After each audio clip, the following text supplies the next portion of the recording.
Book 1, PG-13. The Napoleon of Notting Hill. Chapter Roman 1 Introductory remarks on the art of prophecy.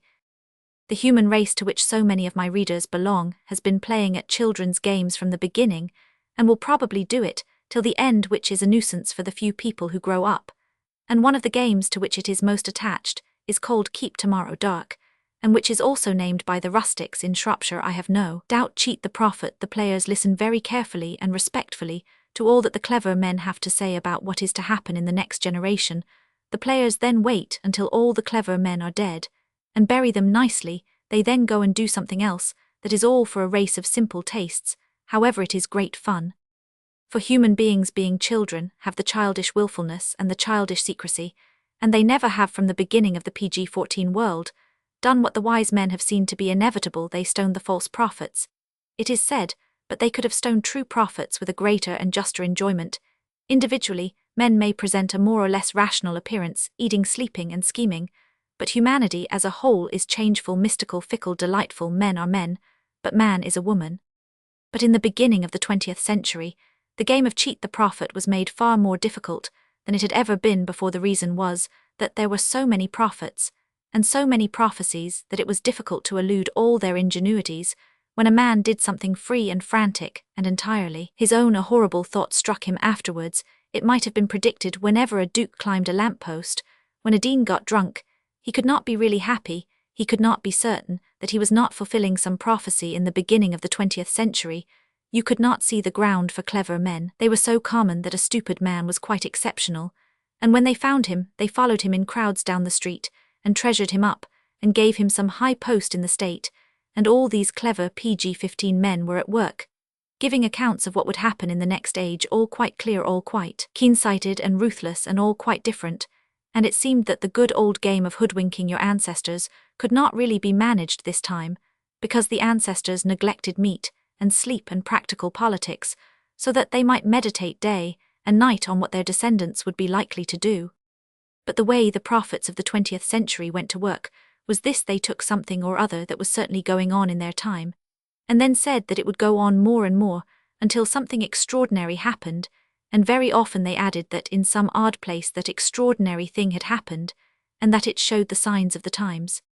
Thus, for instance, there were Mr. H.G. Wells, and others who thought that science would take charge of the future, and just as the motorcar was quicker than the coach, so some lovely thing would be quicker than the motorcar, and so on forever. And there arose from their ashes Dr. Quilp, who said that a man could be sent on his machine so fast round the world that he could keep up a long, chatty PG-16 conversation in some old-world village by saying a word of a sentence each time he came round.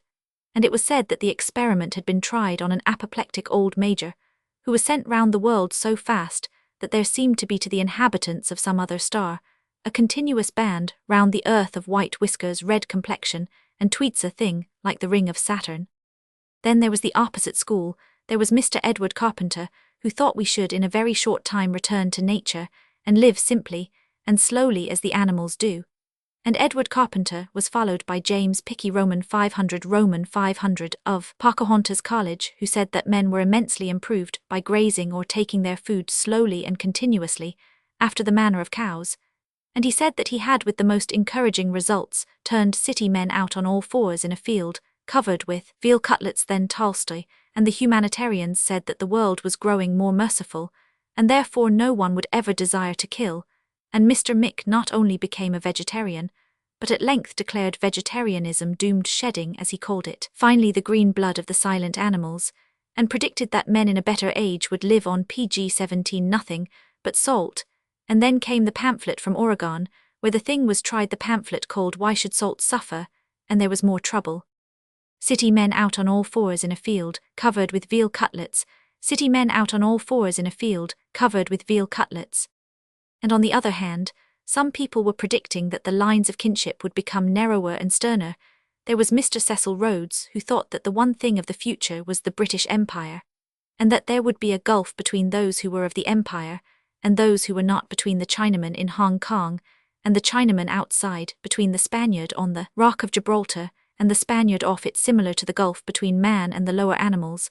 And in the same way his impetuous friend Dr. Zoppi, the Paul of Anglo-Saxonism, carried it yet further, and held that as a result of this view cannibalism should be held to mean eating a member of the empire, not eating one of the subject peoples, who should he said be killed, without needless pain. His horror at the idea of eating a man in British Guiana showed how they misunderstood his stoicism, who thought him devoid of feeling. He was however in a hard position, as it was said that he had attempted the experiment and living in London, had to subsist entirely on Italian organ grinders pg-18. And his end was terrible, for just when he had begun Sir Paul Swiller read his great paper at the Royal Society, proving that the savages were not only quite right in eating their enemies, but right on moral and hygienic grounds, since it was true that the qualities of the enemy when eaten passed into the eater. The notion that the nature of an Italian organman was irrevocably growing and burgeoning inside him was almost more than the kindly old professor could bear. There was Mr. Benjamin Kidd, who said that the growing note of our race would be the care for and knowledge of the future. His idea was developed more powerfully by William Borker, who wrote that passage which every schoolboy knows by heart about men in future ages, weeping by the graves of their descendants and tourists being shown over the scene of the historic battle, which was to take place some centuries afterwards. And Mr. Stead, too, was prominent, who thought that England would in the 20th century be united to America, and his young Lieutenant Grampage, who included the states of France, Germany, and Russia in the American Union, the state of Russia being abbreviated to RA. There was Mr. Sidney Webb, also, who said pg-19, that the future would see a continuously increasing order and neatness in the life of the people, and his poor friend Phipps, who went mad and ran about the country with an axe hacking branches off the trees whenever there were not the same number on both sides. All these clever men were prophesying with every variety of ingenuity what would happen soon, and they all did it in the same way, by taking something they saw going strong, as the saying is, and carrying it as far as ever their imagination could stretch. This, they said, was the true and simple way of anticipating the future, just as said Dr. Pelkins in a fine passage, just as when we see a pig in a litter larger than the other pigs, we know that by an unalterable law of the inscrutable it will some day be larger than an elephant, just as we know when we see weeds and dandelions growing more and more thickly in a garden, that they must in spite of all our efforts grow taller than the chimney-pots, and swallow the house from sight. So we know and reverently acknowledge that when any power in human politics has shown for any period of time any considerable activity, it will go on until it reaches to the sky. And it did certainly appear that the prophets had put the people engaged in the old game pg-20 of cheat, the prophet in a quite unprecedented difficulty. It seemed really hard to do anything without fulfilling some of their prophecies. But there was nevertheless in the eyes of labourers, in the streets of peasants, in the fields of sailors and children, and especially women, a strange look that kept the wise men in a perfect fever of doubt. They could not fathom the motionless mirth in their eyes. They still had something up their sleeve. They were still playing the game of cheat the prophet. Then the wise men grew like wild things and swayed hither and thither, crying, "What can it be? What can it be? What will London be like a century hence? Is there anything we have not thought of? Houses upside down, more hygienic perhaps, men walking on hands, make feet flexible, don't you know, moon motorcars, no heads." And so they swayed and wondered until they died, and were buried nicely. Then the people went and did what they liked. Let me no longer conceal the painful truth. The people had cheated the prophets of the 20th century. When the curtain goes up on this story, 80 years after the present date, London is almost exactly like what it is now. pg-21. Chapter Roman 2, The Man in Green. Very few words are needed to explain why London, 100 years hence, will be very like it is now, or rather, since I must slip into a prophetic past, why London, when my story opens, was very like it was in those enviable days when I was still alive. The reason can be stated in one sentence. The people had absolutely lost faith in revolutions. All revolutions are doctrinal, such as the French one, or the one that introduced Christianity, for it stands to common sense that you cannot upset all existing things, customs and compromises, unless you believe in something outside them, something positive and divine. Now England during this century lost all belief in this. It believed in a thing called evolution, and it said all theoretic changes have ended in blood and ennui. If we change, we must change slowly and safely, as the animals do. Nature's revolutions are the only successful ones. There has been no conservative reaction in favor of tails. And some things did change, things that were not much thought of dropped out of pg-22 sight, things that had not often happened, did not happen at all. Thus, for instance, the actual physical force ruling the country, the soldiers and police, grew smaller and smaller. and at last vanished almost to a point. The people combined could have swept the few policemen away in 10 minutes. They did not, because they did not believe it would do them the least good. They had lost faith in revolutions. Democracy was dead, for no one minded the governing class. Governing England was now practically a despotism, but not an hereditary one. Someone in the official class was made king. No one cared how, no one cared who he was, merely an universal secretary. In this manner it happened that everything in London was very quiet, that vague and somewhat depressed reliance upon things happening as they have always happened, which is with all Londoners a mood, had become an assumed condition. There was really no reason for any man doing anything but the thing he had done the day before.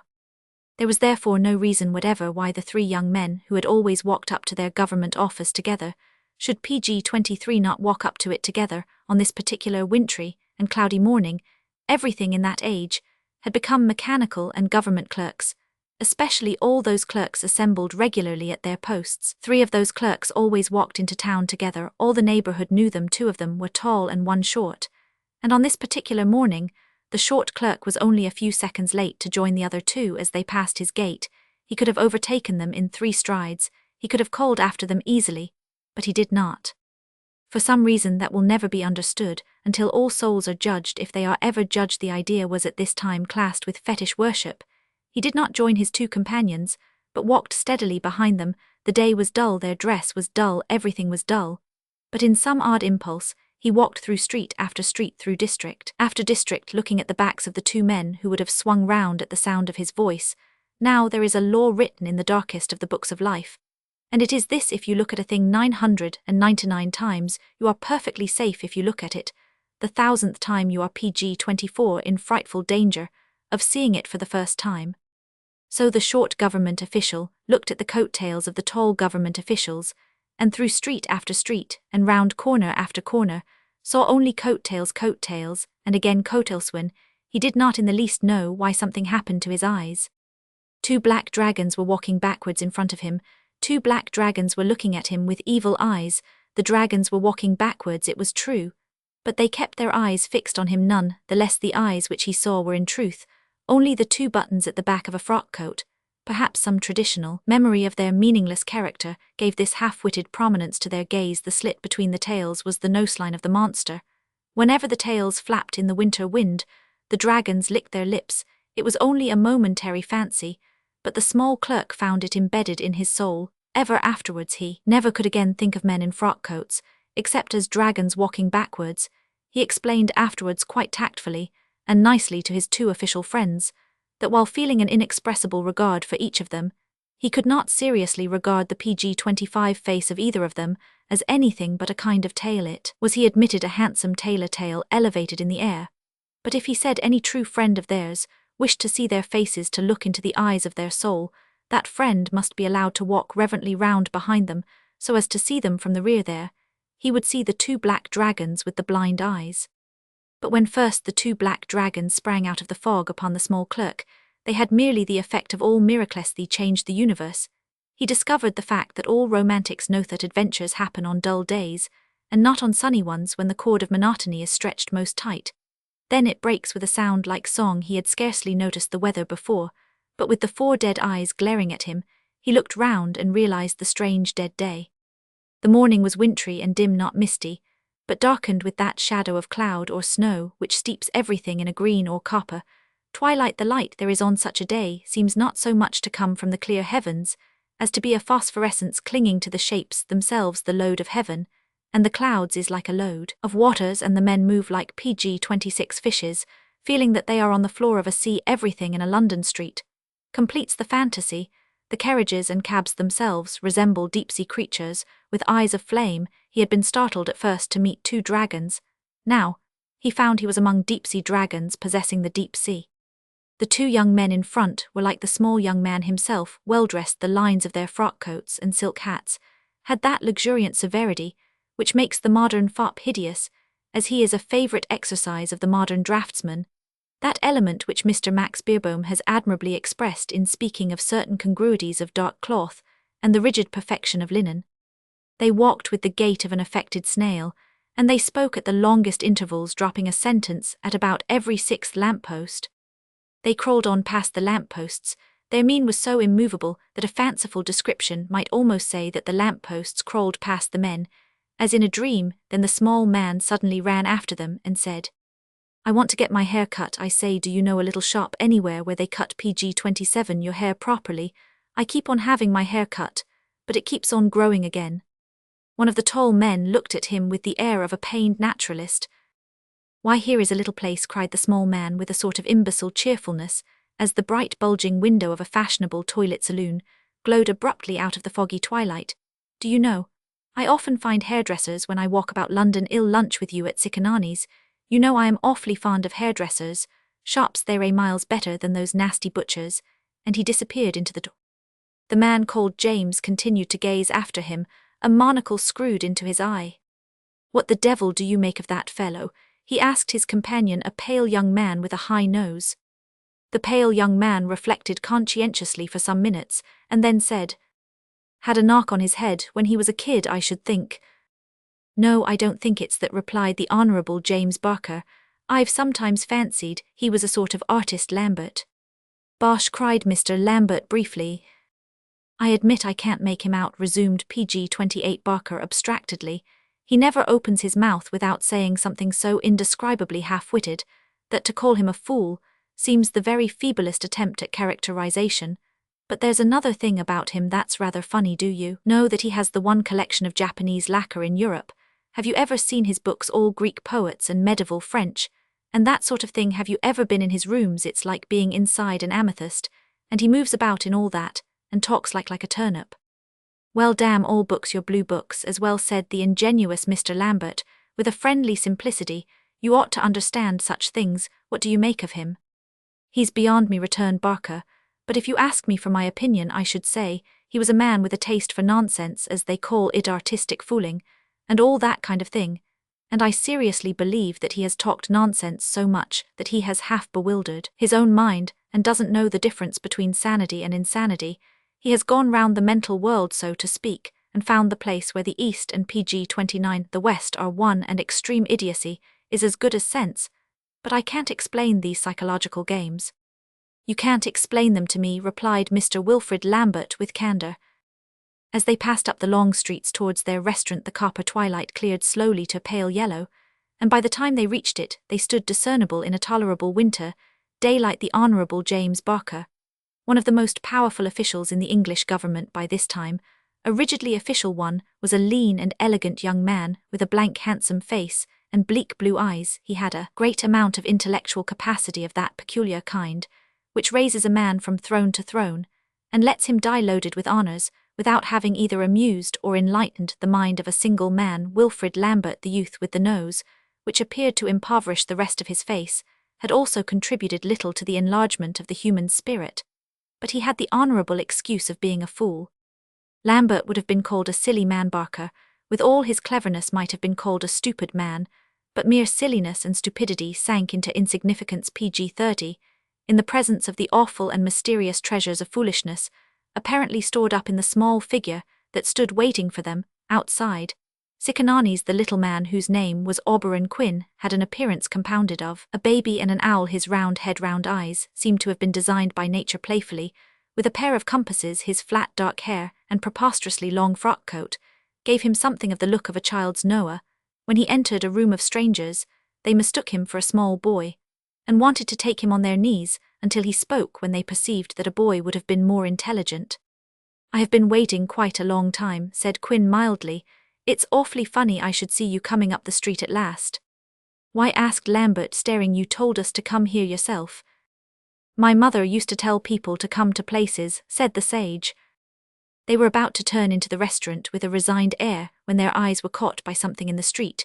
The weather, though cold and blank, was now quite clear, and across the dull brown of the wood pavement, and between the dull grey terraces, was moving PG-31 something not to be seen for miles round, not to be seen perhaps at that time in England. A man, dressed in bright colours. A small crowd hung on the man's heels.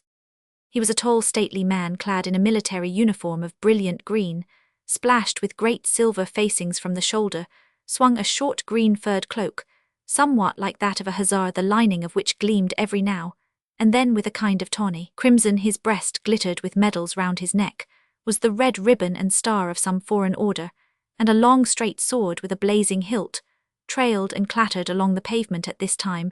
The pacific and utilitarian development of Europe had relegated all such customs to the museums. The only remaining force, the small but well-organized police, were attired in a somber and hygienic manner, but even those who remembered the last Life Guards and Lancers who disappeared in 1912 must have known at a glance that this was not and never had been an English uniform, and this conviction would have been heightened by the yellow aquiline face like Dante carved in bronze, which rose crowned with white hair out of the green military collar, a keen and distinguished, but not an English face. Page 32. The magnificence with which the green-clad gentleman walked down the centre of the road would be something difficult to express in human language, for it was an ingrained simplicity and arrogance, something in the mere carriage of the head and body, which made ordinary moderns in the street stare after him, but it had comparatively little to do with actual conscious gestures or expression in the matter of these merely temporary movements. The man appeared to be rather worried and inquisitive, but he was inquisitive with the inquisitiveness of a despot, and worried as with the responsibilities of a god. The men who lounged and wondered behind him followed, partly with an astonishment at his brilliant uniform, that is to say, partly because of that instinct which makes us all follow one who looks like a madman, but far more because of that instinct which makes all men follow and worship anyone who chooses to behave like a king. He had to so sublime an extent that great quality of royalty and almost imbecile unconsciousness of everybody that people went after him as they do after Kingstow. See what would be the first thing or person he would take notice of, and all the time, as we have said, in spite of his quiet splendor, there was an air about him, as page 33, if he were looking for somebody, an expression of inquiry. Suddenly that expression of inquiry vanished, none could tell why, and was replaced by an expression of contentment amid the rapt attention of the mob of idlers. The magnificent green gentleman deflected himself from his direct course down the centre of the road, and walked to one side of it. He came to a halt opposite to a large poster of Coleman's mustard erected on a wooden hoarding. His spectators almost held their breath. He took from a small pocket in his uniform a little penknife. With this, he made a slash at the stretched paper, completing the rest of the operation with his fingers. He tore off a strip or rag of paper yellow in colour, and wholly irregular in outline. Then, for the first time, the great being addressed his adoring onlookers. "Can anyone," he said, with a pleasing foreign accent, "lend me a pin?" Mr. Lambert, who happened to be nearest, and who carried innumerable pins for the purpose of attaching innumerable buttonholes, lent him one, which was received with extravagant but dignified bows and hyperboles of thanks. The gentleman in green then, with every appearance of being gratified, and even puffed page 34 up, pinned the piece of yellow paper to the green silk and silver lace adornments of his breast. Then he turned his eyes round again, searching and unsatisfied. "Anything else I can do, sir?" asked Lambert with the absurd politeness of the Englishman when once embarrassed. "Red," said the stranger, vaguely red. "I beg your pardon." "I beg yours also, senor," said the stranger, bowing. "I was wondering whether any of you had any red about you." "Any red about us? Well, really no. I don't think I have. I used to carry a red bandana once, but—" Barker asked Auberon Quinn suddenly, "Where's your red cockatoo? Where's your red cockatoo?" "What do you mean?" asked Barker desperately. "What cockatoo? You've never seen me with any cockatoo." "I know," said Auberon, vaguely mollified. "Where's it been all the time?" Barker swung round, not without resentment. "I am sorry, sir," he said shortly, "but civilly none of us seem to have anything red to lend you. But why, if one may ask?" Page 35. "I thank you, senor, it is nothing I can, since there is nothing else, fulfill my own requirements." And standing for a second of thought with the penknife in his hand, he stabbed his left palm. The blood fell with so full a stream that it struck the stones. Without dripping, the foreigner pulled out his handkerchief and tore a piece from it with his teeth. The rag was immediately soaked in scarlet. "Since you are so generous, senor," he said, "another pin perhaps." Lambert held one out with eyes protruding like a frog's. The red linen was pinned beside the yellow paper, and the foreigner took off his hat. "I have to thank you all, gentlemen," he said, and wrapping the remainder of the handkerchief round his bleeding hand, he resumed his walk with an overwhelming stateliness. While all the rest paused in some disorder, little Mr. Auberon Quinn ran after the stranger and stopped him with hat in hand. Considerably to everybody's astonishment, he addressed him in the purest Spanish. Senor, he said in that language, pardon a hospitality, perhaps indiscreet towards one who appears to be a distinguished, but a solitary PG-36 guest in London, will you do me and my friends with whom you have held some conversation the honour of lunching with us at the adjoining restaurant? The man in the green uniform had turned a fiery colour of pleasure at the mere sound of his own language, and he accepted the invitation with that profusion of bows which so often shows in the case of the southern races the falsehood of the notion that ceremony has nothing to do with feeling. Senor, he said, your language is my own, but all my love for my people shall not lead me to deny to yours the possession of so chivalrous an entertainer. Let me say that the tongue is Spanish but the heart English, and he passed with the rest into Sicanani's. Now perhaps, said Barker over the fish and sherry, intensely polite, but burning with curiosity, perhaps it would be rude of me to ask why you did that. Did what, Senor? Asked the guest, who spoke English quite well, though in a manner indefinably American. Well, said the Englishman in some confusion, I mean tore a strip off a hoarding, and cut yourself and… To tell you that, Senor, answered the PG-37 other, with a certain sad pride, involves merely telling you who I am. I am Juan del Fuego, President of Nicaragua. The manner with which the President of Nicaragua leant back and drank his sherry showed that to him this explanation covered all the facts observed, and a great deal more. Barker's brow, however, was still a little clouded. And the yellow paper, he began with anxious friendliness, and the red rag. The yellow paper and the red rag, said Fuego with indescribable grandeur, are the colours of Nicaragua. But Nicaragua, began Barker with great hesitation, Nicaragua is no longer. Nicaragua has been conquered like Athens. Nicaragua has been annexed like Jerusalem, cried the old man, with amazing fire. The Yankee and the German and the brute powers of modernity have trampled it with the hoofs of oxen. But Nicaragua is not dead, Nicaragua is an idea. Auberon Quinn suggested timidly, a brilliant idea. Yes, said the foreigner, snatching at the word, you are right, generous Englishman.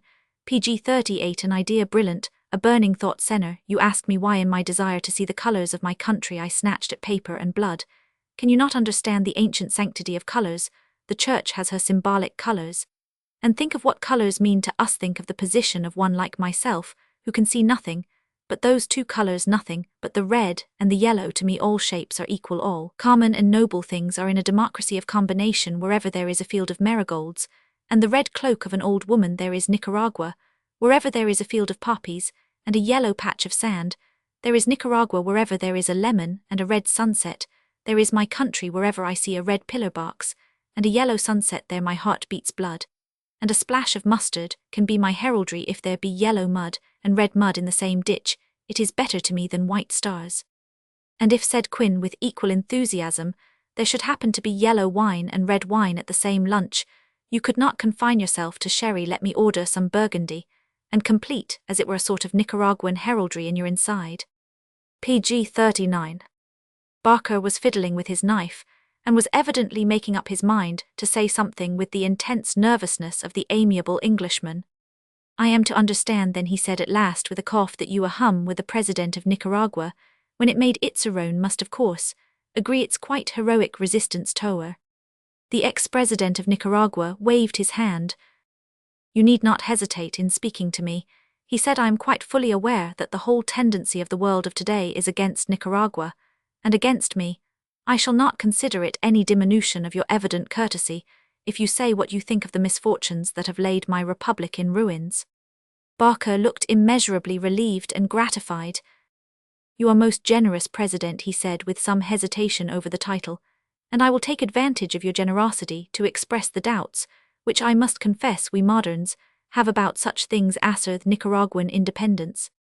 So your sympathies are, said Del Fuego quite calmly, with the big nation which… PG-40. Pardon me, President, said Barker warmly. My sympathies are with no nation. You misunderstand. I think the modern intellect, we do not disapprove of the fire and extravagance of such commonwealths as yours, only to become more extravagant on a larger scale. We do not condemn Nicaragua, because we think Britain ought to be more Nicaraguan. We do not discourage small nationalities, because we wish large nationalities to have all their smallness, all their uniformity of outlook, all their exaggeration of spirit. If I differ with the greatest respect from your Nicaraguan enthusiasm, it is not because a nation or 10 nations were against you, it is because civilization was against you. We moderns believe in a great cosmopolitan civilization, one which shall include all the talents of all the absorbed peoples. The Senor will forgive me, said the President. May I ask the Senor how under ordinary circumstances he catches a wild horse? I never catch a wild horse, replied Barker with dignity. Precisely, said the other, and there ends your absorption of the talents. That is what I complain of your cosmopolitanism.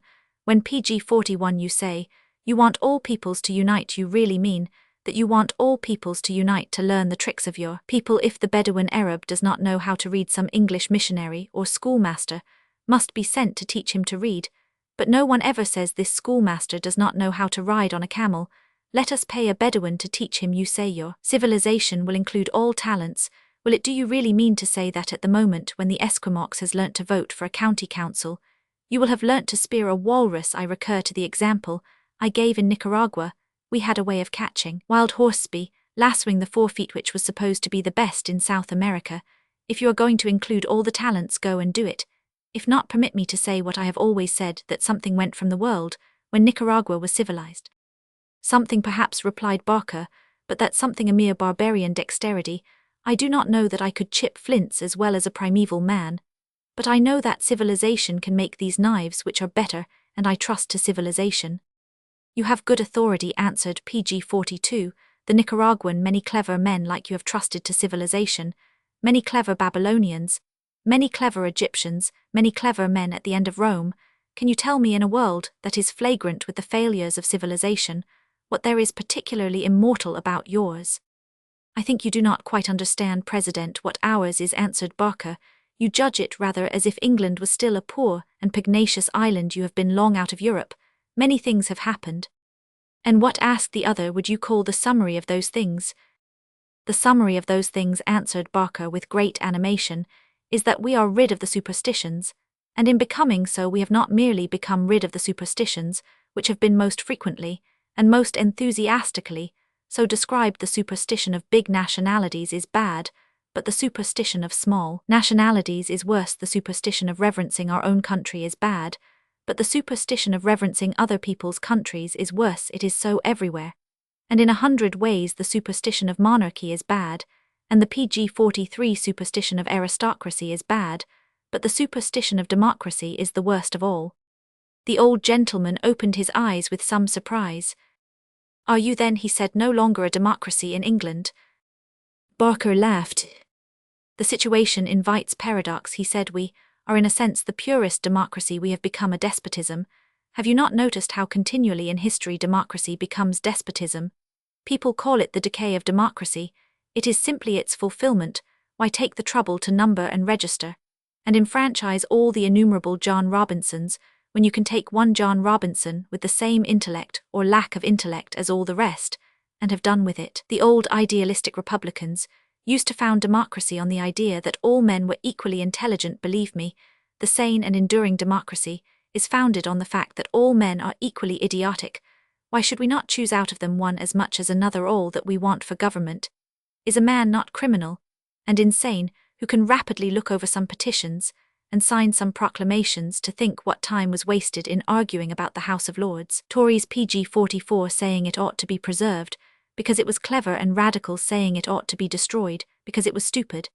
And all the time no one saw that it was right because it was stupid, because that chance mob of ordinary men thrown there by accident of blood were a great democratic protest against the lower house, against the eternal insolence of the aristocracy of talents. We have established now in England the thing towards which all systems have dimly groped, the dull popular despotism. Without illusions, we want one man at the head of our state, not because he is brilliant or virtuous, but because he is one man, and not a chattering crowd to avoid the possible chance of hereditary diseases or such things. We have abandoned hereditary monarchy. The King of England is chosen like a juryman upon an official rotation list. Beyond that the whole system is quietly despotic, and we have not found it raise a murmur. Do you really mean, asked the President incredulously, that you choose any ordinary man that comes to hand, and make him despot, that you trust to the chance of some alphabetical list? And why not, cried Barker, did not half the historical nations trust to the chance pg 45 of the eldest sons of eldest sons? And did not half of them get on tolerably well? To have a perfect system is impossible, to have a system is indispensable.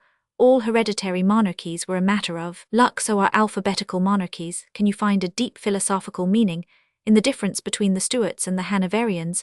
Believe me, I will undertake to find a deep philosophical meaning in the contrast between the dark tragedy of the As and the solid success of the BS.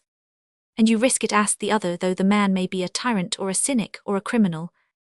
We risk it, answered Barker with a perfect placidity. Suppose he is a tyrant, there's still a check on 100 tyrants. Suppose he is a cynic, it is to his interest to govern well. Suppose he is a criminal, be removing poverty and substituting power. We put a check on his criminality, in short, by substituting despotism. We have put a total check on one criminal, and a partial check on all the rest.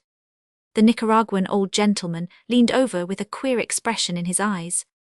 My church, sir, he said, has taught me to respect faith. I do not wish to speak with PG-46, any disrespect of yours, however fantastic. But do you really mean that you will trust to the ordinary man, the man who may happen to come next as a good despot? I do, said Barker simply. He may not be a good man, but he will be a good despot, for when he comes to a mere business routine of government, he will endeavour to do ordinary justice. Do we not assume the same thing in a jury? The old president smiled. I don't know, he said, that I have any particular objection in detail to your excellent scheme of government. My only objection is a quite personal one. It is that if I were asked whether I would belong to it, I should ask first of all if I was not permitted, as an alternative, to be a toad in a ditch. That is all. You cannot argue with the choice of the soul. Of the soul, said Barker, knitting his brows, I cannot pretend to say anything, but speaking in the interests of the public. Mr. Auberon Quinn rose suddenly to his feet. If you'll excuse me, gentlemen, he said, I will step out for a moment into the air. I am so sorry, Auberon, said Lambert good-naturedly. Do you feel bad? PG-47. Not bad exactly, said Auberon, with self-restraint. Rather good, if anything, strangely and richly good. The fact is, I want to reflect a little on those beautiful words that have just been uttered. Speaking, yes, that was the phrase, speaking in the interests of the public. One cannot get the honey from such things without being alone for a little. Is he really off his chump, do you think? Asked Lambert. The old president looked after him with queerly vigilant eyes. He is a man, I think, he said, who cares for nothing but a joke. He is a dangerous man. Lambert laughed in the act of lifting some macaroni to his mouth. Dangerous, he said. You don't know little Quinn, sir. Every man is dangerous, said the old man, without moving. Who cares? Only for one thing, I was once dangerous myself. And with a pleasant smile, he finished his coffee and rose, bowing profoundly, passed out into the fog, which had again grown dense and sombre. 3 days afterwards, they heard that he had died quietly in lodgings in Soho. PG-48. Drowned somewhere else in the dark sea of fog was a little figure, shaking and quaking with what might at first sight have seemed terror or ague, but which was really that strange malady, a lonely laughter. He was repeating over and over to himself, with a rich accent, but speaking in the interests of the public. PG-49. Chapter Roman 3, The Hill of Humour. In a little square garden of yellow roses beside the sea, said Auberon Quinn, there was a nonconformist minister who had never been to Wimbledon. His family did not understand his sorrow or the strange look in his eyes, but one day they repented their neglect, for they heard that a body had been found on the shore, battered, but wearing patent leather boots. As it happened, it turned out not to be the minister at all, but in the dead man's pocket there was a return ticket to Maidstone. There was a short pause as Quinn and his friends Barker and Lambert went swinging on through the slushy grass of Kensington Gardens. Then Auberon resumed. That story, he said reverently, is the test of humour. They walked on further and faster, wading through higher grass, as they began to climb a slope. I perceive, continued Auberon, that you have passed the test, and consider the anecdote excruciatingly funny, since you say nothing, only coarse humour is received with pothouse. PG-50. Applause. The great anecdote is received in silence like a benediction. You felt pretty benedicted, didn't you, Barker? I saw the point, said Barker somewhat loftily. Do you know, said Quinn with a sort of idiot gaiety, I have lots of stories as good as that. Listen to this one. And he slightly cleared his throat. Dr. Polycarp was, as you all know, an unusually sallow bimetallist. Their people of wide experience would say, there goes the sallowest bimetallist in Cheshire. Once this was said so that he overheard it. It was said by an actuary under a sunset of mauve and grey. Polycarp turned upon him. Sallow. He cried fiercely, sallow quis celerit Gracchos de sedition querens. It was said that no actuary ever made game of Dr. Polycarp again. Barker nodded with a simple sagacity. Lambert only grunted. Here is another, continued the insatiable Quin. In a hollow of the grey-green hills of rainy Ireland lived an old woman whose uncle was always Cambridge at the boat race, but in her grey-green hollows she knew nothing of this. She didn't know that there was a boat race. Also she did not know that she, PG 51, had an uncle. She had heard of nobody at all except of George the First, of whom she had heard I know not why, and in whose historical memory she put her simple trust, and by in God's good time it was discovered that this uncle of hers was not really her uncle, and they came and told her so. She smiled through her tears and said only virtue is its own reward. Again there was a silence, and then Lambert said, "It seems a bit mysterious." "Mysterious," cried the other, "the true humour is mysterious. Do you not realize the chief incident of the 19th and 20th centuries?" "And what's that?" asked Lambert shortly. "It is very simple," replied the other. "Hitherto it was the ruin of a joke, that people did not see it. Now it is the sublime victory of a joke, that people do not see it. Humour, my friends, is the one sanctity remaining to mankind. It is the one thing you are thoroughly afraid of. Look at that tree." His interlocutors looked vaguely towards a beech that leant out towards them from the ridge of the hill. "If," said Mr. Quin, "I were to say that, PG 52, you did not see the great truths of science exhibited by that tree, though they stared any man of intellect in the face, what would you think? Or say, you would merely regard me as a pedant with some unimportant theory about vegetable cells, if I were to say that you did not see in that tree the vile mismanagement of local politics? You would dismiss me as a socialist crank with some particular fad about public parks, if I were to say that you were guilty of the supreme blasphemy of looking at that tree and not seeing in it a new religion, a special revelation of God. You would simply say I was a mystic, and think no more about me. But if," and he lifted a pontifical hand, "if I say that you cannot see the humour of that tree, and that I see the humour of it, me God, you will roll about at my feet." He paused a moment and then resumed. "Yes, a sense of humour, a weird and delicate sense of humour, is the new religion of mankind. It is towards that men will strain themselves with the asceticism of saints. Exercises, spiritual exercises, will be set in it. It will be asked, can you see the humour of this iron railing? Or can you see the humour of this field of corn? Can you see the humour, PG 53, of the stars? Can you see the humour of the sunsets? How often I have laughed myself to sleep over a violet sunset." "Quite so," said Mr. Barker, with an intelligent embarrassment. "Let me tell you another story. How often it happens that the Roman 1000 PS for Essex are less punctual than one would suppose. The least punctual Essex Roman 1000 P perhaps was James Wilson, who said in the very act of plucking a poppy." Lambert suddenly faced round and struck his stick into the ground in a defiant attitude. "Oberon," he said, "chuck it, I won't stand it, it's all bosh." Both men stared at him, for there was something very explosive about the words, as if they had been corked up painfully for a long time. "You have," began Quin. "No. I don't care a curse," said Lambert violently, "whether I have a delicate sense of humour or not. I won't stand it, it's all a confounded fraud. There's no joke in those infernal tales at all, you know there isn't, as well as I do." "Well," replied Quin slowly, "it is true that I, with my rather gradual mental processes, PG 54, did not see any joke in them, but the finer sense of Barker perceived it." Barker turned a fierce red, but continued to stare at the horizon. "You asked," said Lambert, "why can't you be like other people? Why can't you say something really funny, or hold your tongue? The man who sits on his hat in a pantomime is a long sight funnier than you are." Quin regarded him steadily. They had reached the top of the ridge, and the wind struck their faces. Lambert said, "Oberon, you are a great and good man, though I am hanged if you look it, you are more. You are a great revolutionist or deliverer of the world, and I look forward to seeing you carved in marble between Luther and Danton, if possible in your present attitude, the hat slightly on one side. I said as I came up the hill that the new humour was the last of the religions. You have made it the last of the superstitions. But let me give you a very serious warning. Be careful how you ask me to do anything outre to imitate the man in the pantomime, and to sit on my hat, because I am a man whose soul has been emptied of all pleasures, but folly, and for tuppence I'd do it." PG 55. "Do it then," said Lambert, swinging his stick impatiently. "It would be funnier than the bosh you and Barker talk." Quin, standing on the top of the hill, stretched his hand out towards the main avenue of Kensington Gardens. 200 yards away," he said, Are all your fashionable acquaintances with nothing on earth to do but to stare at each other? And at us, we are standing upon an elevation under the open sky, a peak, as it were a fantasy, a sign of humour.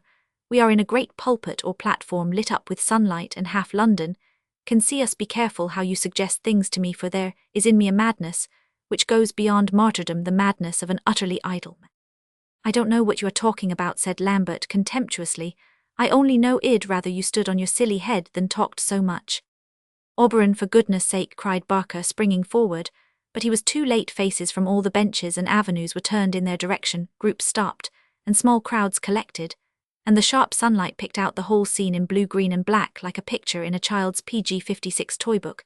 And on the top of the small hill Mr.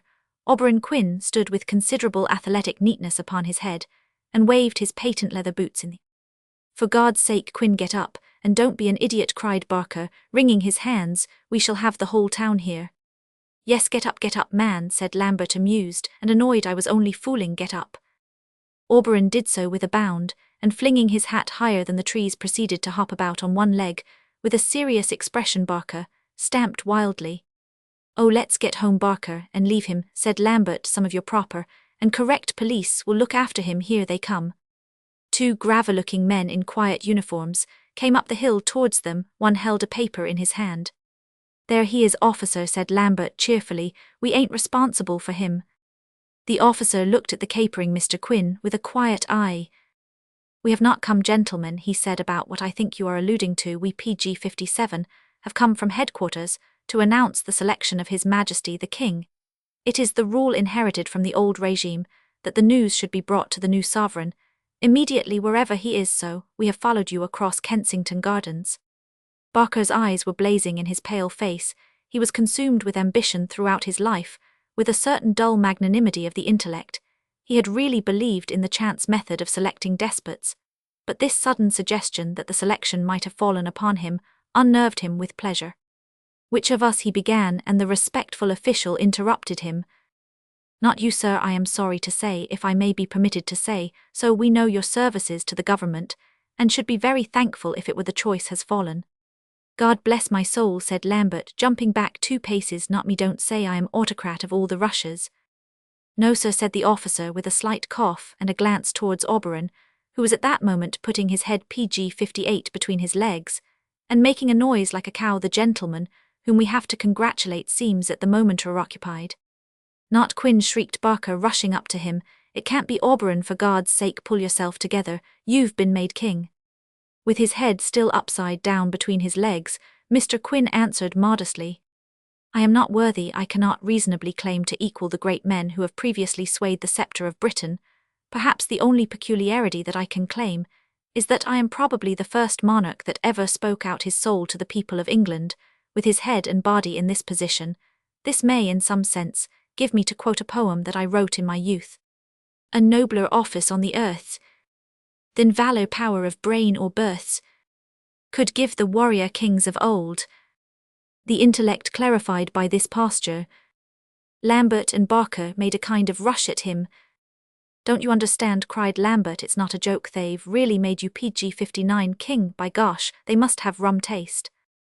The great bishops of the Middle Ages, said Quin, kicking his legs in the air, as he was dragged up more or less upside down, were in the habit of refusing the honour of election 3 times, and then accepting it. A mere matter of detail separates me from those great men. I will accept the post 3 times, and refuse it afterwards. Oh, I will toil for you, my faithful people, you shall have a banquet of humour. By this time he had been landed the right way up, and the 2 men were still trying in vain to impress him with the gravity of the situation. Did you not tell me, Wilfrid Lambert, he said, that I should be of more public value if I adopted a more popular form of humour? And when should a popular form of humour be more firmly riveted upon me than now, when I have become the darling of a whole people? Officer, he continued, addressing the startled messenger, are there no ceremonies to celebrate my entry into the city? Ceremonies, began the official with embarrassment, have been more or less neglected for some little time, and PG-60. Oberon Quin began gradually to take off his coat. All ceremony, he said, consists in the reversal of the obvious. Thus men, when they wish to be priests or judges, dress up like women. Kindly help me on with this coat. And he held it out. "But your Majesty," said the officer, after a moment's bewilderment and manipulation, "you're putting it on with the tails in front." "The reversal of the obvious," said the king calmly, "is as near as we can come to ritual, with our imperfect apparatus lead on." The rest of that afternoon and evening was to Barker and Lambert a nightmare which they could not properly realize or recall. The king, with his coat on the wrong way, went towards the streets that were awaiting him, and the old Kensington Palace, which was the royal residence. As he passed small groups of men, the groups turned into crowds and gave forth sounds which seemed strange and welcoming. An autocrat. Barker walked behind, his brain reeling, and as the crowds grew thicker and thicker, the sounds became more and more unusual, and when he had reached the great PG-61 marketplace, opposite the church, Barker knew that he had reached it, though he was roods behind, because a cry went up such as had never before greeted any of the kings of the earth. PG-63. Book 2. PG-65. Chapter Roman 1. The Charter of the Cities. Lambert was standing bewildered outside the door of the king's apartments, amid the scurry of astonishment and ridicule. He was just passing out into the street, in a dazed manner, when James Barker dashed by him. "Where are you going?" he asked. "To stop all this foolery, of course," replied Barker, and he disappeared into the room. He entered it headlong, slamming the door, and slapping his incomparable silk hat on the table. His mouth opened, but before he could speak the king said, "Your hat, if you please." Fidgeting with his fingers, and scarcely knowing what he was doing, the young politician held it out. The king placed it on his own chair and sat on it. "A quaint old custom," he explained, smiling above the ruins. "When the king receives the representatives of the House of Barker, the hat of the latter is immediately destroyed in this manner. It represents the absolute finality of PG-66, the act of homage, expressed in the removal of it. It declares that never until that hat shall once more appear upon your head a contingency, which I firmly believe to be remote, shall the House of Barker rebel against the Crown of England." Barker stood with clenched fist and shaking lip. "Your jokes," he began, "and my property," and then exploded with an oath and stopped again. "Continue, continue," said the king, waving his hands. "What does it all mean?" cried the other, with a gesture of passionate rationality. "Are you mad?" "Not in the least," replied the king pleasantly. "Madmen are always serious. They go mad from lack of humor. You are looking serious yourself, James." "Why can't you keep it to your own private life?" expostulated the other. "You've got plenty of money and plenty of houses now to play the fool in, but in the interests of the public."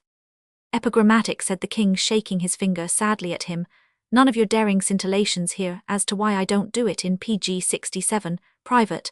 I rather fail to understand your question. The answer is of comparative limpidity.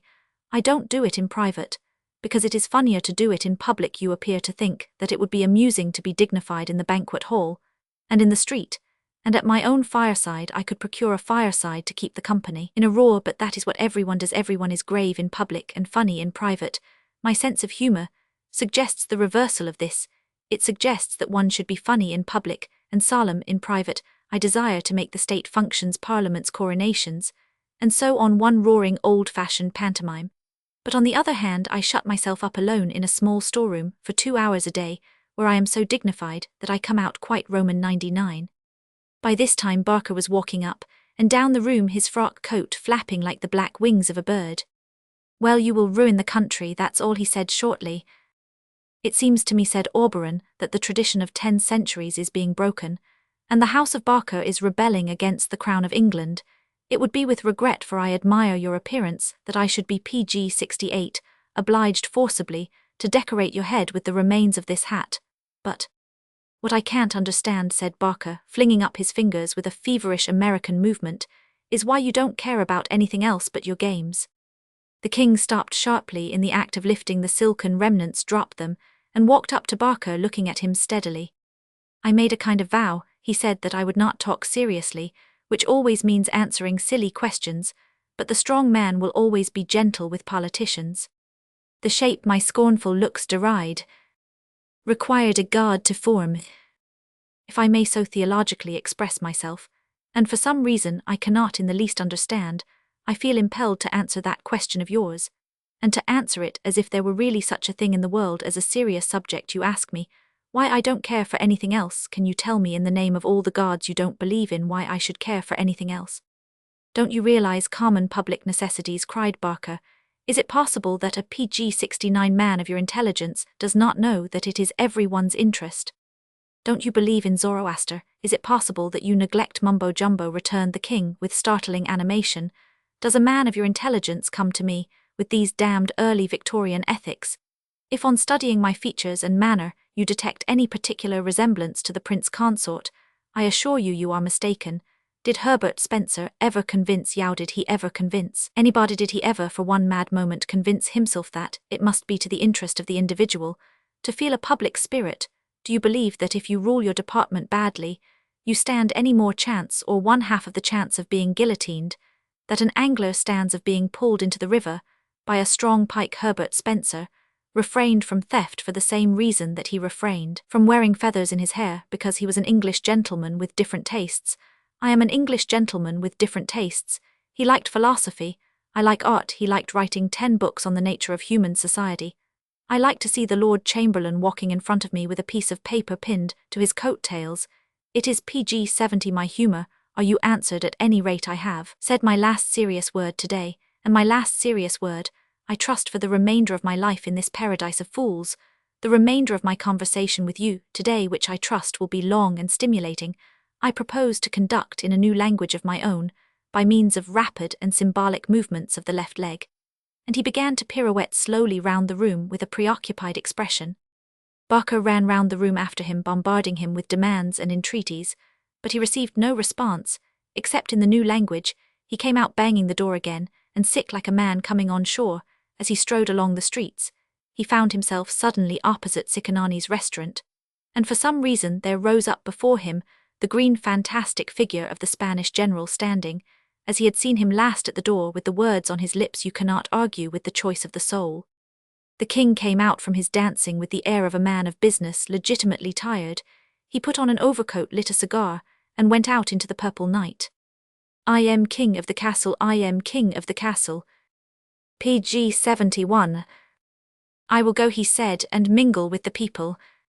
He passed swiftly up a street in the neighbourhood of Notting Hill, when suddenly he felt a hard object driven into his waistcoat. He paused, put up his single eyeglass, and beheld a boy with a wooden sword and a paper cocked hat, wearing that expression of odd satisfaction with which a child contemplates his work when he has hit someone very hard. The king gazed thoughtfully for some time at his assailant, and slowly took a notebook from his breast pocket.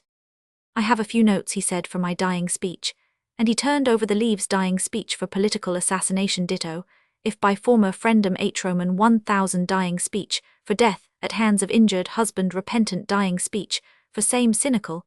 I am not quite sure which meets the present. I am the king of the castle, said the boy truculently, and very pleased with nothing in particular. The king was a kind-hearted man, and very fond of children, like all people who are fond of the ridiculous. Infant, he said, I am glad you are so PG-72 stalwart, a defender of your old inviolate Notting Hill. Look up nightly to that peak, my child, where it lifts itself among the stars, so ancient, so lonely, so unutterably, noting so long as you are ready to die for the sacred mountain, even if it were ringed with all the armies of Bayswater. The king stopped suddenly, and his eyes shone. Perhaps, he said, perhaps the noblest of all my conceptions, a revival of the arrogance of the old medieval cities, applied to our glorious suburbs, Clapham, with a city guard, Wimbledon, with a city wall, Surbiton, tolling a bell to raise its citizens, West Hampstead, going into battle with its own banner. It shall be done, I the king have said it. And hastily presenting the boy with a crown, remarking for the watchest of Notting Hill, he ran violently home at such a rate of speed that crowds followed him for miles. On reaching his study, he ordered a cup of coffee, and plunged into profound meditation upon the project. At length, he called his favourite equerry, Captain Bowler, for whom he had a deep affection founded principally upon the shape of his whiskers. Bowler, he said, isn't there some society PG-73 of historical research, or something of which I am an honorary member? Yes, sir, said Captain Bowler, rubbing his nose. You are a member of the Encouragers of Egyptian Renaissance, and the Teutonic Tombs Club, and the Society for the Recovery of London Antiquities, and— That is admirable, said the king. The London Antiquities does my trick. Go to the Society for the Recovery of London Antiquities, and speak to their secretary, and their subsecretary, and their president, and their vice-president, saying the King of England is proud, but the honorary member of the Society for the Recovery of London Antiquities is prouder than kings. I should like to tell you of certain discoveries I have made touching the neglected traditions of the London boroughs. The revelations may cause some excitement, stirring burning memories, and touching old wounds in Shepherd's Bush and Bayswater, in Pimlico and South Kensington. The king hesitates, but the honorary member is firm. I approach you invoking the vows of my initiation, the sacred seven, cats, the poker of perfection, and the ordeal of the indescribable instant. Forgive me if I mix you up with the Clan a Gael or some other club. I belong to PG 74, and ask you to permit me to read a paper at your next meeting on the wars of the London boroughs. Say all this to the society bowler. Remember it very carefully, for it is most important, and I have forgotten it altogether, and send me another cup of coffee, and some of the cigars that we keep for vulgar and successful people. I am going to write my paper. The Society for the Recovery of London Antiquities met a month after in a corrugated iron hall on the outskirts of one of the southern suburbs of London. A large number of people had collected there under the coarse and flaring gas jets. When the king arrived perspiring and genial on taking off his greatcoat, he was perceived to be in evening dress, wearing the garter. His appearance at the small table, adorned only with a glass of water, was received with respectful cheering. The chairman, Mr. Huggins, said that he was sure that they had all been pleased to listen to such distinguished lecturers as they had heard for some time past. Hear, hear.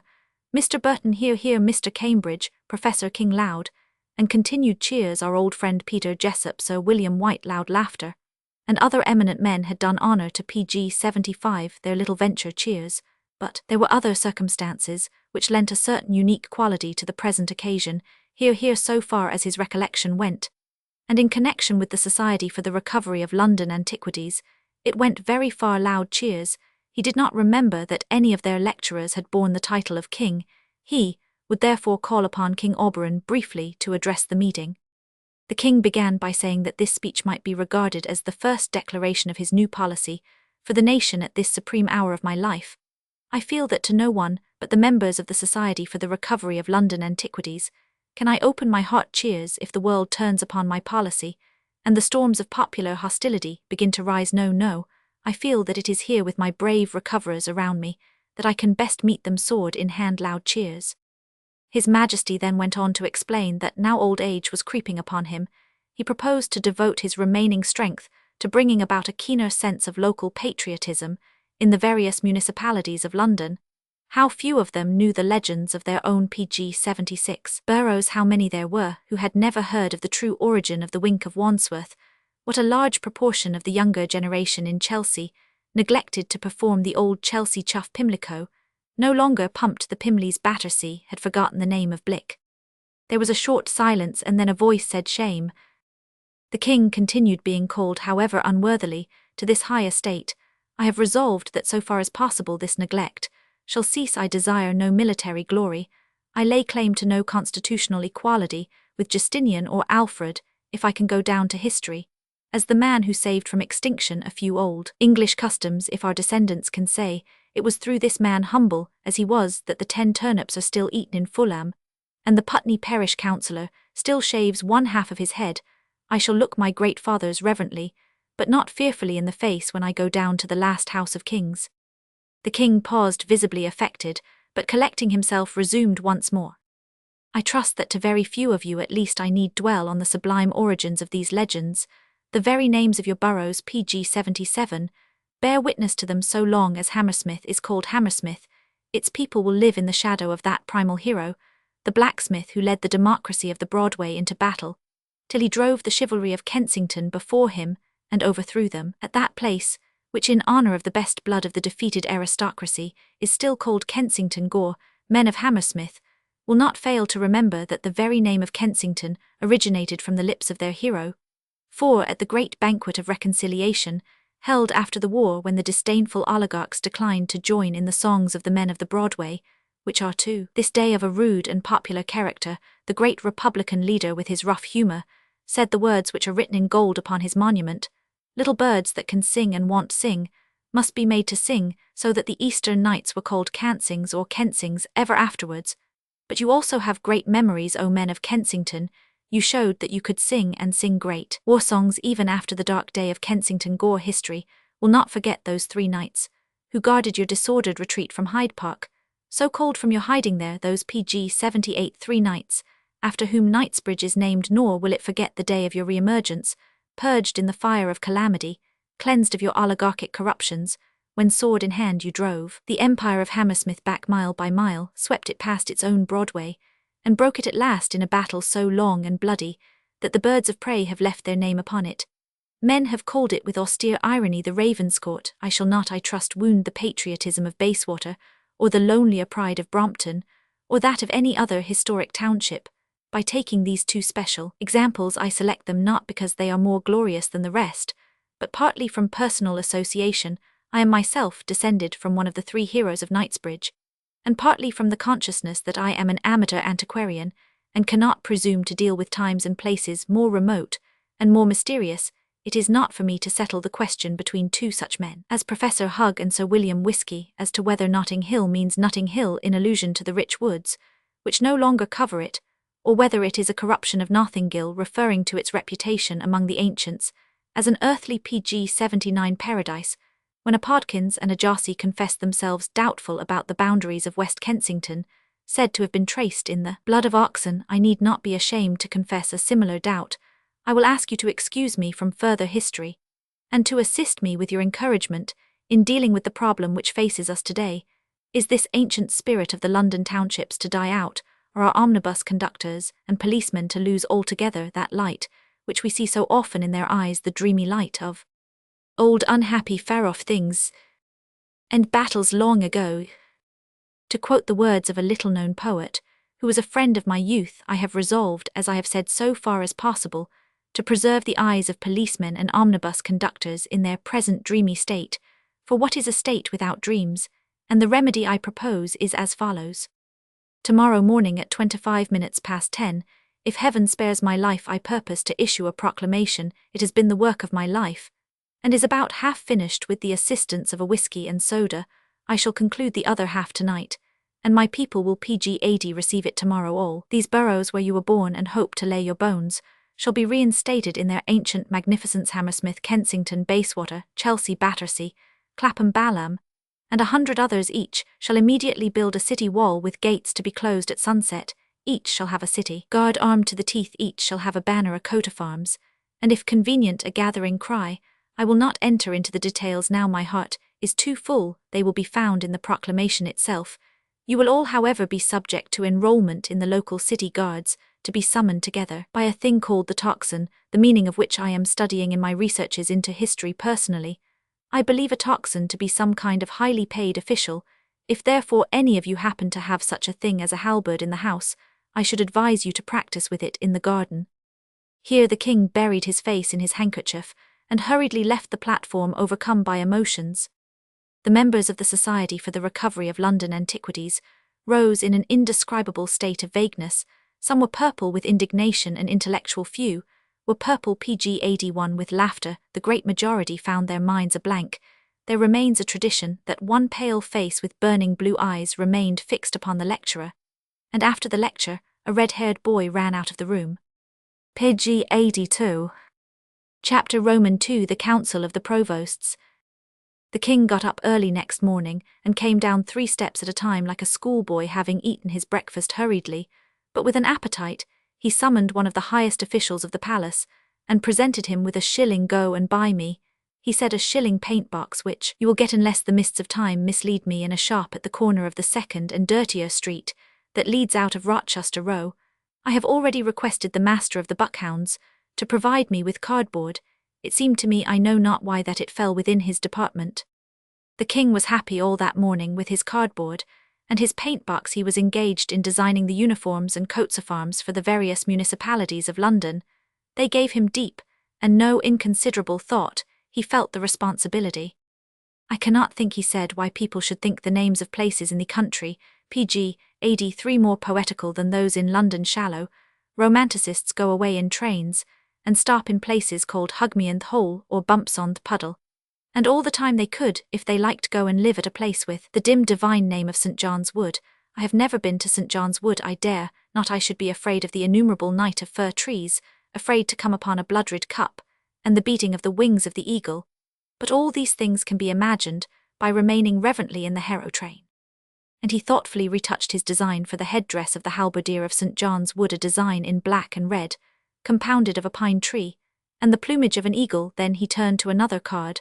Let us think of milder matters, he said. Lavender Hill, could any of your glebes and combes, and all the rest of it produce so fragrant an idea? Think of a mountain of lavender lifting itself in purple poignancy into the silver skies, and filling men's nostrils with a new breath of life. A purple hill of incense. It is true that, upon my few excursions of discovery on a halfpenny tram, I have failed to hit the precise spot, but it must be there. Some poet pg 84 called it by its name. There is at least warrant enough for the solemn purple plumes, following the botanical formation of lavender, which I have required people to wear in the neighbourhood of Clapham Junction. It is so everywhere. After all, I have never been actually to Southfields, but I suppose a scheme of lemons and olives represent their austral instincts. I have never visited Parson's Green or seen either the Green or the Parson, but surely the pale green shovel hats I have designed must be more or less in the spirit. I must work in the dark, and let my instincts guide me. The great love I bear to my people will certainly save me from distressing their noble spirit or violating their great traditions. As he was reflecting in this vein, the door was flung open, and an official announced Mr. Barker and Mr. Lambert. Mr. Barker and Mr. Lambert were not particularly surprised to find the king sitting on the floor amid a litter of watercolour sketches. They were not particularly surprised, because the last time they had called on him, they had found him sitting on the floor, surrounded by a litter of children's bricks, and the time before surrounded by a litter of wholly unsuccessful attempts to make paper darts. But the trend pg 85 of the royal infant's remarks uttered from amid this infantile chaos was not quite the same affair. For some time they let him babble on, conscious that his remarks meant nothing, and then a horrible thought began to steal over the mind of James Barker. He began to think that the king's remarks did not mean nothing. In God's name, Auberon, he suddenly volleyed out, startling the quiet hole, you don't mean that you are really going to have these city guards and city walls and things? I am indeed, said the infant in a quiet voice. Why shouldn't I have them? I have modelled them precisely on your political principles. Do you know what I've done, Barker? I've behaved like a true Barkerian. But perhaps it won't interest you, the account of my Barkerian conduct. Oh, go on, cried Barker. The account of my Barkerian conduct, said Auberon calmly, seems not only to interest, but to alarm you. Yet it is very simple. It merely consists in choosing all the provosts under any new scheme, by the same principle by which you have caused the central pg 86 despot to be appointed. Each provost of each city under my charter is to be appointed by rotation sleep. Therefore my Barker a rosy sleep. Barker's wild eyes flared.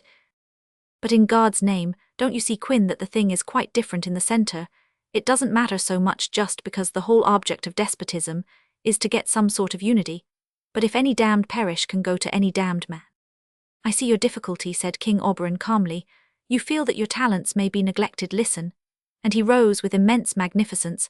I solemnly give to my liege subject James Barker my special and splendid favour, the right to override the obvious text of the Charter of the Cities, and to be in his own right Lord High Provost of South Kensington.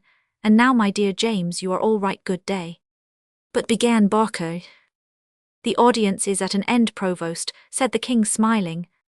How far his confidence was justified, it would require a somewhat complicated description to explain. The great proclamation of the Charter of the Free Cities appeared in due pg 87 course that morning, and was posted by bill stickers all over the front of the palace, the king assisting them with animated directions, and standing in the middle of the road with his head on one side, contemplating the result. It was also carried up and down the main thoroughfares by sandwichmen, and the king was with difficulty restrained from going out in that capacity himself, being in fact found by the groom of the stole and Captain Bowler struggling between two boards.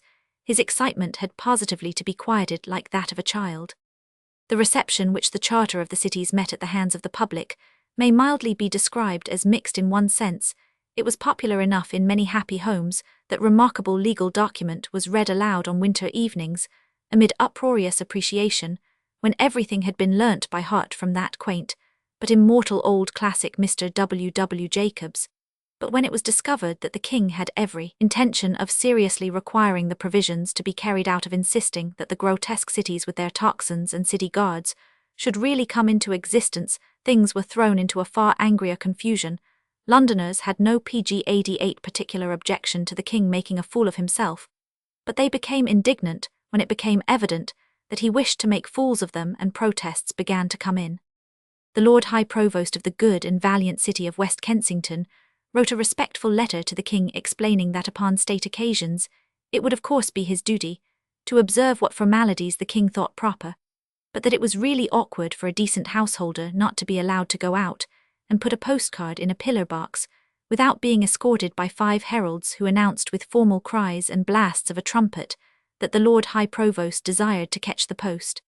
The Lord High Provost of North Kensington, who was a prosperous draper, wrote a curt business note like a man complaining of a railway company, stating that definite inconvenience had been caused him by the presence of the halberdiers, whom he had to take with him everywhere, when attempting to catch an omnibus to the city. He had found that while room could have been found for himself, the halberdiers had a difficulty in getting into the vehicle. Believe him, theirs faithfully. PG 89. The Lord High Provost of Shepherd's Bush said his wife did not like men hanging round the kitchen. The king was always delighted to listen to these grievances, delivering lenient and kingly answers, but as he always insisted as the absolute sine qua non that verbal complaints should be presented to him with the fullest pomp of trumpets, plumes, and halberds, only a few resolute spirits were prepared to run the gauntlet of the little boys in the street. Among these, however, was prominent the abrupt and businesslike gentleman who ruled North Kensington, and he had before long occasion to interview the king about a matter wider and even more urgent than the problem of the halberdiers and the omnibus. This was the great question which then and for long afterwards brought a stir to the blood and a flush to the cheek of all the speculative builders and house agents from Shepherd's Bush to the Marble Arch and from Westbourne Grove to High Street, Kensington. I refer to the great affair of the improvements in Notting Hill. The scheme was conducted chiefly by Mr. Buck, the abrupt North Kensington magnate, and by Mr. Wilson, the Provost of Bayswater. A great thoroughfare was to be driven through PG 93 boroughs through West Kensington, North Kensington, and Notting Hill, opening at one end into Hammersmith Broadway and at the other into Westbourne Grove. The negotiations, buyings, sellings, bullying and bribing took 10 years, and by the end of it Buck, who had conducted them almost single-handed, had proved himself a man of the strongest type of material energy and material diplomacy. And just as his splendid patience and more splendid impatience had finally brought him victory, when workmen were already demolishing houses and walls along the Great Line from Hammersmith, a sudden obstacle appeared that had neither been reckoned with nor dreamed of, a small and strange obstacle, which like a speck of grit in a great machine jarred the whole vast scheme and brought it to a standstill. And Mr. Buck the draper, getting with great impatience into his robes of office and summoning with indescribable disgust his halberdiers, hurried over to speak to the king.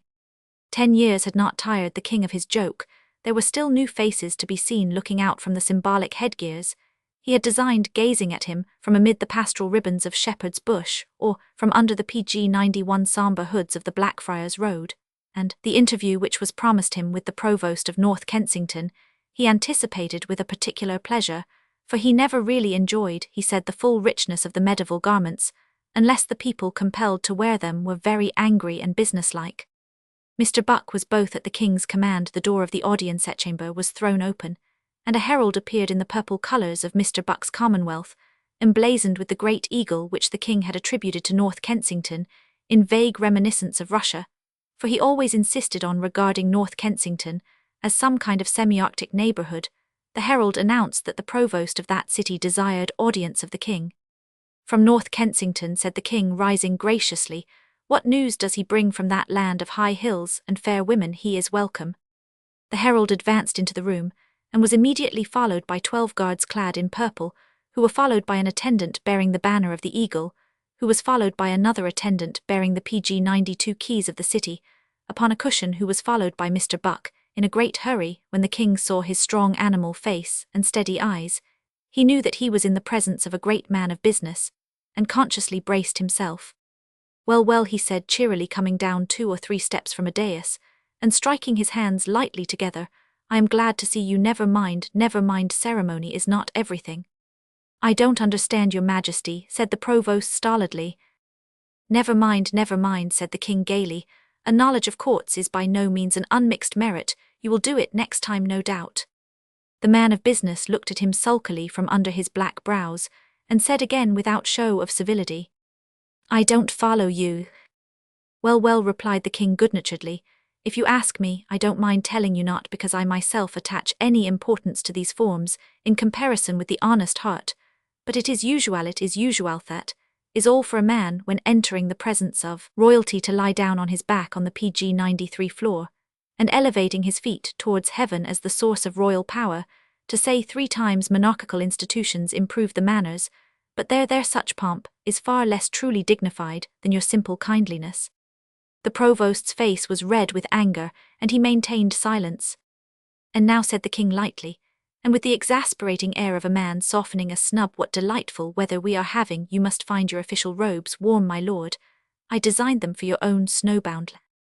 They're as hot as hell, said Buck briefly. I came here on business.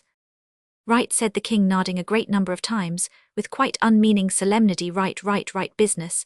As the sad glad old Persian said, is business. Be punctual, rise. Early, point the pen to the shoulder. Point the pen to the shoulder, for you know not whence you come, nor why. Point the pen to the shoulder, for you know not when you go, nor where. The provost pulled a number of papers from his pocket, and savagely flapped them open. PG 94. Your Majesty may have heard, he began sarcastically, of Hammersmith, and a thing called a road. We have been at work 10 years buying property, and getting compulsory powers, and fixing compensation, and squaring vested interests. And now at the very end, the thing is stopped by a fool. Old Prout, who was Provost of Notting Hill, was a business man, and we dealt with him quite satisfactorily, but he's dead, and the cursed lot has fallen on a young man named Wayne, who's up to some game that's perfectly incomprehensible to me. We offer him a better price than anyone ever dreamt of, but he won't let the road go through, and his council seems to be backing him up. It's midsummer madness. The king, who was rather inattentively engaged in drawing the provost's nose with his finger on the window-pane, heard the last 2 words. What a perfect phrase that is, he said. Midsummer madness. The chief point is, continued Buck doggedly, that the only part that is really in question is one dirty little street pump, street, with nothing in it but a public house and a penny toy shop. And that sort of PG 95 thing. All the respectable people of Notting Hill have accepted our compensation, but the ineffable Wayne sticks out over Pump Street, says he's Provost of Notting Hill. He's only Provost of Pump Street. A good thought, replied Auberon. I like the idea of a Provost of Pump Street. Why not let him alone? And drop the whole scheme, cried out Buck, with a burst of brutal spirit. Ill be damned, if we do know I am for sending in workmen to pull down without more ado. Strike for the Purple Eagle, cried the king, hot with historical associations. I'll tell you what it is, said Buck, losing his temper altogether. If your Majesty would spend less time in insulting respectable people with your silly coats of arms, and more time over the business of the nation. The king's brow wrinkled thoughtfully. The situation is not bad, he said, the haughty burgher defying the king in his own palace. The burgher's head should be thrown back, and the right arm extended, the left may be lifted towards heaven, but that I leave to your private religious sentiment. I have sunk PG 96 back in this chair, stricken with baffled fury. Now again, please. Buck's mouth opened like a dog's, but before he could speak another herald appeared at the door.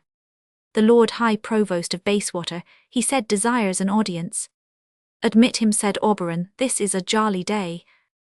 The halberdiers of Bayswater wore a prevailing uniform of green, and the banner which was borne after them was emblazoned with a green berith on a silver ground, which the king, in the course of his researches into a bottle of champagne, had discovered to be the quaint old punning cognizance of the city of Bayswater.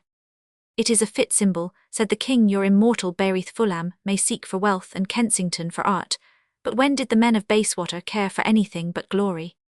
Immediately behind the banner, and almost completely hidden by it, came the provost of the city, clad in splendid robes of green and silver with white fur, and crowned with bay. He was an anxious little man with red whiskers, originally the owner of a small sweetstuff shop. PG 97. Our cousin of Bayswater, said the king with delight. What can we get for you? The king was heard also distinctly to mutter cold beef, cold chicken, his voice dying into silence. I came to see your Majesty, said the provost of Bayswater, whose name was Wilson, about that Pump Street affair. I have just been explaining the situation to his Majesty, said Buck curtly, but recovering his civility, I am not sure, however, whether his Majesty knows how much the matter affects you also. It affects both of us, your Majesty, as this scheme was started for the benefit of the whole neighbourhood, so Mr. Buck and me, we put our eads together. The king clasped his hands. Perfect, he cried in ecstasy, your heads together. I can see it, can't you do it now? Oh, do it now. A smothered sound of amusement appeared to come from the halberdiers, but Mr. Wilson looked merely bewildered, and Mr. Buck merely diabolic. I suppose, he began bitterly, but the king stopped him with a gesture of listening. Pg 98. Hush, he said, I think I hear someone else coming. I seem to hear another herald, a herald whose boots creak. As he spoke, another voice cried from the door. The Lord High Provost of South Kensington desires an audience. The Lord High Provost of South Kensington, cried the king. Why, that is my old friend James Barker. What does he want, I wonder? If the tender memories of friendship have not grown misty, I fancy. He wants something for himself, probably money. How are you, James?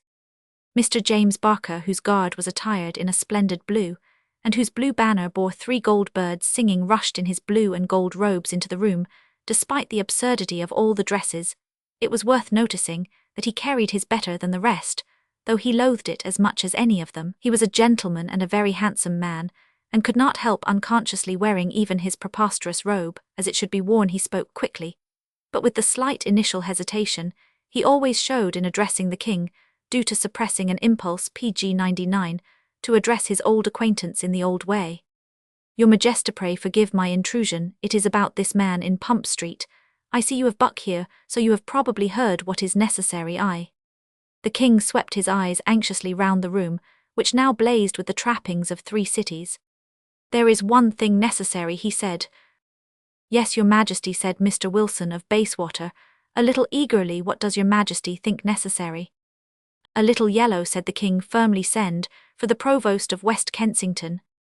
Amid some materialistic protests, he was sent for and arrived with his yellow halberdiers in his saffron robes, wiping his forehead with a handkerchief. After all, placed as he was, he had a good deal to say on the matter. Welcome, West Kensington, said the king. I have long wished to see you touching that matter of the Hammersmith land to the south of the Roton House. Will you hold it feudally from the Provost of Hammersmith? You have only to do him homage by Pg 100, putting his left arm in his overcoat, and then marching home in state. No, your Majesty, id rather not, said the Provost of West Kensington, who was a pale young man with a fair moustache and whiskers, who kept a successful dairy. The king struck him heartily on the shoulder. The fierce old West Kensington blood, he said, they are not wise who ask it to do homage. Then he glanced again round the room. It was full of a roaring sunset of colour, and he enjoyed the sight possible to so few artists, sight of his own dreams, moving and blazing before him in the foreground. The yellow of the West Kensington liveries outlined itself against the dark blue draperies of South Kensington. The crests of these again brightened suddenly into green, as the almost woodland colours of Bayswater rose behind them, and over and behind all the great purple plumes of North Kensington showed almost funereal and black. There is something lacking, said the king, something lacking. What can there it is, there it is. Pg 101. In the doorway had appeared a new figure, a herald in flaming red. He cried in a loud but unemotional voice. The Lord High Provost of Notting Hill desires an audience. Pg 102. Chapter Roman 3. Enter a lunatic. The king of the fairies, who was it, is to be presumed the godfather of King Auberon, must have been very favourable on this particular day to his fantastic godchild, for with the entrance of the guard of the Provost of Notting Hill, there was a certain more or less inexplicable addition to his delight. The wretched navvies and sandwich men who carried the colours of Bayswater or South Kensington, engaged merely for the day to satisfy the royal hobby, slouched into the room with a comparatively hangdog air, and a great part of the king's intellectual pleasure consisted in the contrast between the arrogance of their swords and feathers and the meek misery of their faces. But these Notting Hill halberdiers in their red tunics belted with gold had the air rather of an absurd gravity. They seemed, so to speak, to be taking part in the joke. They marched and wheeled into position with an almost startling dignity and discipline. They carried a yellow banner with a great red lion named by the king as the Notting Pg 103 Hill emblem, after a small public house in the neighbourhood, which he once frequented. Between the 2 lines of his followers, there advanced towards the king a tall red-haired young man with high features and bold blue eyes. He would have been called handsome, but that a certain indefinable air of his nose being too big for his face and his feet for his legs, gave him a look of awkwardness and extreme youth. His robes were red according to the king's heraldry, and alone among the provosts he was girt with a great sword, This was Adam Wayne, the intractable provost of Notting Hill. The king flung himself back in his chair and rubbed his hands. What a day, he said to himself. Now there'll be a row I'd no idea. It would be such fun as it is. These provosts are so very indignant, so very reasonable, so very right. This fellow, by the look in his eyes, is even more indignant than the rest. No sign in those large blue eyes, at any rate, of ever having heard of a joke. Hell remonstrate with the others, and they'll remonstrate with him, and they'll all make themselves sumptuously happy remonstrating with me. Welcome, my lord, he said aloud. What PG 104 news from the Hill of 100 Legends? What have you for the ear of your king? I know that troubles have arisen between you and these others, our cousins. But these troubles it shall be our pride to compose, and I doubt not, and cannot doubt, that your love for me is not less tender, no less ardent than theirs. Mr. Buck made a bitter face, and James Barker's nostrils curled. Wilson began to giggle faintly, and the provost of West Kensington followed in a smothered way, but the big blue eyes of Adam Wayne never changed, and he called out in an odd boyish voice down the hall, I bring homage to my king, I bring him the only thing I have me sword. And with a great gesture he flung it down on the ground, and knelt on one knee behind it. There was a dead silence. I beg your pardon, said the king blankly. You speak well, sire, said Adam Wayne, as you ever speak when you say that my love is not less than the love of these small. Would it be, if it were not more, for I am the heir of your schemeth, child of the Great Charter. I stand here for the rights the Charter gave me, PG 105, and I swear by your sacred crown that, where I stand fast. I bring homage to my king, I bring homage to my king. The eyes of all 5 men stood out of their heads. Then Buck said in his jolly jarring voice, Is the whole world mad? The king sprang to his feet and his eyes blazed. Yes, he cried in a voice of exultation, the whole world is mad, but Adam Wayne and me, it is true as death what I told you long ago. James Barker, seriousness sends men mad. You are mad, because you care for politics, as mad as a man who collects tram tickets. Buck is mad, because he cares for money, as mad as a man who lives on opium. Wilson is mad because he thinks himself right, as mad as a man who thinks himself God Almighty. The provost of West Kensington is mad because he thinks he is respectable, as mad as a man who thinks he is a chicken. All men are mad, but the humorist who cares for nothing and possesses everything. I thought that there was only one humorist in England. Fool, stolz, open your cow's eyes. There are 2 in Notting Hill. In that unpromising elevation there has been born an artist. You thought to spoil my joke and bully me, PG 106, out of it, by becoming more and more modern, more and more practical, more and more bustling and rational. Oh, what a feast it was to answer you by becoming more and more august, more and more gracious, more and more ancient and mellow. But this lad has seen how to bowl me out. He has answered me back, vaunt for vaunt, rhetoric for rhetoric. He has lifted the only shield. I cannot break the shield of an impenetrable pomposity. Listen to him. You have come, my lord, about Pump Street. About the city of Notting Hill, answered Wayne proudly, of which Pump Street is a living and rejoicing part. Not a very large part, said Barker contemptuously. That which is large enough for the rich to covet, said Wayne, drawing up his head, is large enough for the poor to defend. The king slapped both his legs and waved his feet for a second in the air. Every respectable person in Notting Hill, cut in Buck with his cold, coarse voice, is for us, and against you. I have plenty of friends in Notting Hill. Your friends are those who have taken your gold for other men's hearthstones, my PG 107. Lord Buck, said Provost Wayne, I can well believe they are your friends. They've never sold dirty toys, anyhow, said Buck, laughing shortly. They've sold dirtier things, said Wayne calmly. They have sold themselves. It's no good my buckling, said the king, rolling about on his chair. You can't cope with this chivalrous eloquence. You can't cope with an artist. You can't cope with the humorist of Notting Hill. Oh, nunc dimittis that. I have lived to see this day. Provost Wayne, you stand firm. Let them wait and see, said Wayne. If I stood firm before, do you think I shall weaken now that I have seen the face of the king?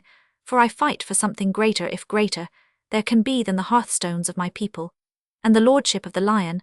I fight for your royal vision, for the great dream you dreamt of the League of the Free Cities. You have given me this liberty, if I had been a beggar, and you had flung me a coin if I had been a peasant in a dance, and you had flung me a favour. Do you think I would have let it be taken by any ruffians on the road? This leadership and liberty of Notting Hill is a gift from your majesty, and if it is taken from PG 108 me, by God, it shall be taken in battle, and the noise of that battle shall be heard in the flats of Chelsea, and in the studios of St. John's Wood. It is too much, said the king. Nature is weak. I must speak to you, brother artist, without further disguise. Let me ask you a solemn question. Adam Wayne, Lord High Provost of Notting Hill, don't you think it splendid? Splendid, cried Adam Wayne, it has the splendor of God. Bowled out again, said the king. You will keep up the pose. Funnily, of course it is serious, but seriously, isn't it funny? What? Asked Wayne with the eyes of a baby. Hang it all, don't play any more. The whole business charter of the cities, isn't it immense? Immense is no unworthy word for that glorious design. Oh, hang you, but of course I see you want me to clear the room of these reasonable sows. You want the two humorists alone together. Leave us gentlemen. Buck threw a sour look at Barker, and at a sullen signal, the whole pageant of blue and PG, 109, green of red, gold and purple, rolled out of the room, leaving only two in the great hall, the king sitting in his seat on the dais, and the red-clad figure still kneeling on the floor before his fallen sword. The king bounded down the steps and smacked Provost Wayne on the back. Before the stars were made, he cried, we were made for each other. It is too beautiful. Think of the valiant independence of Pump Street. That is the real thing. It is the deification of the ludicrous.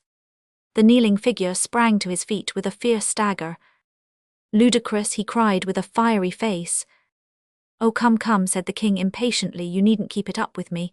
The augurs must wink sometimes from sheer fatigue of the eyelids. Let us enjoy this for half an hour, not as actors, but as dramatic critics. Isn't it a joke?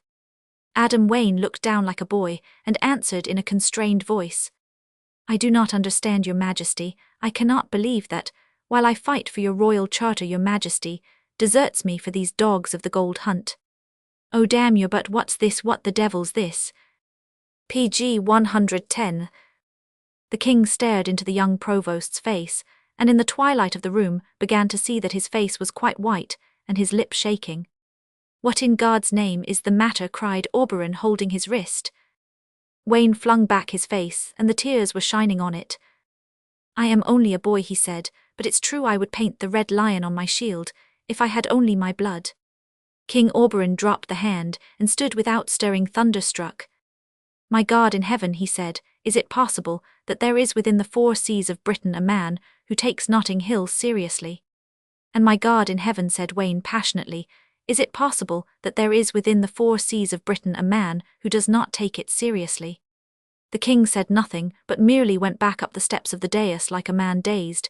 He fell back in his chair again and kicked his heels. If this sort of thing is to go on, he said weakly, I shall begin to doubt the superiority of art to life. In heaven's name, do not play PG 111 with me. Do you really mean that you are? God help me, Notting Hill patriot that you are. Wayne made a violent gesture, and the king soothed him wildly.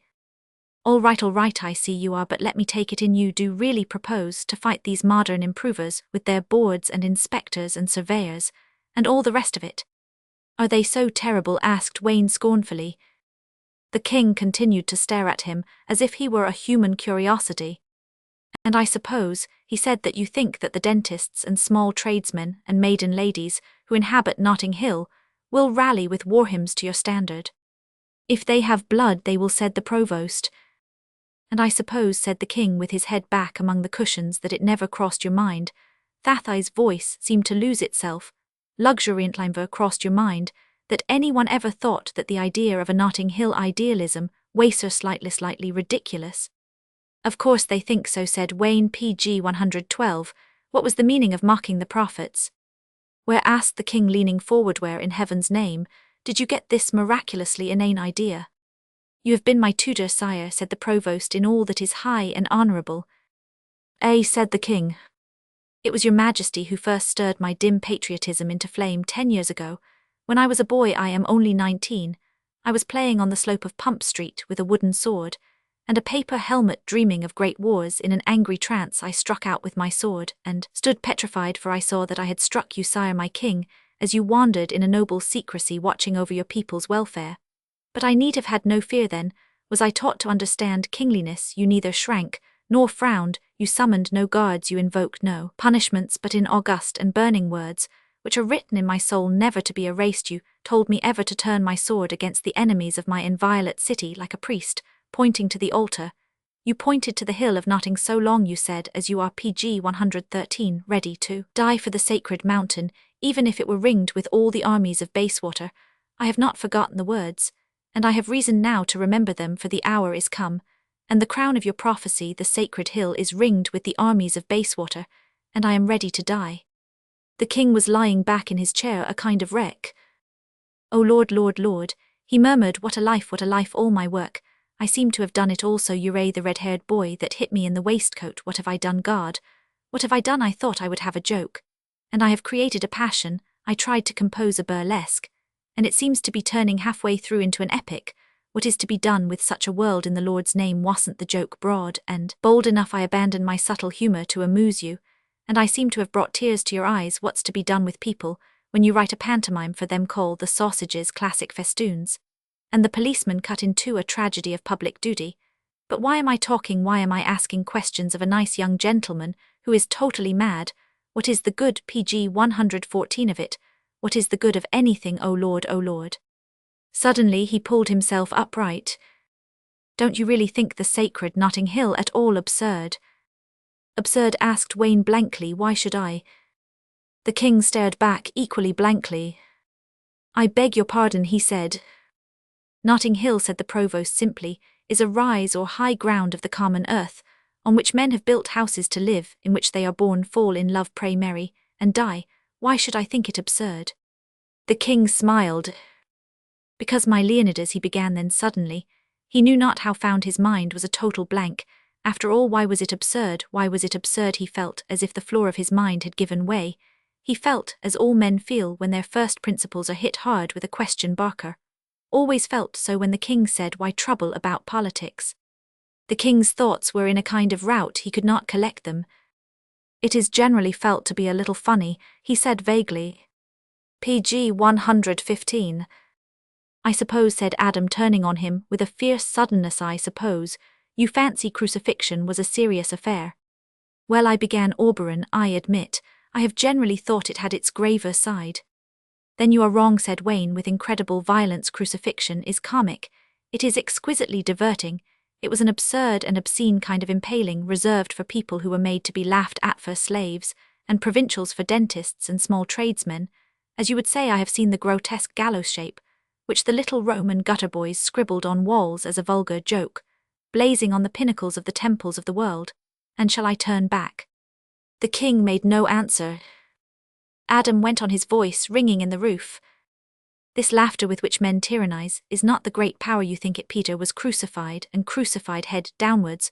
What could be funnier than the idea of a respectable old apostle, upside down? What could be more in the style of your modern humour?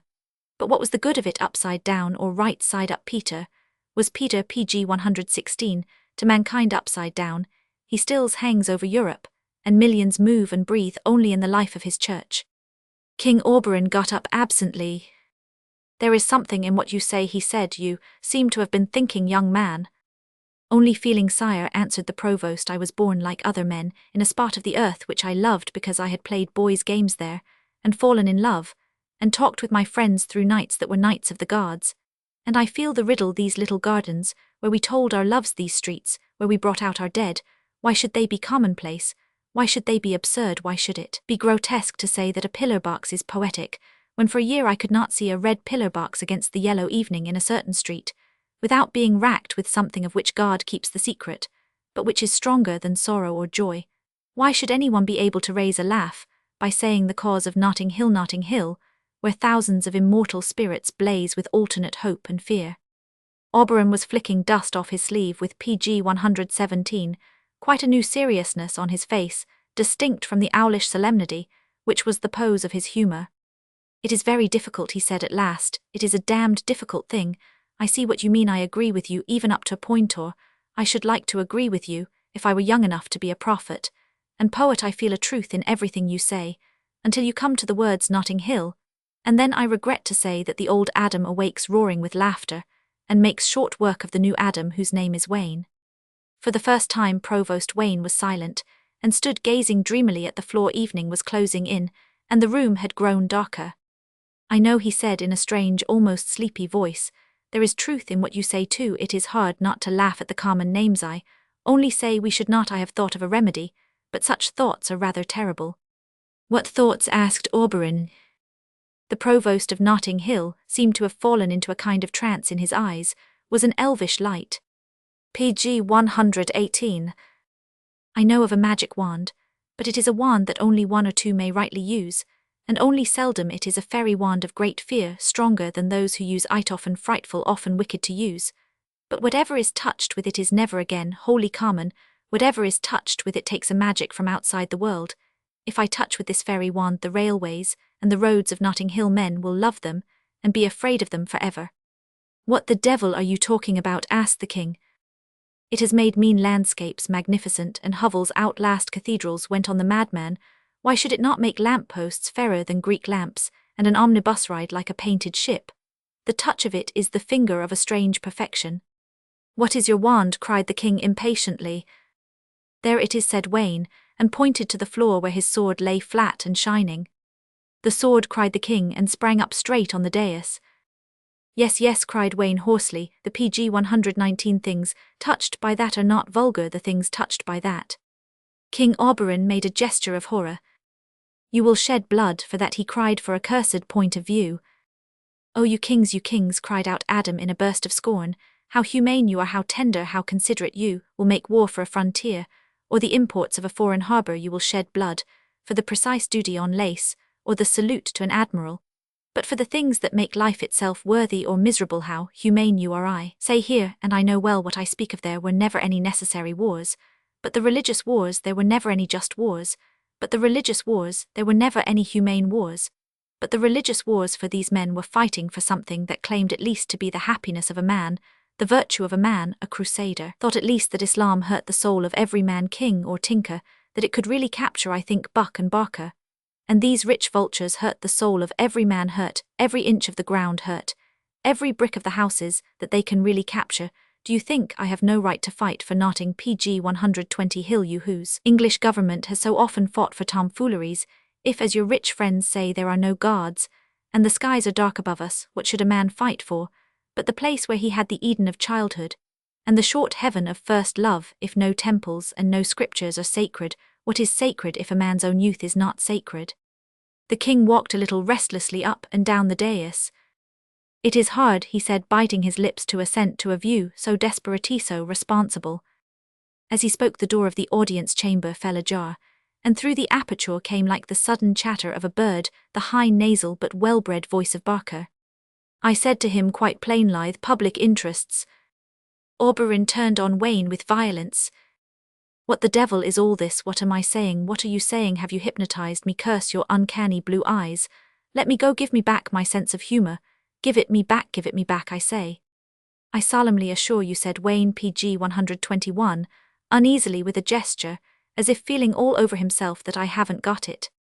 The king fell back in his chair, and went into a roar of Rabelaisian laughter. I don't think you have, he cried.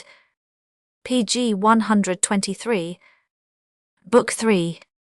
PG 125. Chapter Roman 1. The mental condition of Adam Wayne. A little while after the king's accession, a small book of poems appeared called Hymns on the Hill. They were not good poems, nor was the book successful, but it attracted a certain amount of attention from one particular school of critics. The king himself, who was a member of the school, reviewed it in his capacity of literary critic, to Straight from the Stables, a sporting journal. They were known as the Hammock School, because it had been calculated malignantly by an enemy that no less than 13 of their delicate criticisms had begun with the words, I read this book in a hammock half asleep in the sleepy sunlight. After that there were important differences under these conditions. They liked everything, but especially everything silly next to authentic goodness in a book, they said, next to authentic goodness in a book, and that, alas, we never find. We desire a rich badness. Thus it happened that their praise, as indicating the presence of a rich badness, was not universally sought after, and authors PG 126 became a little disquieted when they found the eye of the Hammock School fixed upon them with peculiar favour.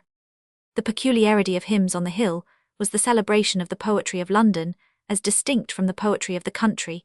This sentiment or affectation was of course not uncommon in the 20th century, nor was it, although sometimes exaggerated and sometimes artificial, by any means without a great truth at its root, for there is one respect in which a town must be more poetical than the country, since it is closer to the spirit of man. For London, if it be not. One of the masterpieces of man is at least one of his sins. A street is really more poetical than a meadow, because a street has a secret. A street is going somewhere and a meadow nowhere. But in the case of the book called Hymns on the Hill, there was another peculiarity, which the king pointed out with great acumen in his review. He was naturally interested in the matter, for he had himself published a volume of lyrics about London under his pseudonym of Daisy Daydream. This difference, as the king pointed out, consisted in the fact that while mere artificers like Daisy Daydream, on whose elaborate style pg 127, the king over his signature of Thunderbolt, was perhaps somewhat too severe thought to praise London, by comparing it to the contagious nature that is as a background from which all poetical images had to be drawn. The more robust author of Hymns on the Hill praised the country or nature by comparing it to the town, and used the town itself as a background. Take, said the critic, the typically feminine lines to the inventor of the hansom cab. Poet whose cunning carved this amorous shell, where twain may dwell. Surely, wrote the king, no one but a woman could have written those lines. A woman has always a weakness for nature. With her art is only beautiful as an echo or shadow of it. She is praising the hansom cab by theme and theory, but her soul is still a child by the sea picking up shells. She can never be utterly of the town, as a man can indeed. Do we not speak with sacred propriety of a man about town? Who ever spoke of a woman about town, however much physically about town? A woman, maybe she still models herself on nature, she tries to carry nature with her, she bids grasses to grow on her head, and furry beasts to bite her about. pg 128, the throat in the heart of a dim city, she models her hat on a flaring cottage garden of flowers. We, with our nobler civic sentiment, model ours on a chimney pot, the ensign of civilization. And rather than be without birds, she will commit massacre that she may turn her head into a tree with dead birds to sing on it. This kind of thing went on for several pages, and then the critic remembered his subject and returned to it. Poet whose cunning carved this amorous shell, where twain may dwell. The peculiarity of these fine though feminine lines, continued Thunderbolt, is, as we have said, that they praise the hansom cab by comparing it to the shell, to a natural thing. Now hear the author of Hymns on the Hill, and how he deals with the same subject in his fine nocturne, entitled The Last Omnibus. He relieves the rich and poignant melancholy of the theme by a sudden sense of rushing at the end. The wind round the old street corner swung sudden and quick as a cab. Here the distinction is obvious. Daisy pg 129 Daydream thinks it a great compliment to a hansom cab to be compared to one of the spiral chambers of the sea, and the author of Hymns on the Hill thinks it a great compliment to the immortal whirlwind to be compared to a hackney coach. He surely is the real admirer of London. We have no space to speak of all his perfect applications of the idea of the poem, in which, for instance, ladies' eyes are compared not to stars, but to two perfect street lamps guiding the wanderer. We have no space to speak of the fine lyric recalling the Elizabethan spirit, in which the poet, instead of saying that the rose and the lily contend in her complexion, says with a purer modernism that the red omnibus of Hammersmith and the white omnibus of Fulham fight there for the mastery. How perfect the image of two contending omnibuses. Here, somewhat abruptly, the review concluded, probably because the king had to send off his copy at that moment, as he was in some want of money. But the king was a very good critic, whatever he may have been as king, and he had to a considerable extent hit the right nail on the head. Hymns on the Hill was not at all like the poems originally published in praise of the poetry of London, and the pg 130 reason was that it was really written by a man who had seen nothing else but London, and who regarded it therefore as the universe. It was written by a raw red-headed lad of 17 named Adam Wayne, who had been born in Notting Hill. An accident in his 7th year prevented his being taken away to the seaside, and thus his whole life had been passed in his own Pump Street, and in its neighbourhood, and the consequence was that he saw the street lamps as things quite as eternal as the stars. The two fires were mingled. He saw the houses as things enduring like the mountains, and so he wrote about them as one would write about mountains. Nature puts on a disguise. When she speaks to every man, to this man she put on the disguise of Notting Hill. Nature would mean to a poet born in the Cumberland Hills a stormy skyline and sudden rocks. Nature would mean to a poet born in the Essex Flats a waste of splendid waters and splendid sunsets. So nature meant to this man Wayne a line of violet roofs and lemon lamps, the chiaroscuro of the town. He did not think it clever or funny to praise the shadows and colours of the town. He had seen no other shadows or colours, and so he praised them because they were pg 131 shadows and colours. He saw all this because he was a poet, though in practice a bad poet. It is too often forgotten that just as a bad man is nevertheless a man, so a bad poet is nevertheless a poet.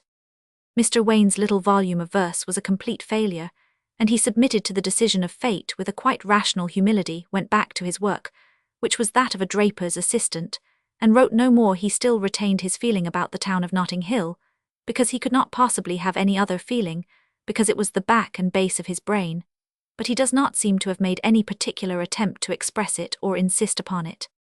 He was a genuine natural mystic, one of those who live on the border of fairyland, but he was perhaps the first to realize how often the boundary of fairyland runs through a crowded city 20 feet from him, for he was very short-sighted. The red and white and yellow suns of the gaslights thronged and melted into each other like an orchard of fiery trees, the beginning of the woods of Elfland. But oddly enough, it was because he was a small poet that he came to his strange and PG 132 isolated triumph. It was because he was a failure in literature that he became a portent in English history. He was one of those to whom nature has given the desire without the power of artistic expression. He had been a dumb poet from his cradle, he might have been so to his grave, and carried unuttered into the darkness a treasure of new and sensational song. But he was born under the lucky star of a single coincidence. He happened to be at the head of his dingy municipality, at the time of the King's jest, at the time when all municipalities were suddenly commanded to break out into banners and flowers out of the long procession of the silent poets who have been passing since the beginning of the world. This one man found himself in the midst of an heraldic vision in which he could act and speak and live lyrically, while the author and the victims alike treated the whole matter as a silly public charade. This one man, by taking it seriously, sprang suddenly into a throne of artistic omnipotence. Armor, music standards, watchfires, the noise of drums, all the theatrical properties were thrown before him. This one poor rimster, having burnt his own rhymes, began to live that life of open air, and acted poetry of which all the poets of the earth PG 133 have dreamed in vain, the life for which the Iliad is only a cheap substitute. Upwards from his abstracted childhood, Adam Wayne had grown strongly and silently in a certain quality or capacity, which is in modern cities almost entirely artificial, but which can be natural, and was primarily almost brutally natural in him, the quality or capacity of patriotism. It exists like other virtues and vices in a certain undiluted reality. It is not confused with all kinds of other things. A child speaking of his country or his village may make every mistake in Manville, or tell every lie in Munchausen, but in his statement there will be no psychological lies, any more than there can be in a good song. Adam Wayne as a boy had for his dull streets in Notting Hill the ultimate and ancient sentiment that went out to Athens or Jerusalem. He knew the secret of the passion, those secrets which make real old national songs sound so strange to our civilization. He knew that real patriotism tends to sing about sorrows and forlorn hopes much more than about victory. He knew that in proper names themselves is half the poetry of all national poems. Above all, he knew the supreme psychological fact about patriotism as certain, in connection with PG 134 it, as that a fine shame comes to all lovers, the fact that the patriot never under any circumstances boasts of the largeness of his country, but always and of necessity boasts of the smallness of it. All this he knew not because he was a philosopher or a genius, but because he was a child. Anyone who cares to walk up a side slum like Pump Street can see a little Adam claiming to be king of a paving stone, and he will always be proudest if the stone is almost too narrow for him to keep his feet inside it. It was while he was in such a dream of defensive battle, marking out some strip of street or fortress of steps, as the limit of his haughty claim, that the king had met him, and with a few words flung in mockery, ratified for ever the strange boundaries of his soul. Thenceforward, the fanciful idea of the defence of Notting Hill in war became to him a thing as solid as eating or drinking or lighting a pipe. He disposed his meals, for it altered his plans, for it lay awake in the night, and went over it again. 2 or 3 shops were to him an arsenal, an area was to him a moat. Corners of balconies and turns of stone steps were points for the location of a culverin or an archer. It PG 135 is almost impossible to convey to any ordinary imagination the degree to which he had transmitted the leaden London landscape to a romantic gold. The process began almost in babyhood and became habitual like a literal madness. It was felt most keenly at night, when London is really herself, when her lights shine in the dark like the eyes of innumerable cats, and the outline of the dark houses has the bold simplicity of blue hills. But for him the night revealed instead of concealing, and he read all the blank hours of morning and afternoon, by a contradictory phrase in the light of that darkness. To this man, at any rate, the inconceivable had happened. The artificial city had become to him nature, and he felt the curbstones and gas lamps as things as ancient as the sky. One instance may suffice. Walking along Pump Street with a friend, he said, as he gazed dreamily at the iron fence of a little front garden, how those railings stir one's blood. His friend, who was also a great intellectual admirer, looked at them painfully, but without any particular emotion. He was so troubled about it that he went back quite a large number of times on quiet evenings, and stared pg 136 at the railings, waiting for something to happen to his blood, but without success. At last he took refuge in asking Wayne himself.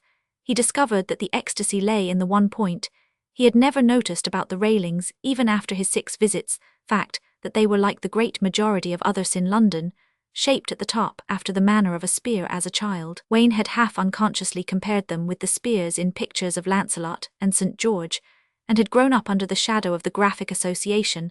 Now, whenever he looked at them, they were simply the serried weapons that made a hedge of steel round the sacred homes of Notting Hill. He could not have cleansed his mind of that meaning, even if he tried. It was not a fanciful comparison, or anything like it.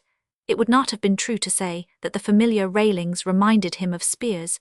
It would have been far truer to say that the familiar spears occasionally reminded him of railings. A couple of days after his interview with the King, Adam Wayne was pacing like a caged lion in front of 5 shops that occupied the upper end of the disputed street.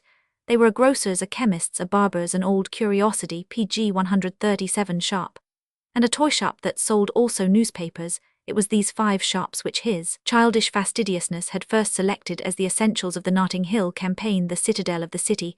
If Notting Hill was the heart of the universe, and Pump Street was the heart of Notting Hill, this was the heart of Pump Street. The fact that they were all small and side by side realized that feeling for formidable comfort and compactness which, as we have said, was the heart of his patriotism. And of all patriotism, the grocer who had a wine and spirit license was included, because he could provision the garrison, the old curiosity shop, because it contained enough swords, pistols, partisans, crossbows, and blunderbusses to arm whole irregular regiment, the toy and paper shop, because Wayne thought a free press an essential centre for the soul of Pump Street, the chemists to cope with outbreaks of disease among the besieged, and the barbers because it was in the middle of all the rest, and the barber's son was an intimate friend and spiritual affinity. It was a cloudless October evening, settling down through purple into pure silver around the roofs and chimneys of the steep little street, which looked black and sharp and dramatic pg 138 in the deep shadows. The gaslit shop fronts gleamed like 5 fires in a row, and before them, darkly outlined like a ghost against some purgatorial furnaces, passed to and fro the tall bird-like figure and eagle nose of Adam Wayne. He swung his stick restlessly and seemed fitfully talking to himself. There are after all enigmas, he said, even to the man who has faith. There are doubts that remain even after the true philosophy is completed, in every rung and rivet, and here is one of them. Is the normal human need, the normal human condition, higher or lower than those special states of the soul which call out a doubtful and dangerous glory, those special powers of knowledge or sacrifice, which are made possible only by the existence of evil, which should come first to our affections, the enduring sanities of peace, or the half-maniacal virtues of battle, which should come first, the man great in the daily round, or the man great in emergency, which should come first? To return to the enigma before me, the grocer or the chemist, which is more certainly the stay of the city, the swift, chivalrous chemist or the benignant all-providing grocer in such ultimate spiritual doubts, pg 139, it is only possible to choose a side by the higher instincts, and to abide the issue in any case. I have made my choice. May I be pardoned if I choose wrongly, but I choose the grocer. Good morning, sir, said the grocer, who was a middle-aged man, partially bald, with harsh red whiskers and beard and forehead, lined with all the cares of the small tradesman. What can I do for you, sir? Wayne removed his hat on entering the shop with a ceremonious gesture, which, slight as it was, made the tradesman eye him with the beginnings of wonder. I come, sir, he said soberly, to appeal to your patriotism. Why, sir, said the grocer, that sounds like the times when I was a boy, and we used to have elections. You will have them again, said Wayne firmly, and far greater things. Listen, Mr. Meade, I know the temptations which a grocer has to a too cosmopolitan philosophy. I can imagine what it must be to sit all day, as you do, surrounded with wares from all the ends of the earth, from strange seas that we have never sailed, and strange forests that we could not even picture no Eastern king ever had such PG 140 argosies, or such cargoes coming from the sunrise, and the sunset, and Solomon in all his glory was not enriched like one of you. India is at your elbow, he cried, lifting his voice, and pointing his stick at a drawer of rice. The grocer, making a movement of some alarm. China is before you, Demerara is behind you, America is above your head. And at this very moment, like some old Spanish admiral, you hold Tunis in your hands. Mr. Meade dropped the box of dates which he was just lifting, and then picked it up again vaguely. Wayne went on with a heightened colour but a lowered voice. I know, I say, the temptations of so international, so universal a vision of wealth. I know that it must be your danger not to fall like many tradesmen into too dusty and mechanical a narrowness, but rather to be too broad, to be too general, too liberal, if a narrow nationalism be the danger of the pastry cook, who makes his own wares under his own heavens. No less is cosmopolitanism the danger of the grocer, but I come to you in the name of that patriotism, which no wanderings or enlightenments should ever wholly extinguish. And I ask you to remember Notting Hill, for PG 141, after all in this cosmopolitan magnificence, she has played no small part. Your dates may come from the tall palms of Barbary, your sugar from the strange islands of the tropics, your tea from the secret villages of the Empire of the Dragon, that this room might be furnished forests, may have been spoiled under the Southern Cross, and leviathans speared under the Polar Star. But you yourself surely no inconsiderable treasurer yourself, the brain that wields these vast interests. You yourself at least have grown to strength and wisdom between these grey houses, and under this rainy sky. This city which made you, and thus made your fortunes, is threatened with war. Come forth, and tell to the ends of the earth. This lesson: oil is from the north, and fruits from the south, rices are from India, and spices from Ceylon, sheep are from New Zealand, and men from Notting Hill. The grocer sat for some little while with dim eyes, and his mouth open, looking rather like a fish. Then he scratched the back of his head and said nothing. Then he said, "Anything out of the shop, sir?" Wayne looked round in a dazed way, seeing a pile of tins of pineapple chunks. He waved his stick generally towards them. PG 142. "Yes," he said, "I'll take those." "All those, sir?" said the grocer with greatly increased interest. "Yes, yes, all those," replied Wayne, still a little bewildered, like a man splashed with cold water. "Very good, sir, thank you, sir," said the grocer with animation. "You may count upon my patriotism, sir." "I count upon it already," said Wayne, and passed out into the gathering night. The grocer put the box of dates back in its place. "What a nice fellow he is," he said. "It's odd how often they are nice, much nicer than those as are all right." Meanwhile Adam Wayne stood outside the glowing chemist's shop, unmistakably wavering. "What a weakness it is," he muttered. "I have never got rid of it from childhood, the fear of this magic shop. The grocer is rich, he is romantic, he is poetical in the truest sense, but he is not, no, he is not supernatural. But the chemist, all the other shops stand in Notting Hill, but this stands in Elfland. Look at those great burning bowls of colour. It must be from them that God paints the sunsets." PG 143. It is superhuman. And the superhuman is all the more uncanny when it is beneficent. That is the root of the fear of God, I am afraid. But I must be a man and enter. He was a man, and entered. A short, dark young man was behind the counter with spectacles, and greeted him with a bright but entirely businesslike smile. "A fine evening, sir," he said. "Fine indeed, strange father," said Adam, stretching his hands somewhat forward. "It is on such clear and mellow nights that your shop is most itself.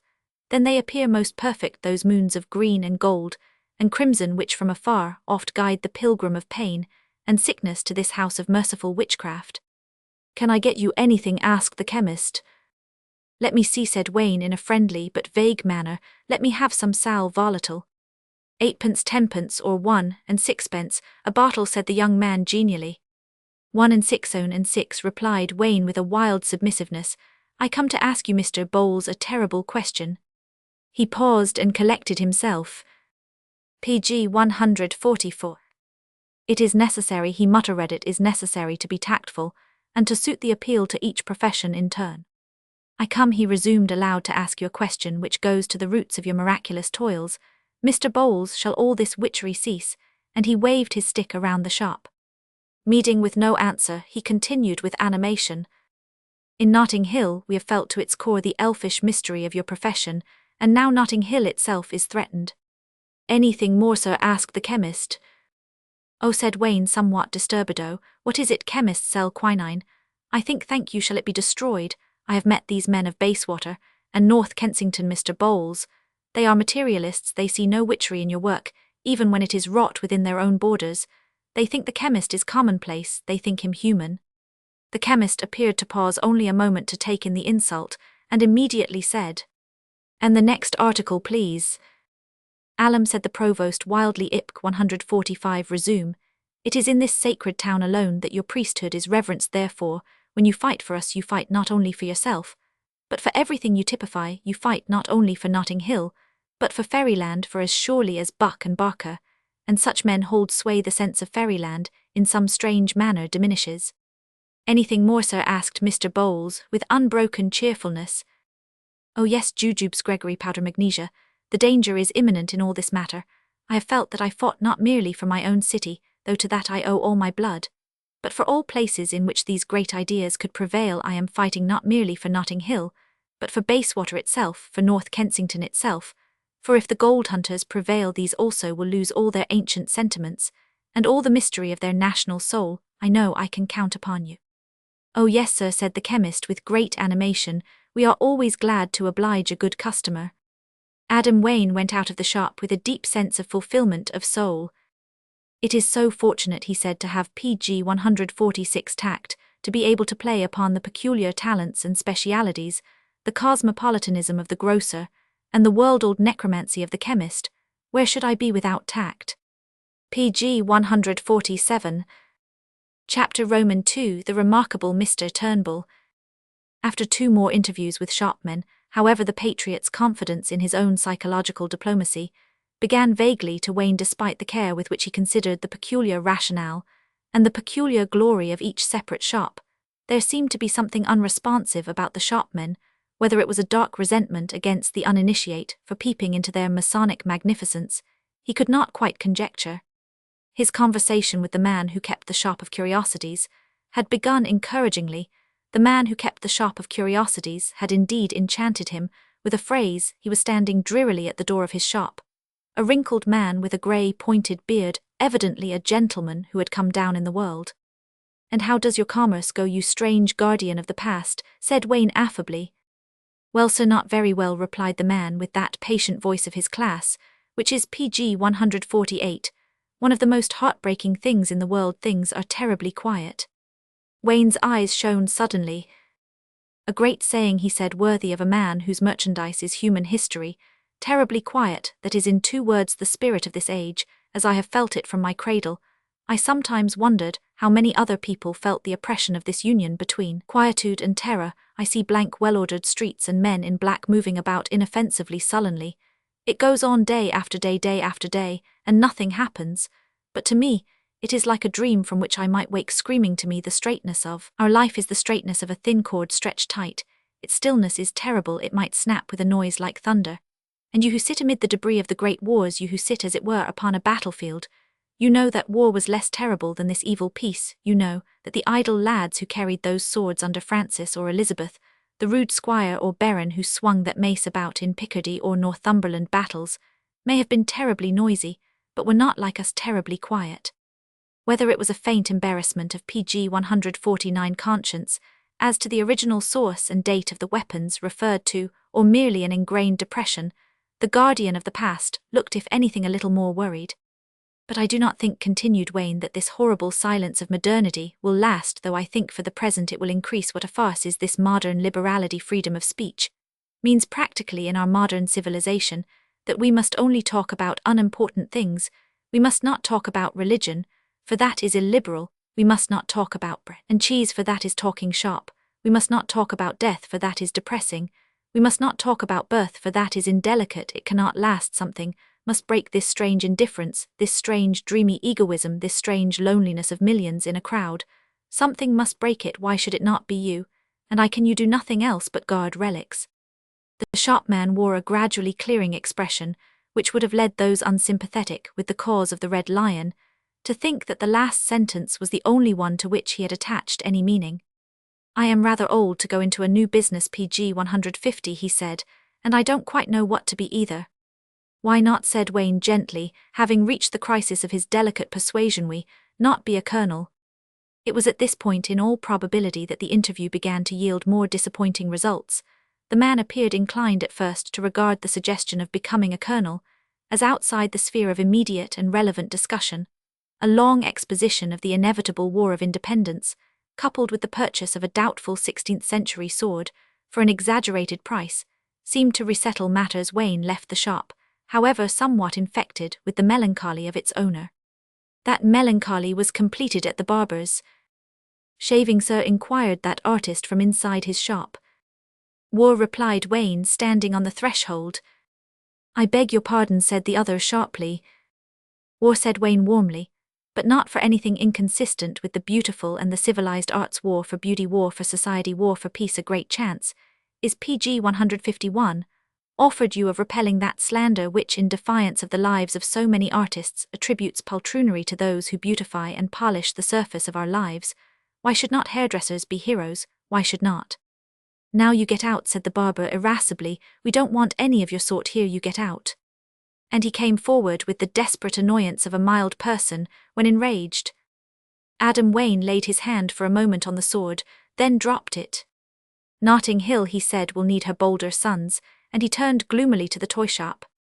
It was one of those queer little shops so constantly seen in the side streets of London, which must be called toy shops only because toys upon the whole predominate, for the remainder of goods seem to consist of almost everything else in the world: tobacco, exercise books, sweetstuff, novelettes, halfpenny paper clips, halfpenny pencil sharpeners, bootlaces, and cheap fireworks.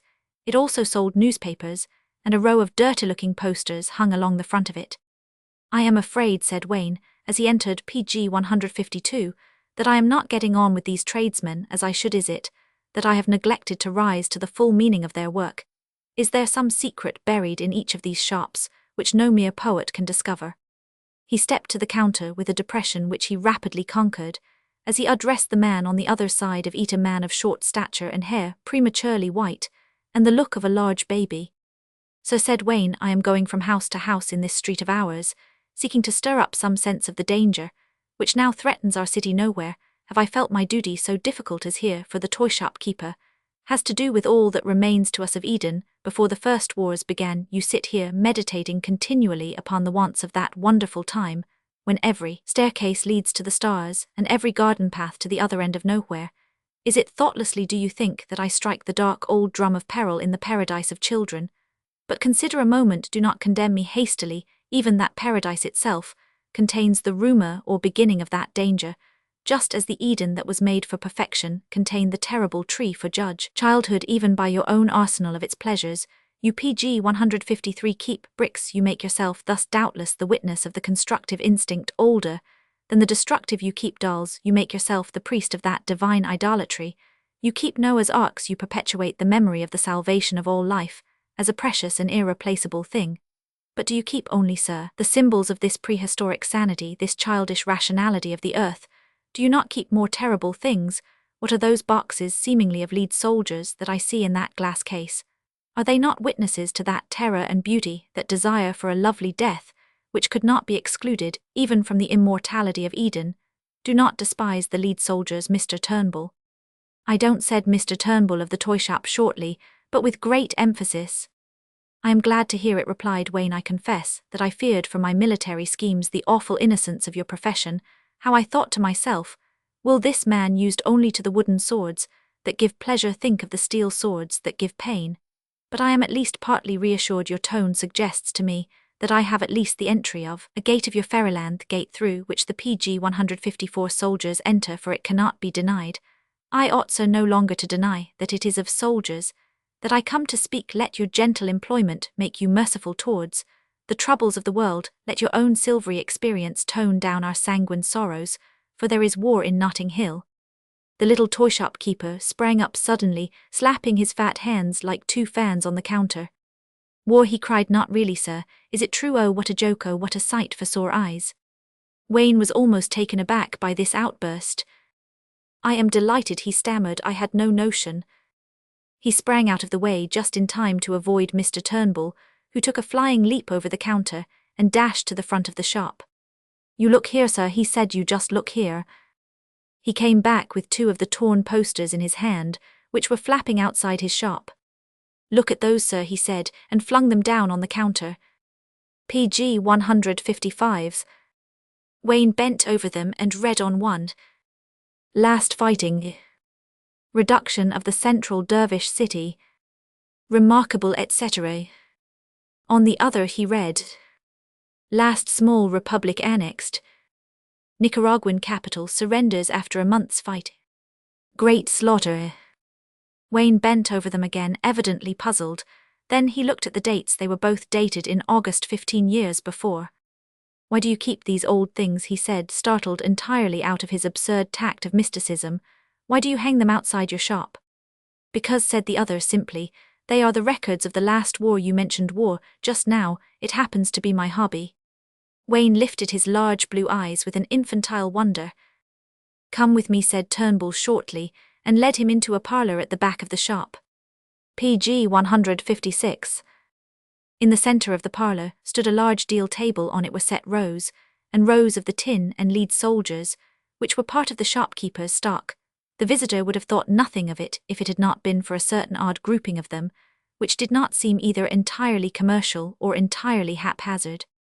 "You are acquainted, no doubt," said Turnbull, turning his big eyes upon Wayne. "You are acquainted, no doubt, with the arrangement of the American and Nicaraguan troops in the last battle," and he waved his hand towards the table. "I am afraid not," said Wayne. You were at that time occupied too much perhaps with the dervish affair. You will find it in this corner," and he pointed to a part of the floor where there was another arrangement of children's soldiers grouped here and there. "You seem," said Wayne, "to be interested in military matters." "I am interested in nothing else," answered the toy-shop keeper simply. Wayne appeared convulsed with a singular suppressed excitement. "In that case," he said, "I may approach you, PG 157, with an unusual degree of confidence, touching the matter of the defence of Notting Hill." "Defence of Notting Hill, yes, sir. This way, sir," said Turnbull with great perturbation. "Just step into this side room," and he led Wayne into another apartment in which the table was entirely covered with an arrangement of children's bricks. A second glance at it told Wayne that the bricks were arranged in the form of a precise and perfect plan of Notting Hill. "Sir," said Turnbull impressively, "you have by a kind of accident hit upon the whole secret of my life. As a boy I grew up among the last wars of the world, when Nicaragua was taken, and the dervishes wiped out, and I adopted it as a hobby, sir, as you might adopt astronomy or bird stuffing. I had no ill will to anyone, but I was interested in war as a science, as a game, and suddenly I was bowled out. The big powers of the world, having swallowed up all the small ones, came to that confounded agreement, and there was no more war. There was nothing more for me to do but to do what I do now, to read the old campaigns in dirty old newspapers, and to work them out with tin soldiers. One other thing had occurred to me.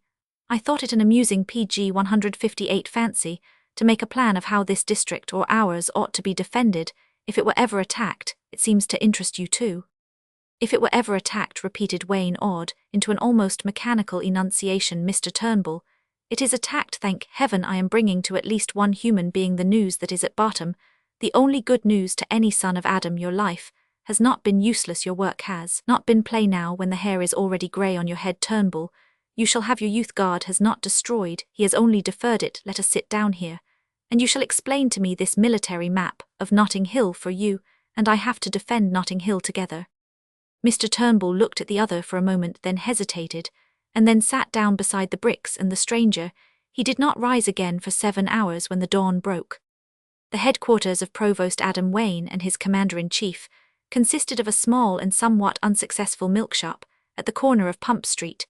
The blank white morning had only just begun to break over the blank London buildings when Wayne and PG 159 Turnbull were to be found seated in the cheerless and unswept shop. Wayne had something feminine in his character.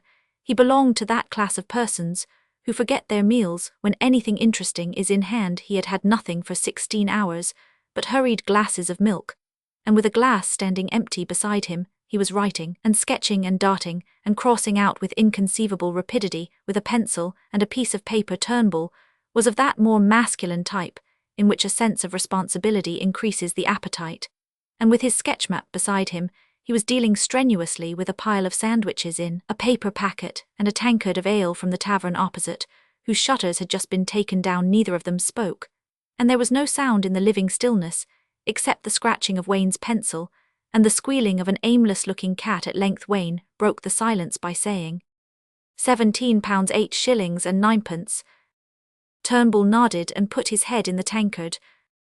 That, said Wayne, is not counting the £5 you took yesterday. What did you do with it? PG 160.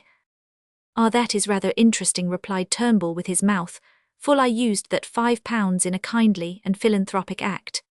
Wayne was gazing with mystification in his queer and innocent eyes.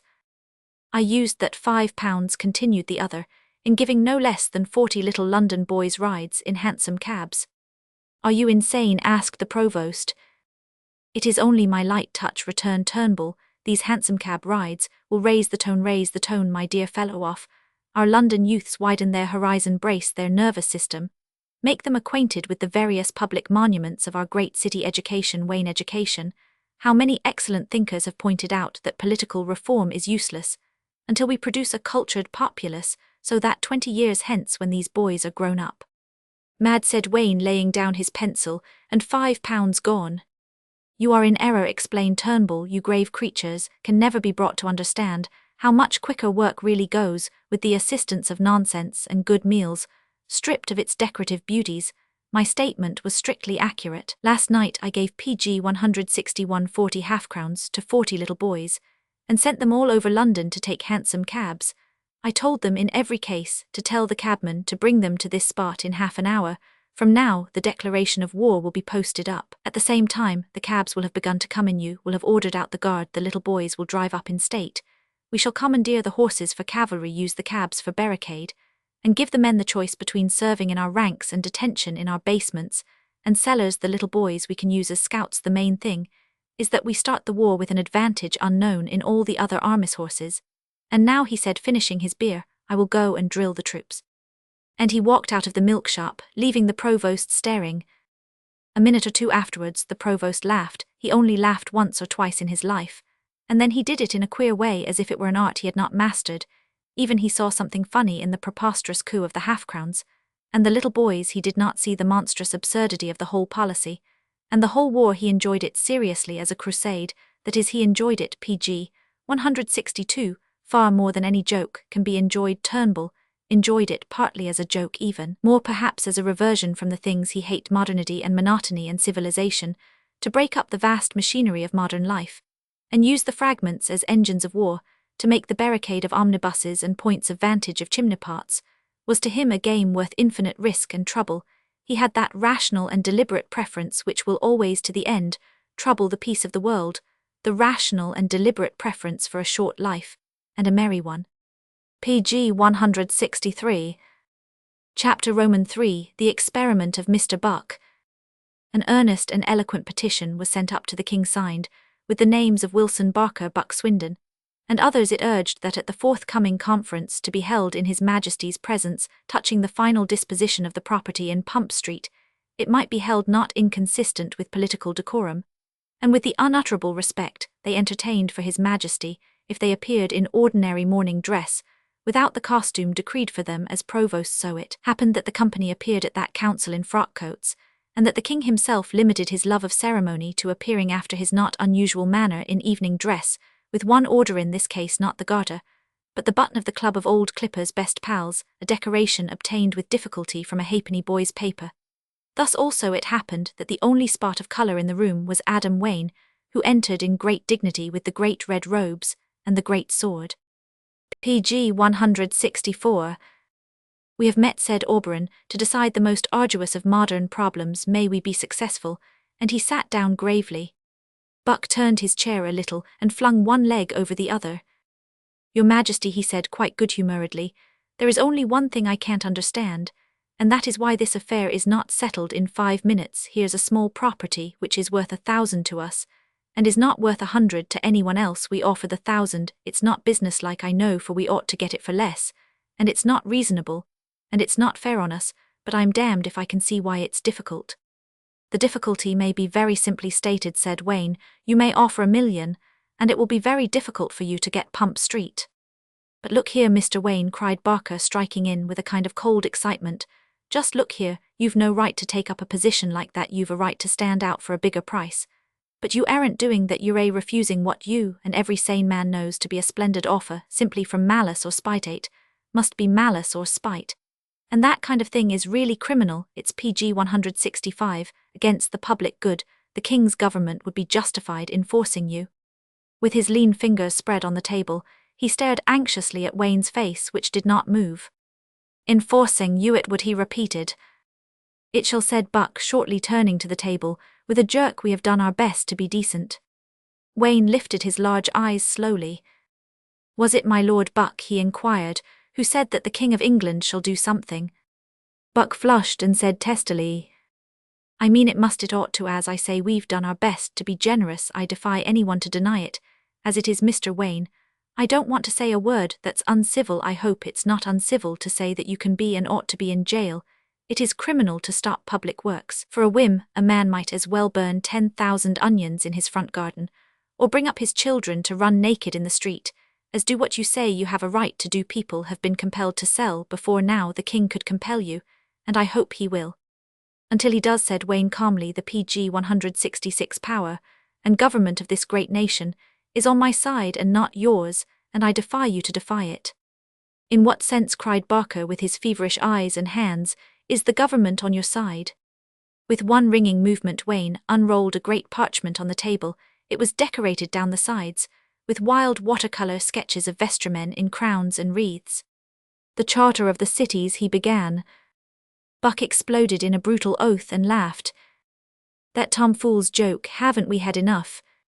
And there you sit, cried Wayne, springing erect, and with a voice like a trumpet, with no argument, but to insult the king before his face. Buck rose also with blazing eyes. I am hard to bully, he began, and the slow tones of the king struck in with incomparable gravity. My Lord Buck, I must ask you to remember that your king is present. It is not often that he needs to protect himself among his subjects. Barker turned to him with frantic gestures. For God's sake, don't back up the madman. PG 167. Now, he implored, have your joke another time. Oh, for heaven's sake. My Lord Provost of South Kensington, said King Auberon steadily, I do not follow your remarks, which are uttered with a rapidity unusual at court, nor do your well-meant efforts to convey the rest with your fingers materially assist me. I say that my Lord Provost of North Kensington, to whom I spoke, ought not, in the presence of his sovereign, to speak disrespectfully of his sovereign's ordinances. Do you disagree? Barker turned restlessly in his chair, and Buck cursed. Without speaking, the king went on in a comfortable voice. My Lord Provost of Notting Hill, proceed. Wayne turned his blue eyes on the king, and to everyone's surprise there was a look in them not of triumph, but of a certain childish distress. I am sorry, your majesty, he said. I fear I was more than equally to blame with the Lord Provost of North Kensington. We were debating somewhat eagerly, and we both rose to our feet. I did so first. I am ashamed to say the Provost of North Kensington is therefore comparatively innocent. I beseech your majesty to address your rebuke chiefly, at least to me. Mr. Buck is not innocent. For PG 168, he did, no doubt in the heat of the moment, speak disrespectfully, but the rest of the discussion he seems to me to have conducted with great good temper. Buck looked genuinely pleased, for business men are all simple-minded, and have therefore that degree of communion with fanatics. The king for some reason looked for the first time in his life ashamed. This very kind speech of the Provost of Notting Hill, began Buck pleasantly, seems to me to show that we have at least got on to a friendly footing now. Come, Mr. Wayne, £500 have been offered to you for a property you admit not to be worth 100. Well, I am a rich man, and I won't be outdone in generosity. Let us say £1,500, and have done with it, and let us shake hands. And he rose glowing and laughing. £1,500, whispered Mr. Wilson of Bayswater. Can we do £1,500? I'll stand the racket, said Buck heartily. Mr. Wayne is a gentleman, and has spoken up for me, so I suppose the negotiations are at an end. Wayne bowed. PG 169. They are indeed at an end. I am sorry I cannot sell you the property. What? Cried Mr. Barker, starting to his feet. Mr. Buck has spoken correctly, said the king. I have, cried Buck, springing up also. I said, Mr. Buck has spoken correctly, said the king. The negotiations are at an end. All the men at the table rose to their feet. Wayne alone rose without excitement. Have I then, he said, your majesty's permission to depart? I have given my last answer. You have it, said Auberon, smiling, but not lifting his eyes from the table, and amid a dead silence the Provost of Notting Hill passed out of the room. Well, said Wilson, turning round to Barker. Well. Barker shook his head desperately. The man ought to be in an asylum, he said, but one thing is clear, we need not bother further about him. The man can be treated as mad. Of course, said Buck, turning to him with sombre decisiveness, you're perfectly right, PG 170 Barker, he is a good enough fellow. But he can be treated as mad. Let's put it in simple form. Go, and tell any 12 men in any town. Go, and tell any doctor in any town that there is a man offered £1,500 for a thing he could sell commonly for 400, and that when asked for a reason for not accepting it, he pleads the inviolate sanctity of Notting Hill, and calls it the Holy Mountain. What would they say? What more can we have on our side than the common sense of everybody? On what else do all laws rest? Ill, tell you, Barker, what's better than any further discussion? Let's send in workmen on the spot to pull down Pump Street. And if old Wayne says a word, arrest him as a lunatic, that's all. Barker's eyes kindled. I always regarded you, Buck, if you don't mind my saying so, as a very strong man. I'll follow you. So of course will I, said Wilson. Buck rose again impulsively. Your Majesty, he said, glowing with popularity, I beseech your Majesty to consider favourably the proposal to which we have committed ourselves. Your Majesty's leniency. Our own offers have fallen in vain on that PG 171, extraordinary man. He may be right, he may be God, he may be the devil, but we think it for practical purposes more probable that he is off his head. Unless that assumption were acted on, all human affairs would go to pieces. We act on it, and we propose to start operations in Notting Hill at once. The king leaned back in his chair. The Charter of the Cities, he said, with a rich intonation. But Buck, being finally serious, was also cautious, and did not again make the mistake of disrespect. Your Majesty, he said, bowing, I am not here to say a word against anything your Majesty has said or done. You are a far better educated man than I, and no doubt there were reasons upon intellectual grounds for those proceedings. But may I ask you, and appeal to your common good nature, for a sincere answer, when you drew up the Charter of the Cities, did you contemplate the rise of a man like Adam Wayne? Did you expect that the charter, whether it was an experiment or a scheme of decoration, or a joke, could ever really come to Thistow, stopping a vast scheme of ordinary business, to shutting up a road to PG 172, spoiling the chances of cabs, omnibuses, railway stations, to disorganizing half a city, to risking a kind of civil war? Whatever were your objects, were they that? Barker and Wilson looked at him admiringly, the king more admiringly still. Provost Buck, said Auberon, you speak in public uncommonly well. I give you your point with the magnanimity of an artist. My scheme did not include the appearance of Mr. Wayne. Alas, would that my poetic power had been great enough. I thank your Majesty, said Buck courteously, but quickly. Your Majesty's statements are always clear, and studied, therefore I may draw a deduction, as the scheme, whatever it was on which you set your heart, did not include the appearance of Mr. Wayne. It will survive his removal. Why not let us clear away this particular Pump Street, which does interfere with our plans, and which does not, by your Majesty's own statement, interfere with yours? Caught out, said the king enthusiastically, and quite impersonally, as if he were watching a cricket match. This man Wayne, continued Buck, would be shut up by any doctors in England, but we PG 173 only ask to have it put before them. Meanwhile, no one's interests, not even in all probability his own, can be really damaged by going on with the improvements in Notting Hill. Not our interests, of course, for it has been the hard and quiet work of 10 years, not the interests of Notting Hill, for nearly all its educated inhabitants desire the change, not the interests of your Majesty, for you say with characteristic sense that you never contemplated the rise of the lunatic, at all. Not, as I say, his own interests, for the man has a kind heart and many talents, and a couple of good doctors would probably put him righter than all the free cities and sacred mountains in creation. I therefore assume, if I may use so bold a word, that your Majesty will not offer any obstacle to our proceeding with the improvements. And Mr. Buck sat down amid subdued but excited applause among the allies. Mr. Buck, said the king, I beg your pardon for a number of beautiful and sacred thoughts, in which you were generally classified as a fool. But there is another thing to be considered. Suppose you send in your workmen, and Mr. Wayne does a thing regrettable indeed, but of which I am sorry to say I think him quite capable, knocks their teeth out. PG 174. I have thought of that, your Majesty, said Mr. Buck easily. and I think it can simply be guarded against. Let us send in a strong guard of, say, 100 of the North Kensington halberdiers. He smiled grimly, of whom your majesty is so fond, or, say, 150. The whole population of Pump Street, I fancy, is only about 100. Still they might stand together and lick you, said the king dubiously. Then say 200, said Buck gaily.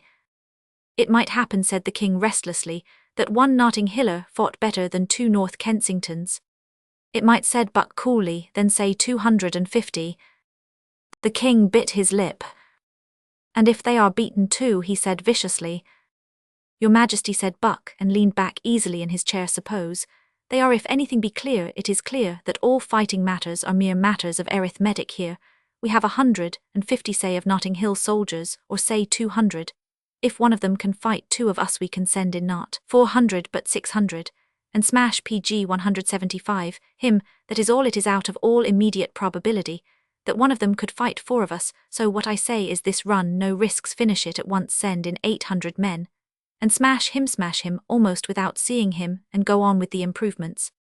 And Mr. Buck pulled out a bandana and blew his nose.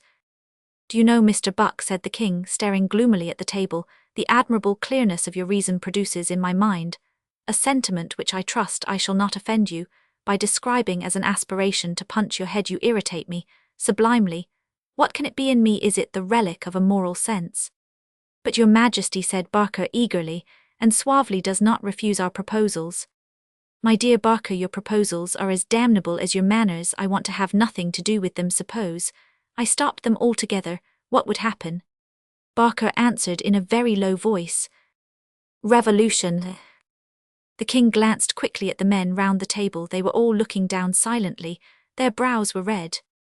PG 176. He rose with a startling suddenness and an unusual pallor. Gentlemen, he said, you have overruled me, therefore I can speak plainly. I think Adam Wayne, who is as mad as a hatter, worth more than 1,000,000 of you. But you have the force, and I admit the common sense, and he is lost. Take your 800 halberdiers, and smash him. It would be more sportsmanlike to take 200. More sportsmanlike, said Buck grimly, but a great deal less humane. We are not artists, and streets purple with gore do not catch our eye in the right way. It is pitiful, said Oberon, with 5 or 6 times their number there will be no fight at all. I hope not, said Buck rising and adjusting his gloves. We desire no fight, your majesty, we are peaceable business men. Well, said the king wearily, the conference is at an end at last. And he went out of the room before anyone else could stir. 40 workmen, 100 Bayswater halberdiers, 200 from South and 3 from North Kensington, assembled at the foot of PG 177 Holland Walk, and marched up it under the general direction of Barker, who looked flushed and happy in full dress at the end of the procession. A small and sulky figure lingered like an urchin. It was the king.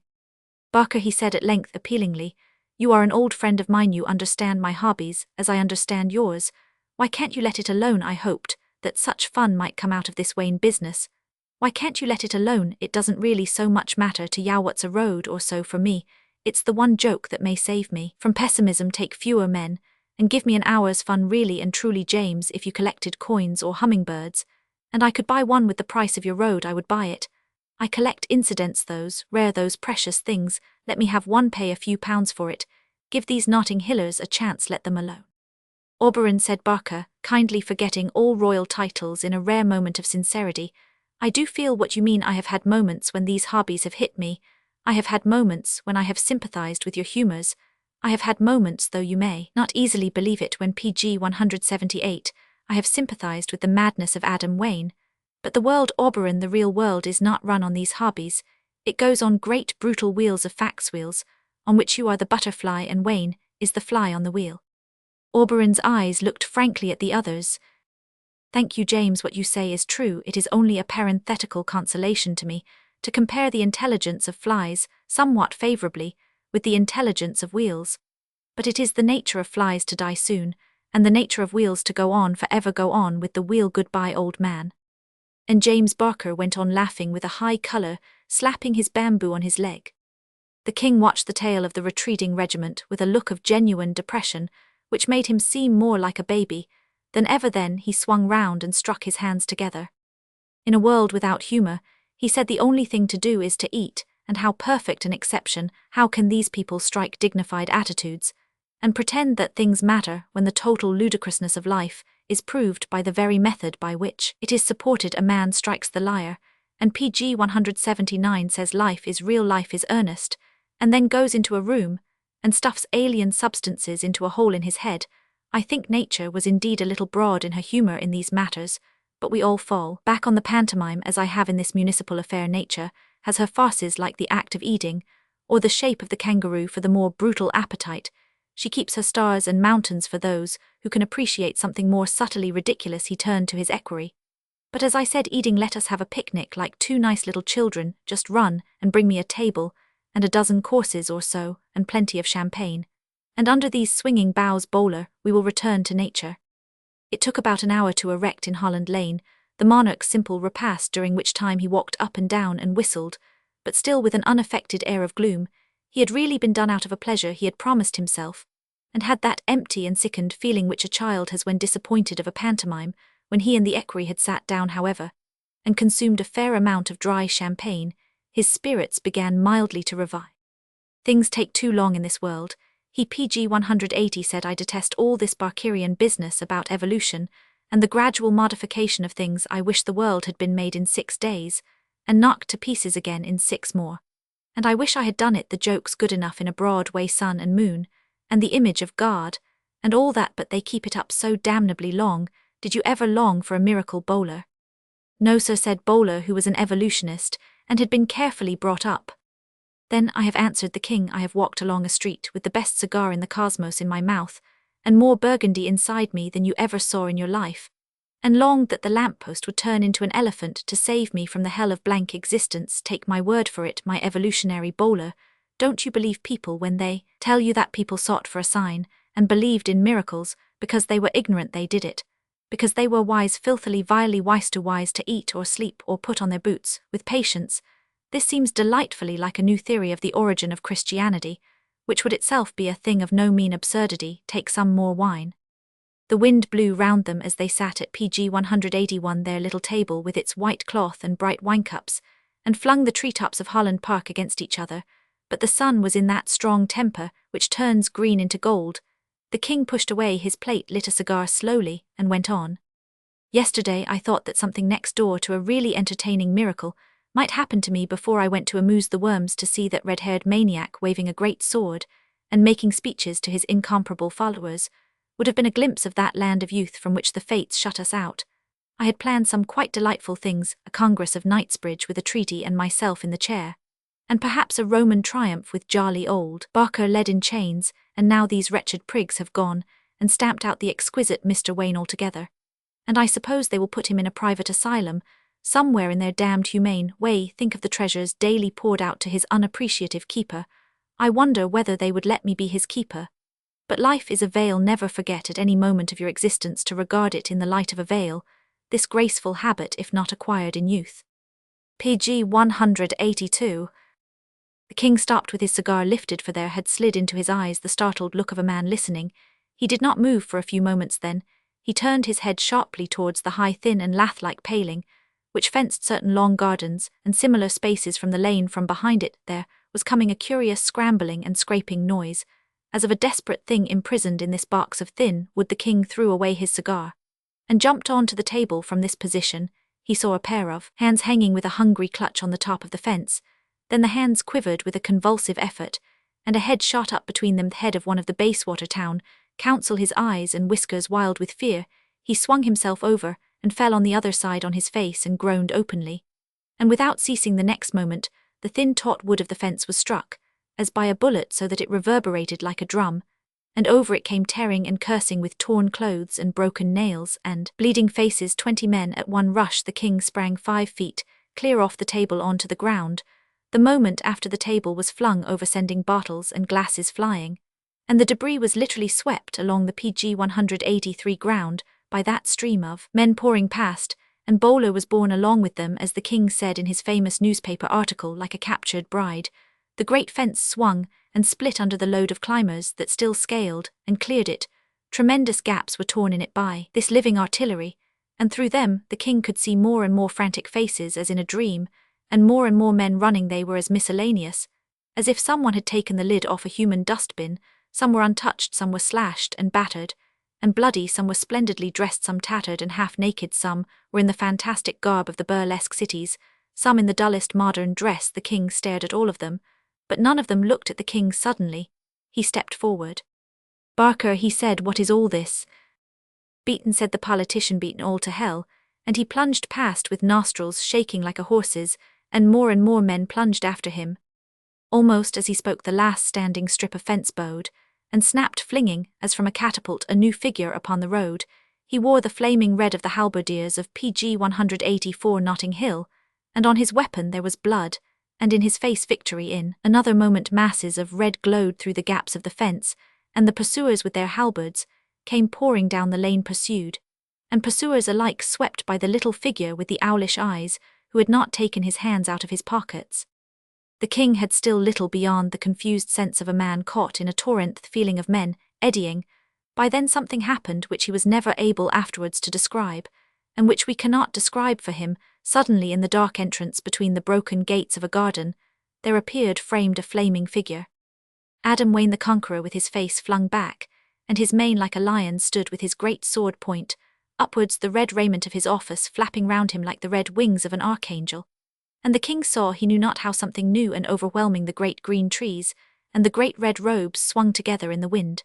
The sword seemed made for the sunlight. The preposterous masquerade, born of his own mockery, towered over him and embraced the world. This was the normal, this was sanity. PG 185, this was nature. And he himself, with his rationality and his detachment and his black frock coat, he was the exception, and the accidental blot of black upon a world of crimson and gold. PG 187. Book 4. PG 189. Chapter Roman 1. The Battle of the Lamps. Mr. Buck, who though retired frequently went down to his big drapery stores in Kensington High Street, was locking up those premises, being the last to leave. It was a wonderful evening of green and gold, but that did not trouble him very much. If you had pointed it out, he would have agreed seriously, for the rich always desire to be artistic. He stepped out into the cool air, buttoning up his light yellow coat and blowing great clouds from his cigar, when a figure dashed up to him in another yellow overcoat, but unbuttoned and flying behind him. "Hullo, Barker," said the draper, "any of our summer articles? You're too late. Factory acts, Barker. Humanity and progress, my boy." "Oh, don't chatter," cried Barker, stamping. "We've been beaten." "Beaten by what?" asked Buck, mystified. "By Wayne's." Buck looked at Barker's fierce white face for the first time as it gleamed in the lamplight. "Come and have a drink," he said. PG 190. They adjourned to a cushioned and glaring buffet, and Buck established himself slowly and lazily in a seat, and pulled out his cigar case. "Have a smoke," he said. Barker was still standing and on the fret, but after a moment's hesitation, he sat down as if he might spring up again the next minute. They ordered drinks in silence. "How did it happen?" asked Buck, turning his big bold eyes on him. "How the devil do I know?" cried Barker. "It happened like a dream. How can 200 men beat 600? How can they?" "Well," said Buck coolly, "how did they? You ought to know." "I don't know, I can't describe," said the other, drumming on the table. "It seemed like this: we were 600, and marched with those damned poleaxes of Oberon's. Only weapons we've got. We marched two abreast. We went up Holland Walk between the high palings, which seemed to me to go straight as an arrow for Pump Street. I was near the tail of the line, and it was a long one when the end of it was still between the high palings. The head of the line was already crossing Holland Park Avenue then. The head, PG 191, plunged into the network of narrow streets on the other side, and the tail and myself came out on the great crossing, when we also had reached the northern side, and turned up a small street that points crookedly, as it were, towards Pump Street. The whole thing felt different. The streets dodged and bent so much that the head of our line seemed lost altogether. It might as well have been in North America, and all this time we hadn't seen a soul. Map of the seat of war. Map of the seat of war. Click image to enlarge." Buck, who was idly dabbing the ash of his cigar on the ashtray, began to move it deliberately over the table, making feathery grey lines, a kind of map. But though the little streets were all deserted, which got a trifle on my nerves, as we got deeper and deeper into them, a thing began to happen that I couldn't understand. Sometimes a long way ahead, 3 turns or corners ahead, as it were there broke suddenly a sort of noise, clattering and confused cries, and then stopped. Then, when it happened, something I can't describe, eat a kind of shake or stagger went down the line, as if the line were a live thing whose head had been struck, or had been an electric cord. None of us knew why we were moving, but we moved and jostled. Then we recovered and went on PG 192, through the little dirty streets, round corners, and up twisted ways.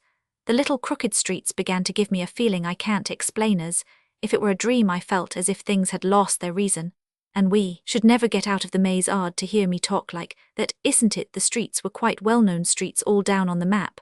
But the fact remains, I wasn't afraid of something happening. I was afraid of nothing ever happening, nothing ever happening for all God's eternity. He drained his glass and called for more whiskey. He drank it and went on. And then something did happen, Buck. It's the solemn truth that nothing has ever happened to you in your life. Nothing had ever happened to me in my life. Nothing ever happened, said Buck, staring. What do you mean? Nothing has ever happened, repeated Barker with a morbid obstinacy.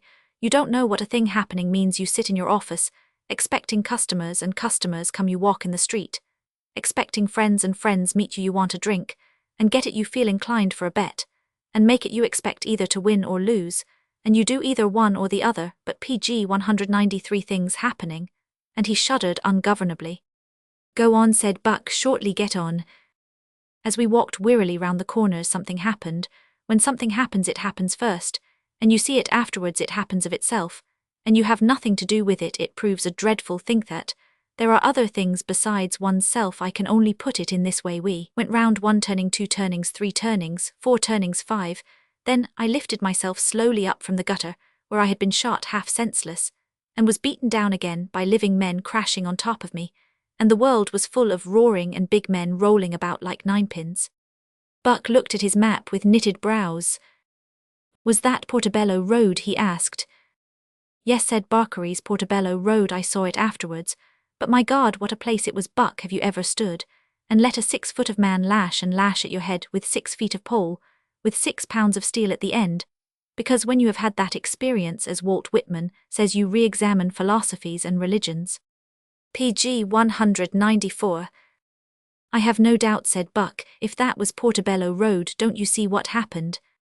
I know what happened exceedingly well. I was knocked down 4 times, an experience which, as I say, has an effect on the mental attitude. And another thing happened too. I knocked down 2 men after the 4th fall.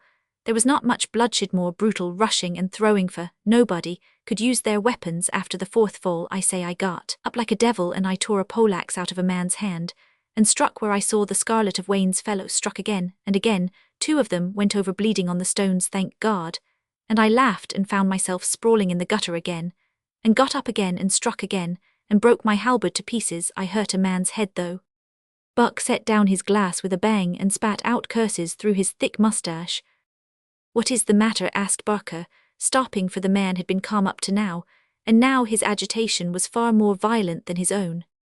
The matter, said Buck bitterly. Don't you see how these maniacs have got us? Why, PG 195 should 2 idiots, one a clown, and the other a screaming lunatic, make sane men, so different from themselves. Look here, Barker. I will give you a picture. A very well-bred young man of this century is dancing about. In a frock coat, he has in his hands a nonsensical 17th century halberd, with which he is trying to kill men in a street in Notting Hill. Damn it, don't you see how they've got us? Never mind how you felt, that is how you looked. The king would put his cursed head on one side, and call it exquisite. The provost of Notting Hill would put his cursed nose in the air, and call it heroic. But in heaven's name, what would you have called it days before? Barker bit his lip. You haven't been through it, Buck. He said you don't understand fighting the atmosphere. I don't deny the atmosphere, said Buck, striking the table. I only say it's their atmosphere. It's Adam Wayne's atmosphere. It's the atmosphere which you and I thought had vanished from an educated world forever. Well, it hasn't, said Barker, and if you have any lingering doubts, lend me a poleaxe and I'll show you. PG 196.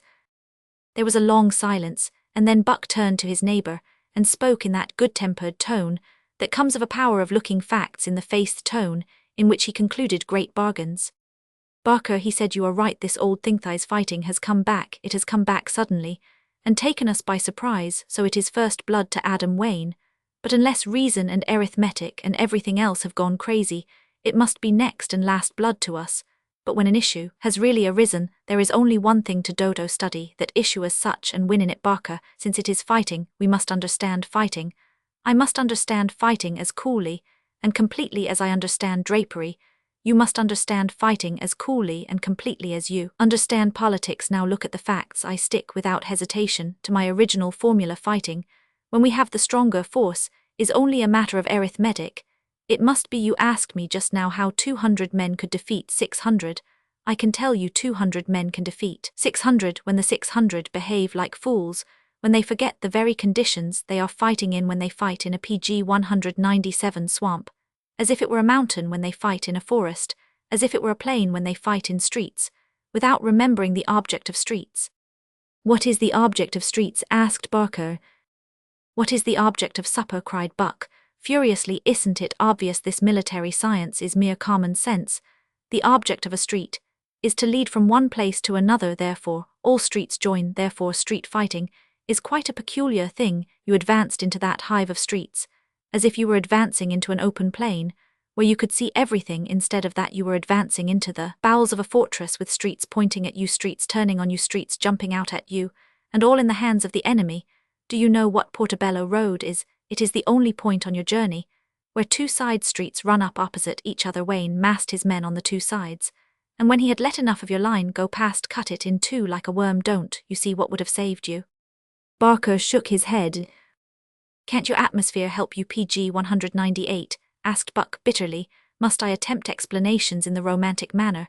Suppose that, as you were fighting blindly with the red Notting Hillers, who imprisoned you on both sides, you had heard a shout from behind them. Suppose, O romantic Barker, that behind the red tunics you had seen the blue and gold of South Kensington taking them in the rear, surrounding them in their turn, and hurling them on to your halberds. If the thing had been possible, began Barker, cursing. The thing would have been as possible, said Buck, simply as simple as arithmetic. There are a certain number of street entries that lead to Pump Street.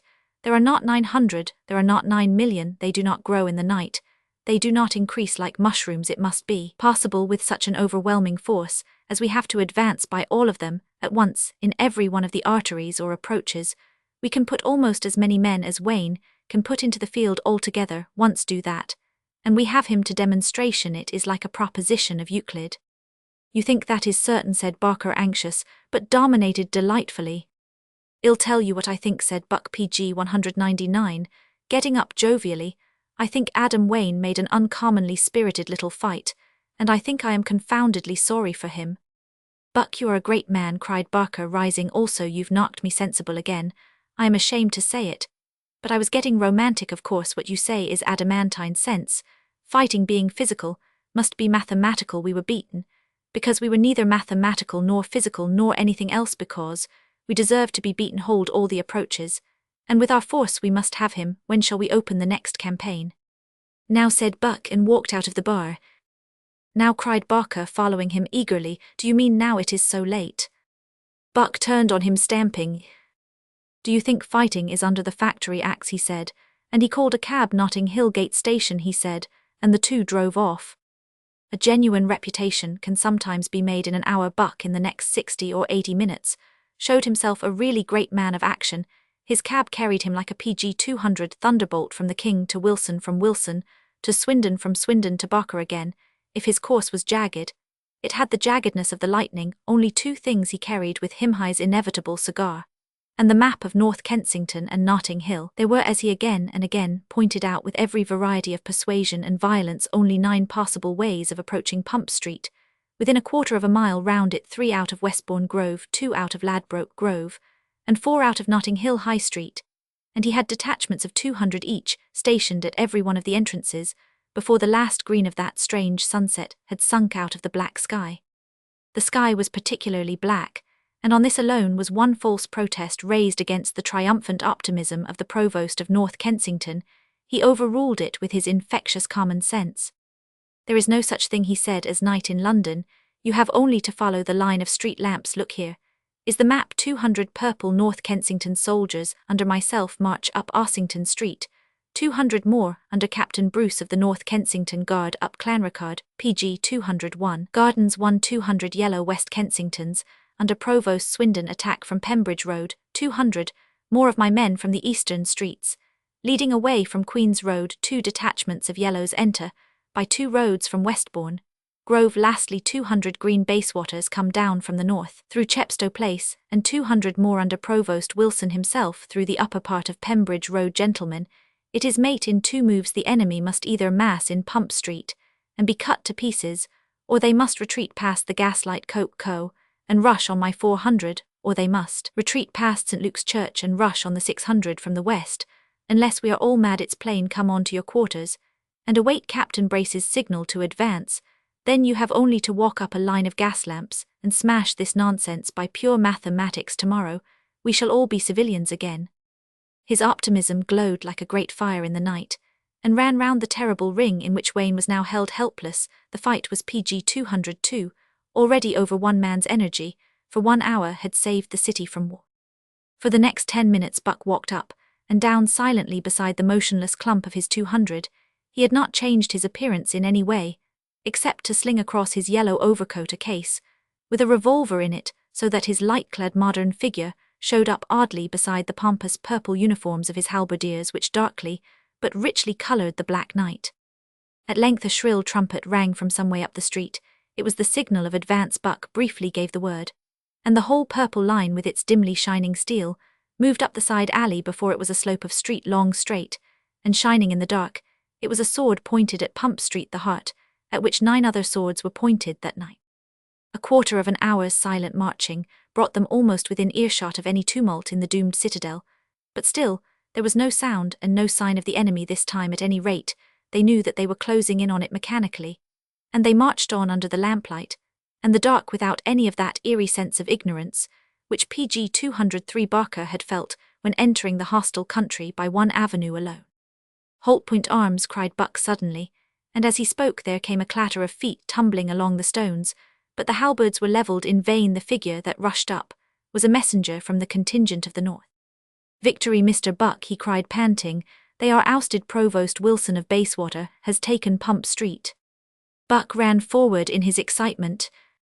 "Then which way are they retreating? It must be either by St. Luke's to meet Swindon, or by the Gas Company to meet us. Run like mad to Swindon, and see that the yellows are holding the St. Luke's Road.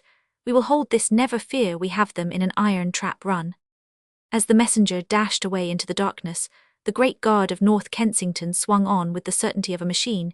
Yet scarcely 100 yards further, their halberd points again fell in line, gleaming in the gaslight, for again a clatter of feet was heard on the stones, and again it proved to be only the messenger. "Mr. Provost," he said, "the yellow West PG 204 Kensingtons have been holding the road by St. Luke's for 20 minutes, since the capture of Pump Street. Pump Street is not 200 yards away. They cannot be retreating down that road." "Then they are retreating down this," said Provost Buck with a final cheerfulness, "and by good fortune down a well-lighted road, though it twists about forward." As they moved along the last 300 yards of their journey, Buck fell for the first time in his life, perhaps into a kind of philosophical reverie, for men of his type are always made kindly, and as it were melancholy, by success.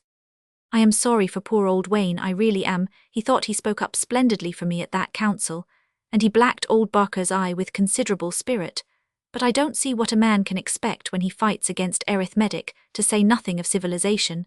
And what a wonderful hoax all this military genius is. I suspect I've just discovered what Cromwell discovered, that a sensible tradesman is the best general, and that a man who can buy men and sell men can lead and kill them. The thing's simply like adding up a column in a ledger. If Wayne has 200 men, he PG 205 can't put 200 men in 9 places at once. If they're ousted from Pump Street, they're flying somewhere. If they're not flying past the church, they're flying past the works. And so we have them. We businessmen should have no chance at all, except that cleverer people than we get bees in their bonnets that prevent them from reasoning properly. So we reason alone, and so I, who am comparatively stupid, see things as God sees them, as a vast machine. My God, what's this?" And he clapped his hands to his eyes and staggered back. Then through the darkness he cried in a dreadful voice, "Did I blaspheme God? I am struck blind." "What?" wailed another voice behind him, the voice of a certain Wilfred Jarvis of North Kensington. "Blind," cried Buck, "blind." "I am blind too," cried Jarvis in an agony. "Fools all of you," said a gross voice behind them. "We're all blind, the lamps have gone out." The lamps, but why where? Cried Buck, turning furiously in the darkness. How are we to get on? How are we to chase the enemy? Where have they gone? PG 206. The enemy went, said the rough voice behind, and then stopped doubtfully. Where? Shouted Buck, stamping like a madman. They went, said the gruff voice, past the gasworks, and they've used their chance. Great God, thundered Buck, and snatched at his revolver. Do you mean they've turned out? But almost before he had spoken the words he was hurled, like a stone from catapult, into the midst of his own men. Notting Hill, cried frightful voices out of the darkness, and they seemed to come from all sides, for the men of North Kensington, unacquainted with the road, had lost all their bearings in the black world of blindness. Notting Hill, cried the invisible people, and the invaders were hewn down horribly with black steel, with steel that gave no glint against any light. Buck, though badly maimed with the blow of a halberd, kept an angry but splendid sanity. He groped madly for the wall, and found it struggling with crawling fingers along it. He found a side opening, and retreated into it with PG 207. The remnants of his men, their adventures during that prodigious night, are not to be described. They did not know whether they were going towards or away from the enemy, not knowing where they themselves were, or where their opponents were. It was mere irony to ask, where was the rest of their army? For a thing had descended upon them, which London does not know, darkness which was before the stars were made, and they were as much lost in it as if they had been made before the stars. Every now and then, as those frightful hours wore on, they buffeted in the darkness against living men who struck at them, and at whom they struck with an idiot fury. When at last the grey dawn came, they found they had wandered back to the edge of the Uxbridge Road. They found that in those horrible eyeless encounters the North Kensingtons and the Bayswaters and the West Kensingtons had again and again met and butchered each other, and they heard that Adam Wayne was barricaded in Pump Street. PG 208. Chapter Roman 2. The correspondent of the Court Journal. Journalism had become like most other such things in England, under the cautious government and philosophy represented by James Barker, somewhat sleepy and much diminished in importance. This was partly due to the disappearance of party government and public speaking, partly to the compromise or deadlock, which had made foreign wars impossible, but mostly of course to the temper of the whole nation, which was that of a people in a kind of backwater. Perhaps the most well known of the remaining newspapers was the Court Journal, which was published in a dusty but genteel-looking office just out of Kensington High Street, for when all the papers of a people have been for years growing more and more dim and decorous, and optimistic, the dimmest and most decorous and most optimistic is very likely to win in the journalistic competition, which was still going on at the beginning of the 20th century. The final victor was the Court Journal. For some mysterious reason, the king had PG 209, a great affection for hanging about in the Court Journal office smoking a morning cigarette, and looking over files like all ingrainedly idle men. He was very fond of lounging and chatting in places where other people were doing work, but one would have thought that even in the prosaic England of his day, he might have found a more bustling centre. On this particular morning, however, he came out of Kensington Palace with a more alert step, and a busier air than usual. He wore an extravagantly long frock coat, a pale green waistcoat, a very full and diggage black tie, and curious yellow gloves. This was his uniform as colonel of a regiment of his own creation, the first Decadence Green. It was a beautiful sight to see him drilling them. He walked quickly across the park and the High Street, lighting his cigarette as he went, and flung open the door of the Court Journal office. "You've heard the news, Pally, you've heard the news," he said. The editor's name was Hoskins, but the king called him Pally, which was an abbreviation of Palladium of our liberties. "Well, your Majesty," said Hoskins slowly. He was a worried, gentlemanly-looking person with a wandering brown beard. "Well, your PG 210 Majesty, I have heard rather curious things, but You'll hear more of them," said the king, dancing a few steps of a kind of Negro shuffle. "You'll hear more of them, my blood and thunder tribune. Do you know what I am going to do for you?" "No, your Majesty," replied the Palladium vaguely. "I am going to put your paper on strong, dashing, enterprising lines," said the king. "Now, where are your posters of last night's defeat?" "I did not propose, your Majesty," said the editor, "to have any posters exactly." "Paper, paper," cried the king wildly. "Bring me paper as big as a house. Ill do you posters. Stop. I must take my coat off." He began removing that garment with an air of set intensity, flung it playfully at Mr. Hoskins' head, entirely enveloping him, and looked at himself in the glass. "The coat off," he said. "And the hat on, that looks like a sub-editor." "It is indeed the very essence of sub-editing. well, he continued, turning round, abruptly, come along with that paper. The Palladium had only just extricated PG 211 himself, reverently from the folds of the king's frock coat, and said, bewildered, "I am afraid, your majesty—" "Oh, you've got no enterprise," said Oberon. "What's that roll in the corner? Wallpaper decorations for your private residence, art in the home pally. Fling it over here, and I'll paint such posters on the back of it, that when you put it up in your drawing-room you'll paste the original pattern against the wall." And the king unrolled the wallpaper, spreading it over the whole floor. "Now give me the scissors," he cried, and took them himself before the other could stir. He slit the paper into about 5 pieces each, nearly as big as a door. Then he took a big blue pencil and went down on his knees on the dusty oilcloth and began to write on them in huge letters. From the front, General Buck defeated. Darkness, danger and death. Wayne said to be in Pump Street. Failing in the city. He contemplated it for some time with his head on one side and got up with a sigh. PG 212. Not quite intense enough, he said, not alarming. I want the court journal to be feared as well as loved. Let's try something more hard-hitting. And he went down on his knees again. After sucking the blue pencil for some time, he began writing again busily. How will this do, he said. Wayne's wonderful victory. I suppose, he said, looking up appealingly, and sucking the pencil. I suppose we couldn't say victory. Wayne's wonderful victory. No, refinement, pally, refinement. I have it. Wayne wins. Astounding fight in the dark. The gas lamps in their courses fought against Buck. Nothing like our fine old English translation. What else can we say? Well, anything to annoy old Buck. And he added thoughtfully in smaller letters. Rumoured court-martial on General Buck. Those will do for the present, he said, and turned them both face downwards. Paste, please. PG 213. The Palladium, with an air of great terror, brought the paste out of an inner room. The king slabbed it on with the enjoyment of a child messing with treacle. Then, taking one of his huge compositions fluttering in each hand, he ran outside and began pasting them up in prominent positions over the front of the office. And now, said Oberon, entering again, with undiminished vivacitino for the leading article.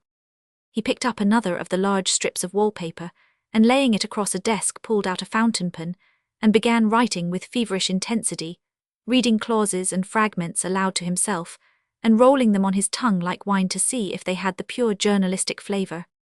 The news of the disaster to our forces in Notting Hill, awful as it is no distressing, as it is may do some good if it draws attention to the what's-his-name inefficiency, scandalous inefficiency, of course, of the government's preparations, in our present state of information.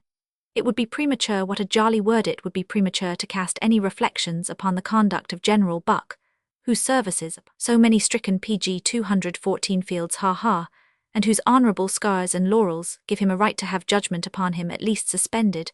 But there is one matter on which we must speak plainly. We have been silent on it too long, from feelings perhaps of mistaken caution, perhaps of mistaken loyalty. This situation would never have arisen, but for what we can only call the indefensible conduct of the king. It pains us to say such things, but speaking as we do in the public interests, I plagiarize from Barker's famous epigram, we shall not shrink, because of the distress we may cause to any individual, even the most exalted, at this crucial moment of our country. The voice of the people demands with a single tongue, where is the king, what is he doing? While his subjects tear each other in pieces in the streets of a great city are his amusements, and his dissipations, of which we cannot pretend to be ignorant, so engrossing that he can spare no thought for a perishing nation.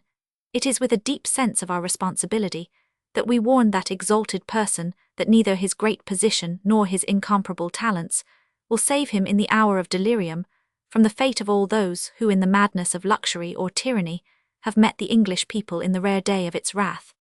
PG 215.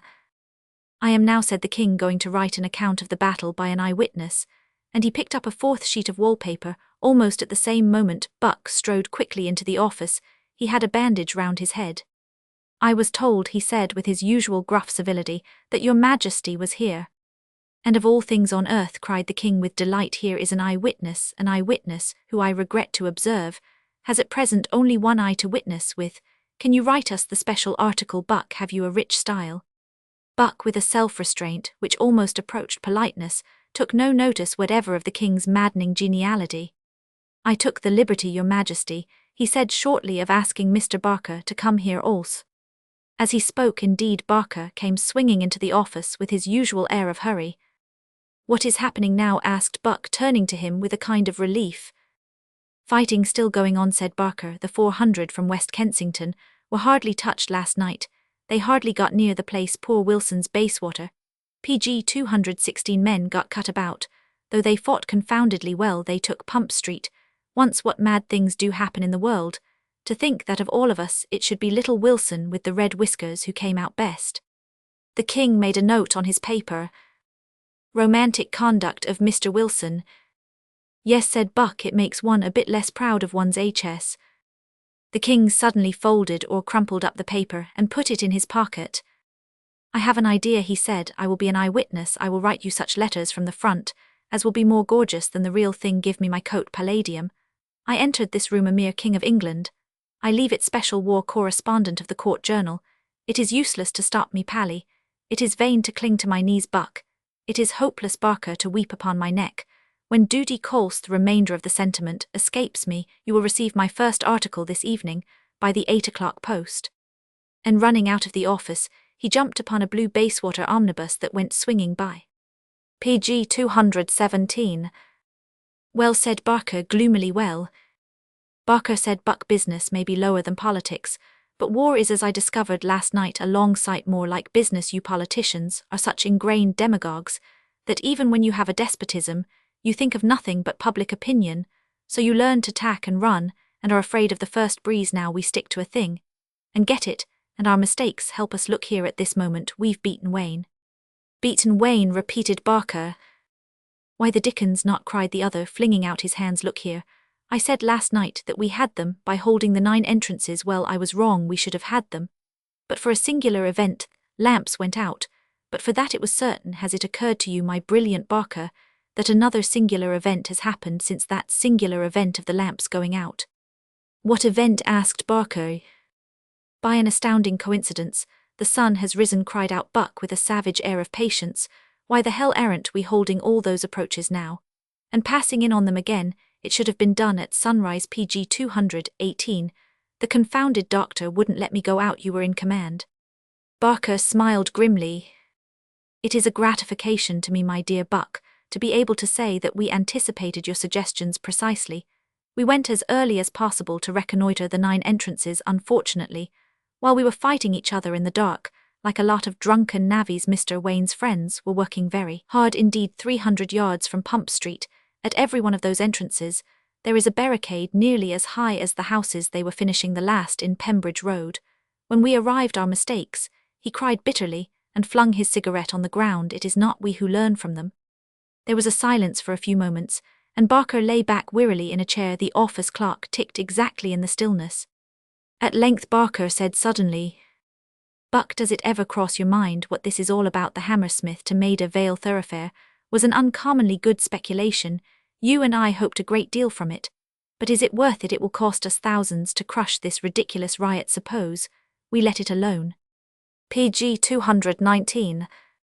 "And be thrashed in public by a red-haired madman, whom any 2 doctors would lock up," cried out Buck, starting to his feet. "What do you propose to do, Mr. Barker? To apologize to the admirable Mr. Wayne, to kneel to the Charter of the Cities, to clasp to your bosom the flag of the Red Lion, to kiss in succession every sacred lamppost that saved Notting Hill? No, by God, my men fought jolly wealthy, were beaten by a trick, and they'll fight again." "Buck," said Barker, "I always admired you, and you were quite right in what you said the other day." "In what?" "In saying," said Barker, rising quietly, "that we had all got into Adam Wayne's atmosphere, and out of our own, my friend. The whole territorial kingdom of Adam Wayne extends to about 9 streets with barricades at the end of them, but the spiritual kingdom of Adam Wayne extends God knows where it extends. To this office, at any rate. The red-haired madman, whom any 2 doctors would lock up, is filling this room with his roaring, unreasonable soul. And it was the red-haired madman who said the last word you spoke." PG 220. Buck walked to the window without replying. "You understand, of course," he said at last. "I do not dream of giving in." The king, meanwhile, was rattling along on the top of his blue omnibus. The traffic of London as a whole had not, of course, been greatly disturbed by these events, for the affair was treated as a Notting Hill riot, and that area was marked off as if it had been in the hands of a gang of recognized rioters. The blue omnibuses simply went round, as they would have done if a road were being mended, and the omnibus on which the correspondent of the Court Journal was sitting swept round the corner of Queen's Road, Bayswater. The king was alone on the top of the vehicle, and was enjoying the speed at which it was going. "Forward, my beauty, my Arab," he said, patting the omnibus encouragingly. "Fleetest of all thy bounding tribe. Are thy relations with thy driver, I wonder, those of the Bedouin? And his steed, does he sleep side by side with thee?" His meditations were broken by a sudden and jarring stoppage. Looking over the edge pg 221, he saw that the heads of the horses were being held by men in the uniform of Wayne's army, and heard the voice of an officer calling out orders. King Auberon descended from the omnibus with dignity. King Auberon descended from the omnibus with dignity. King Auberon descended from the omnibus with dignity. The guard or picket of red halberdiers who had stopped the vehicle did not number more than 20, and they were under the command of a short, dark, clever-looking young man, conspicuous among the rest, as being clad in an ordinary frock-coat, but girt round the waist with a red sash, and a long 17th-century sword. A shiny silk hat and spectacles completed the outfit in a pleasing manner. "To whom have I the honour of speaking?" said the king, endeavouring to look like Charles Roman I, in spite of personal difficulties. The dark man in spectacles lifted his hat with equal gravity. "My name is Bowles," he said. "I am a chemist. I am also a captain of O Company of the Army of Notting Hill. I am distressed at having to incommode you by stopping the omnibus, but this area is covered by our proclamation, and we intercept all traffic. May I ask to whom I have the honour?" "Why, good gracious, I beg your Majesty's pardon, I am pg 222, quite overwhelmed at finding myself concerned with the king." Auberon put up his hand with indescribable grandeur.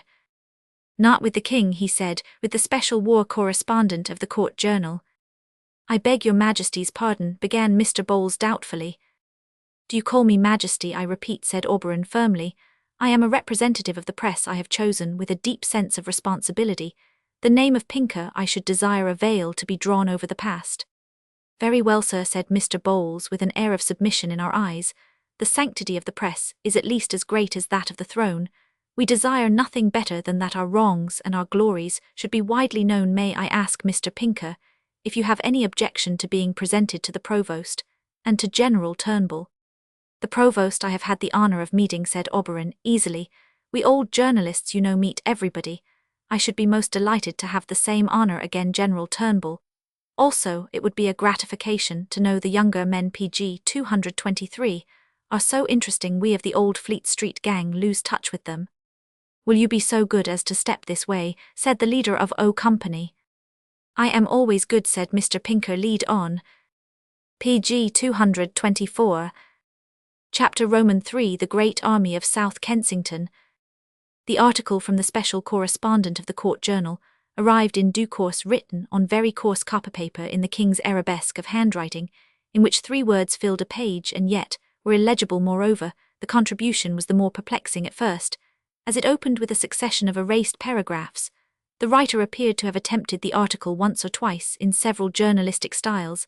At the side of one experiment was written "Try American style," and the fragment began, "The king must go, we want gritty men, flapdoodle is all very," and then broke off, followed by the note, "Good sound journalism, safer, try it."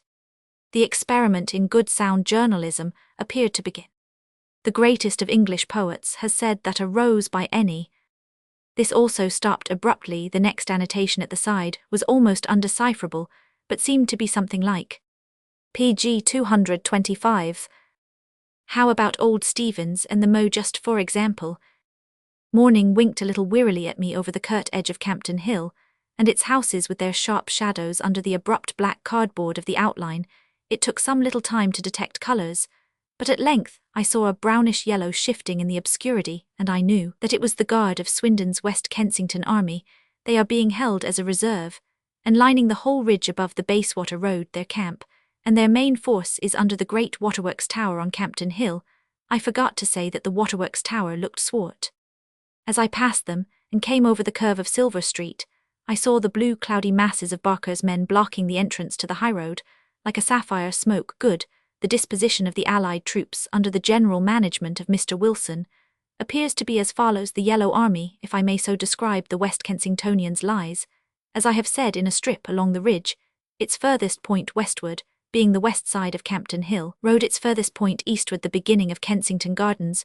The Green Army of Wilson lines the Notting Hill PG 226 High Road itself from Queen's Road to the corner of Pembridge Road, curving round the latter, and extending some 300 yards up towards Westbourne Grove. Westbourne Grove itself is occupied by Barker of South Kensington. The fourth side of this rough square, the Queen's Road side, is held by some of Buck's purple warriors.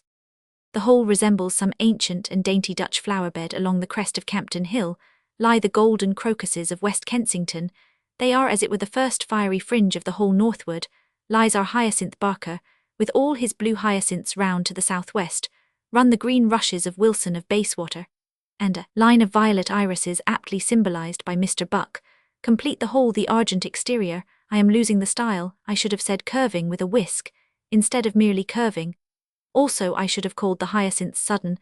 I cannot keep this up. War is too rapid for this style of writing. Please ask office boy to insert Moe's justs.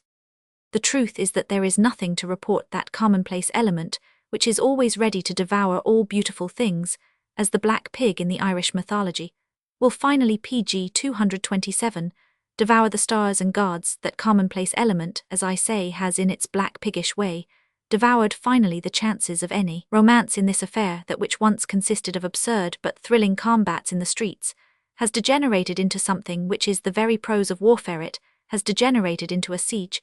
A siege may be defined as a peace plus the inconvenience of war. Of course Wayne cannot hold out. There is no more chance of help from anywhere else than of ships from the moon, and if old Wayne had stocked his street with tinned meats till all his garrison had to sit on them, he couldn't hold out for more than a month or two. As a matter of melancholy fact, he has done something rather like this. He has stocked his street with food until there must be uncommonly little room to turn round. But what is the good to hold out for all that time, and then to give in of necessity? What does it mean? It means waiting until your victories are forgotten, and then taking the trouble to be defeated. I cannot understand how Wayne can be so inartistic. And how odd it is that one views a thing quite differently when one knows it is defeated. I always thought Wayne was rather fine, but now when I know that he is done for, their PG 228 seem to be nothing else but Wayne. All the streets seem to point at him, all the chimneys seem to lean towards him. I suppose it is a morbid feeling, but Pump Street seems to be the only part of London that I feel physically. I suppose I say that it is morbid. I suppose it is exactly how a man feels about his heart when his heart is weak. Pump Street's heart is a pump, and I am drivelling. Our finest leader at the front is beyond all question General Wilson. He has adopted alone among the other provosts the uniform of his own halberdiers, although that fine old 16th century garb was not originally intended to go with red side whiskers. It was he who, against a most admirable and desperate defence, broke last night into Pump Street, and held it for at least half an hour. He was afterwards expelled from it by General Turnbull of Notting Hill, but only after desperate fighting and the sudden descent of that terrible darkness, which proved so much more fatal to the forces of General Buck and General Swindon. Provost Wayne himself, with whom I had with great good fortune a most interesting interview, bore the most eloquent testimony to the conduct of General Wilson, and his men. His precise words are as follows: I have PG 229 bought sweets at his funny little shop when I was 4 years old, and ever since I never noticed anything, I am ashamed to say, except that he talked through his nose and didn't wash himself particularly, and he came over our barricade like a devil from hell. I repeated this speech to General Wilson himself with some delicate improvements, and he seemed pleased with it. He does not, however, seem pleased with anything so much just now as he is with the wearing of a sword. I have it from the front, on the best authority, that General Wilson was not completely shaved yesterday. It is believed in military circles that he is growing a moustache. As I have said, there is nothing to report. I walk wearily to the pillar box at the corner of Pembridge Road to post my copy. Nothing whatever has happened, except the preparations for a particularly long and feeble siege, during which I trust I shall not be required to be at the front. As I glance up Pembridge Road in the growing dusk, the aspect of that road reminds me that there is one note worth adding. General Buck has suggested with characteristic acumen to General Wilson that in order to obviate the possibility of such catastrophe as overwhelmed the Allied forces in the last PG 230 advance on Notting Hill, the catastrophe, I mean, of the extinguished lamps, Each soldier should have a lighted lantern round his neck. This is one of the things which I really admire about General Buck. He possesses what people used to mean by the humility of the man of science, that is, he learns steadily from his mistakes. Wayne may score off him in some other way, but not in that way. The lanterns look like fairy lights as they curve round the end of Pembridge Road. Later I write with some difficulty, because the blood will run down my face and make patterns on the paper. Blood is a very beautiful thing, that is why it is concealed. If you ask why blood runs down my face, I can only reply that I was kicked by a horse. If you ask me what horse, I can reply with some pride that it was a warhorse. If you ask me how a warhorse came on the scene in our simple pedestrian warfare, I am reduced to the necessity so painful to a special correspondent of recounting my experiences. I was, as I have said, in the very act of posting my copy at the pillar box, and of glancing as I did so up the glittering curve of Pembridge Road, studded with the lights of PG 231 Wilson's men. I don't know what made me pause to examine the matter, but I had a fancy that the line of lights, where it melted into the indistinct brown twilight, was more indistinct than usual. I was almost certain that in a certain stretch of the road, where there had been 5 lights, there were now only 4. I strained my eyes, I counted them again, and there were only 3. A moment after there were only 2, an instant after only 1, and an instant after that the lanterns near to me swung like jangled bells. As if struck suddenly, they flared and fell, and for the moment the fall of them was like the fall of the sun, and stars out of heaven. It left everything in a primal blindness. As a matter of fact, the road was not yet legitimately dark. There were still red rays of a sunset in the sky, and the brown gloaming was still warmed, as it were, with a feeling as of firelight. But for 3 seconds after the lanterns swung and sank, I saw in front of me a blackness blocking the sky, and with the 4th second I knew that this blackness which blocked the sky was a man on a great horse, and I was trampled and tossed aside as a swirl of horsemen swept round the corner. As they turned, I saw that they were not black, but scarlet. PG 232, they were a sortie of the besieged Wayne riding ahead. I lifted myself from the gutter, blinded with blood from a very slight skin wound, and queerly enough not caring either for the blindness or for the slightness of the wound. For 1 mortal minute, after that amazing cavalcade had spun past, there was dead stillness on the empty road, and then came Barker and all his halberdiers running like devils in the track of them. It had been their business to guard the gate by which the sortie had broken out, but they had not reckoned, and small blame to them, on cavalry, as it was Barker, and his men made a perfectly splendid run after them, almost catching Wayne's horses by the tails. Nobody can understand the sortie. It consists only of a small number of Waynes. Garrison Turnbull himself, with the vast mass of it, is undoubtedly still barricaded in Pump Street. Sorties of this kind are natural enough in the majority of historical sieges, such as the Siege of Paris in 1870, because in such cases the besieged are certain of some support outside.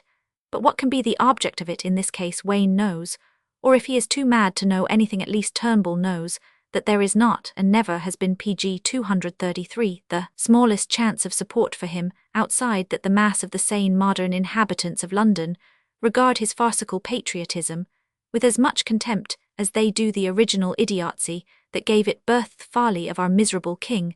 What Wayne and his horsemen are doing nobody can even conjecture. The general theory round here is that he is simply a traitor and has abandoned the besieged, but all such larger, but yet more soluble riddles are as nothing compared to the one small but unanswerable riddle: where did they get the horses? Later I have heard a most extraordinary account of the origin of the appearance of the horses. It appears that that amazing person, General Turnbull, who is now ruling Pump Street in the absence of Wayne, sent out on the morning of the declaration of war a vast number of little boys, or cherubs of the gutter, as we pressmen say, with half-crowns in their pockets, to take cabs all over London. No less than 160 cabs met at Pump Street were commandeered by the garrison.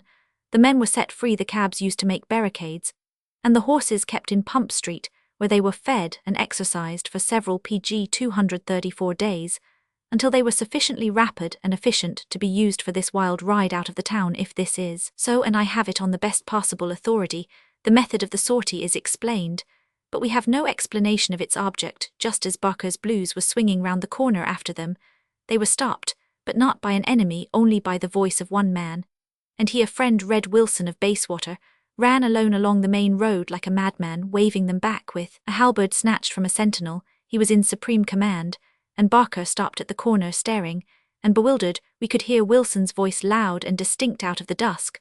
so that it seemed strange that the great voice should come out of the little Bardy Holt South Kensington Guard this entry, and prevent them returning. I will pursue forward the Green Guards. A wall of dark blue uniforms and a wood of poleaxes was between me and Wilson, for Barker's men blocked the mouth of the road in two rigid lines, but through them, and through the dusk I could hear the clear orders and the clank of arms, and see the green army of Wilson marching by towards the west. They were our great fighting men. Wilson had filled PG 235 them with his own fire in a few days. They had become veterans. Each of them wore a silver medal of a pump, to boast that they alone of all the Allied armies had stood victorious in Pump Street. I managed to slip past the detachment of Barker's Blues, who are guarding the end of Pembridge Road, and a sharp spell of running brought me to the tail of Wilson's Green Army as it swung down the road, in pursuit of the flying Wayne. The dusk had deepened into almost total darkness. For some time I only heard the throb of the marching pace, then suddenly there was a cry, and the tall fighting men were flung back on me, almost crushing me, and again the lanterns swung and jingled, and the cold nozzles of great horses pushed into the press of us. They had turned and charged us. "You fools," came the voice of Wilson, cleaving our panic with a splendid cold anger. "Don't you see the horses have no riders?" It was true, we were being plunged at by a stampede of horses with empty saddles. What could it mean? Had Wayne met some of our men and been defeated, or had he flung these horses at us as some kind of ruse, or PG 236, mad new mode of warfare, such as he seemed bent on inventing? Or did he and his men want to get away in disguise, or did they want to hide in houses somewhere? Never did I admire any man's intellect, even my own, so much as I did Wilson's at that moment. Without a word, he simply pointed the halberd which he still grasped to the southern side of the road. As you know, the streets running up to the ridge of Campden Hill from the main road are peculiarly steep. They are more like sudden flights of stairs. We were just opposite Aubrey Road, the steepest of all up, that it would have been far more difficult to urge half-trained horses than to run up on one's feet. "Left wheel," hallooed Wilson. "They have gone up here," he added to me, who happened to be at his elbow. Why, I ventured to ask. "Can't say for certain," replied the Bayswater General. "They've gone up here in a great hurry anyhow. They've simply turned their horses loose, because they couldn't take them up. I fancy they're trying to get over the ridge to Kensington or Hammersmith or somewhere, and are striking up here, because it's just beyond the end of our PG 237 line. Damned fools not to have gone further along the road, though they've only just shaved our last outpost. Lambert is hardly 400 yards from here, and I've sent him word." "Lambert," I said. "Not young Wilfrid Lambert, me old friend." "Wilfrid Lambert's his name," said the General. "Used to be a man about town, silly fellow, with a big nose. That kind of man always volunteers for some war or other. And what's funnier, he generally isn't half bad at it. Lambert is distinctly good. The yellow West Kensingtons I always reckoned the weakest part of the army, but he has pulled them together uncommonly well, though he's subordinate to Swindon, who's a donkey. In the attack from Pembridge Road the other night he showed great pluck." "He has shown greater pluck than that," I said. "He has criticised my sense of humour. That was his first engagement."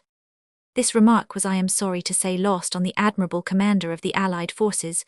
We were in the act of climbing the last half of Aubrey Road, which is so abrupt a slope that it looks like an old-fashioned map leaning up against the wall. There are lines of little trees, PG 238, one above the other, as in the old-fashioned map. We reached the top of it panting somewhat, and were just about to turn the corner by a place called, in chivalrous anticipation of our wars of sword and axe, Tower Cressy, when we were suddenly knocked in the stomach, I can use no other term, by a horde of men hurled back upon us. They wore the red uniform of Wayne. Their halberds were broken, their foreheads bleeding, but the mere impetus of their retreat staggered us as we stood at the last ridge of the slope. "Good old Lambert," yelled out suddenly the stolid Mr. Wilson of Bayswater, in an uncontrollable excitement. "Damned jolly old Lambert. He's got there already. He's driving them back on us. Hurrah, hurrah, forward the Green Guards." We swung round the corner eastwards, Wilson running, first brandishing the halberd. Will you pardon a little egotism? Everyone likes a little egotism. When it takes the form, as mine does in this case, of a disgraceful confession, the thing is really a little interesting, because it shows how the merely artistic habit has bitten into men like me. It was the most intensely exciting occurrence that had ever PG 239 come to me in my life, and I was really intensely excited about it. And yet, as we turned that corner, the first impression I had was of something that had nothing to do with the fight at all. I was stricken from the sky, as by a thunderbolt, by the height of the waterworks tower on Campden Hill. I don't know whether Londoners generally realise how high it looks when one comes out in this way, almost immediately under it. For the second it seemed to me that at the foot of it, even human war was a triviality. For the second I felt as if I had been drunk with some trivial orgy, and that I had been sobered by the shock of that shadow. A moment afterwards I realised that under it was going on something more enduring than stone, and something wilder than the dizziest height agony of man. And I knew that compared to that this overwhelming tower was itself a triviality. It was a mere stock of stone, which humanity could snap like a stick. I don't know why I have talked so much about this silly old waterworks tower, which at the very best was only a tremendous background. It was that certainly a sombre and awful landscape against which our figures were relieved. But I think the real reason was that PG 240 there was in my own mind so sharp a transition from the tower of stone to the man of flesh. For what I saw first when I had shaken off as it were the shadow of the tower was a man, and a man I knew. Lambert stood at the further corner of the street that curved round the tower, his figure outlined in some degree by the beginning of moonrise. He looked magnificent, a hero, but he looked something much more interesting than that. He was, as it happened, in almost precisely the same swaggering attitude in which he had stood nearly 15 years ago when he swung his walking stick and struck it into the ground, and told me that all my subtlety was drivel. And upon my soul, I think he required more courage to say that than to fight as he does now, for then he was fighting against something that was in the ascendant, fashionable and victorious, and now he is fighting at the risk of his life, no doubt merely against something which is already dead, which is impossible, futile, of which nothing has been more impossible and futile than this very sortie which has brought him into contact with it. People nowadays allow infinitely too little for the psychological sense of victory as a factor in affairs. Then, he was attacking the degraded PG 241, but undoubtedly victorious Quinn now. He is attacking the interesting but totally extinguished one. His name recalls me to the details of the scene. The facts were these: a line of red halberdiers headed by Wayne were marching up the street close under the northern wall, which is in fact the bottom of a sort of dyke or fortification of the waterworks. Lambert and his yellow West Kensingtons had that instant swept round the corner, and had shaken the Waynites, heavily hurling back a few of the more timid, as I have just described, into our very arms. When our force struck the tail of Wayne's, everyone knew that all was up with him. His favourite military barber was struck down, his grocer was stunned, he himself was hurt in the thigh, and reeled back against the wall. We had him in a trap with two jaws. Is that you? Shouted Lambert genially to Wilson across the Hemedin host of Notting Hill. That's about the ticket, replied General Wilson, keep them under the wall. The men of Notting Hill were falling fast. Adam Wayne threw up his long arms to the wall above him, and with a spring stood upon it, a gigantic figure against the moon. He tore PG 242, the banner, out of the hands of the standard-bearer below him, and shook it out suddenly above our heads, so that it was like thunder in the heavens. Round the Red Lion, he cried, swords round the Red Lion, halberds round the Red Lion, they are the thorns round Rose. His voice and the crack of the banner made a momentary rally, and Lambert, whose idiotic face was almost beautiful with battle, felt it, as by an instinct, and cried, "Drop your public-house flag, you footler, drop it." "The banner of the Red Lion seldom stoops," said Wayne, proudly letting it out luxuriantly on the night wind. The next moment I knew that poor Adam's sentimental theatricality had cost him much. Lambert was on the wall at a bound, his sword in his teeth, and had slashed at Wayne's head before he had time to draw his sword, his hands being busy with the enormous flag. He stepped back only just in time to avoid the first cut, and let the flagstaff fall so that the spear blade at the end of it pointed to Lambert. "The banner stoops," cried Wayne in a PG 243 voice that must have startled streets. "The banner of Notting Hill stoops to a hero." And with the words he drove the spearpoint and half the flagstaff through Lambert's body, and dropped him dead upon the road below, a stone upon the stones of the street. Notting Hill," cried Wayne in a sort of divine rage. "Her banner is all the holier for the blood of a brave enemy up on the wall. Patriots up on the wall, Notting Hill." With his long, strong arm he actually dragged a man up onto the wall to be silhouetted against the moon, and more men climbed up there, pulled themselves, and were pulled till clusters and crowds of the half-massacred men of Pump Street massed upon the wall above us. Notting Hill," cried Wayne unceasingly. "Well, what about Bayswater?" said a worthy working man in Wilson's army, irritably. "Bayswater for ever." "We have one," cried Wayne, striking his flagstaff in the ground. "Bayswater for ever. We have taught our enemies patriotism." "Oh, cut these fellows up, and have done PG 244 with it," cried one of Lambert's lieutenants, who was reduced to something bordering on madness by the responsibility of succeeding to the command. "Let us by all means try," said Wilson grimly, and the two armies closed round the third. I simply cannot describe what followed, I am sorry, but there is such a thing as physical fatigue, as physical nausea, and I may add as physical terror. Suffice it to say that the above paragraph was written about 11 Roman 1000, and that it is now about 2 Roman 1000, and that the battle is not finished, and is not likely to be. Suffice it further to say that down the steep streets which lead from the Waterworks Tower to the Notting Hill High Road blood has been running, and is running in great red serpents that curl out into the main thoroughfare, and shine in them. Later the final touch has been given to all this terrible futility. Hours have passed, morning has broken, men are still swaying and fighting at the foot of the tower, and round the corner of Aubrey Road the fight has not finished, but I know it is a farce. PG 245. News has just come to show that Wayne's amazing sortie, followed by the amazing resistance through a whole night on the wall of the waterworks, is as if it had not been. What was the object of that strange exodus? We shall probably never know, for the simple reason that everyone who knew will probably be cut to pieces in the course of the next 2 or 3 hours.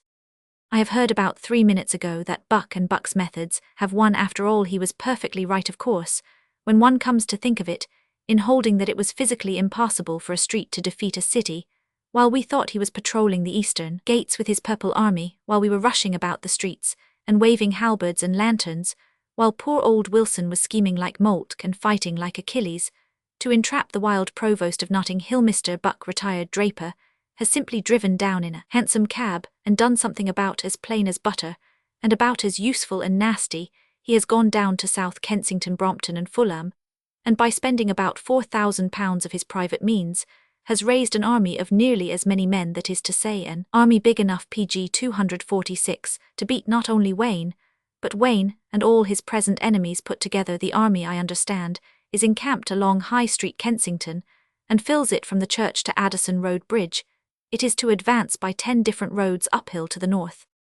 I cannot endure to remain here. Everything makes it worse than it need be. The dawn, for instance, has broken round Campden Hill. Splendid spaces of silver edged with gold are torn out of the sky. Worse still, Wayne and his men feel the dawn. Their faces, though bloody and pale, are strangely hopeful, insupportably pathetic. Worst of all, for the moment they are winning. If it were not for Buck and the new army, they might just and only just win. I repeat, I cannot stand it. It is like watching that wonderful play of old Maeterlinck's. You know my partiality for the healthy, jolly old authors of the 19th century, in which one has to watch the quiet conduct of people inside a parlour, while knowing that the very men are outside the door whose word can blast it all with tragedy.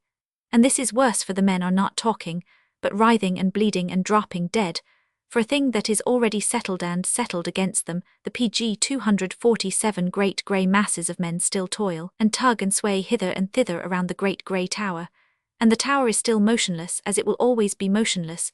These men will be crushed before the sun is set, and new men will arise and be crushed, and new wrongs done and tyranny will always rise again like the sun, and injustice will always be as fresh as the flowers of spring, and the stone tower will always look down on it. Matter in its brutal beauty will always look down on those who are mad enough to consent to die, and yet more mad since they consent to live.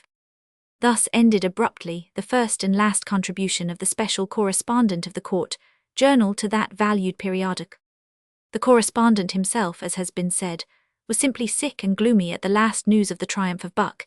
He slouched sadly down the steep Aubrey Road up which he had the night before run in so unusual an excitement, and strolled out into the empty dawnlit main road, looking vaguely for a cab. He saw nothing in the vacant space, except a blue and gold glittering thing, running very fast, which looked at first like a very tall beetle, PG 248, but turned out to his great astonishment to be Barker. "Have you heard the good news?" asked that gentleman. "Yes," said Quin with a measured voice, "I have heard the glad tidings of great joy. Shall we take a hansom down to Kensington? I see one over there."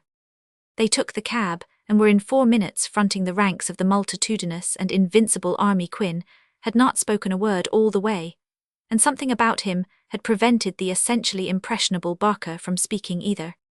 The great army, as it moved up Kensington High Street, calling many heads to the numberless windows, for it was long, indeed longer than the lives of most of the tolerably young, since such an army had been seen in London, compared with the vast organisation which was now swallowing up the miles with Buck at its head as leader.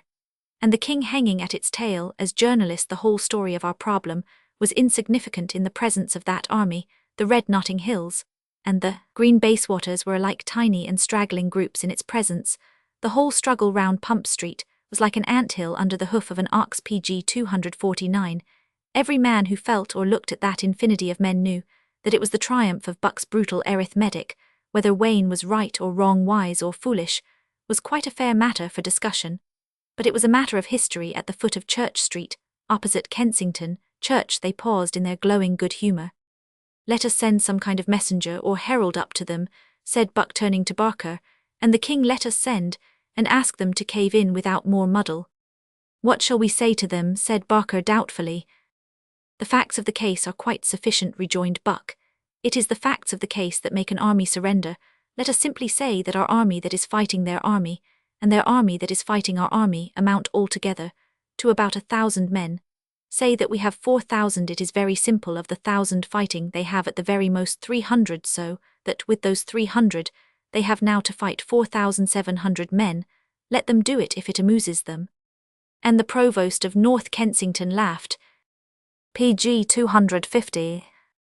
The herald, who was dispatched up Church Street in all the pomp of the South Kensington blue and gold with the 3 birds on his tabard, was attended by 2 trumpeters. "What will they do when they consent?" asked Barker, for the sake of saying something in the sudden stillness of that immense army. "I know my Wayne very well," said Buck, laughing. "When he submits, he will send a red herald flaming with the Lion of Notting Hill. Even defeat will be delightful to him, since it is formal and romantic." The king, who had strolled up to the head of the line, broke silence for the first time. "I shouldn't wonder," he said, "if he defied you and didn't send the herald. After all, I don't think you do know your Wayne quite so well as you think." "All right, your Majesty," said Buck easily. "If it isn't disrespectful, I'll put my political calculations in a very simple form. I'll lay you £10 to a shilling. The herald comes with the surrender." "All right," said Auberon. "I may be wrong, but it's my notion of Adam Wayne that hell die in his city, and that till he is dead it will not be a safe property." Pg 251. "The bet's made, your Majesty," said Buck. Another long silence ensued, in the course of which Barker alone, amid the motionless army, strolled and stamped in his restless way. Then Buck suddenly leant forward. "It's taking your money, your Majesty," he said. "I knew it was. There comes the herald from Adam Wayne." "It's not," cried the king, peering forward. "Also, you brute, it's a red omnibus." "It's not," said Buck calmly, and the king did not answer, for down the centre of the spacious and silent Church Street was walking beyond question the herald of the Red Lion with 2 trumpeters. Buck had something in him which taught him how to be magnanimous in his hour of success.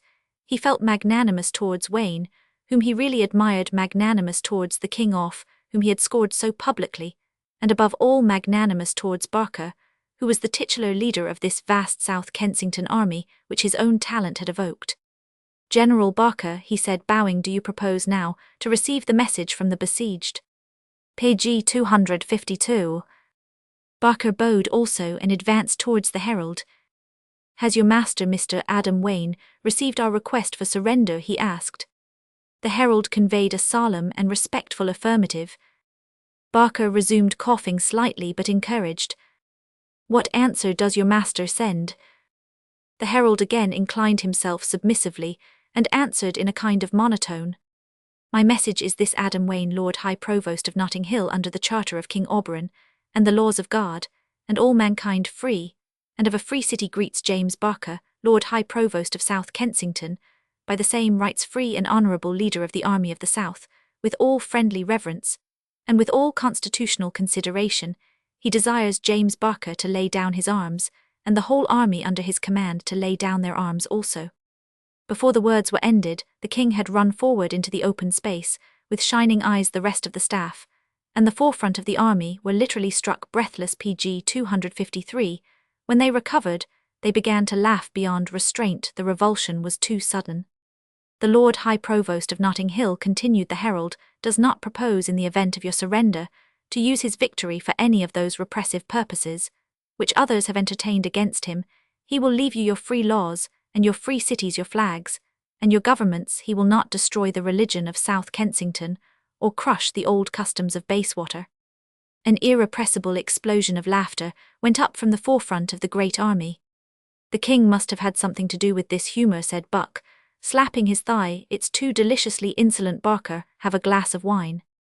And in his conviviality, he actually sent a soldier across to the restaurant opposite the church and brought out 2 glasses for a toast.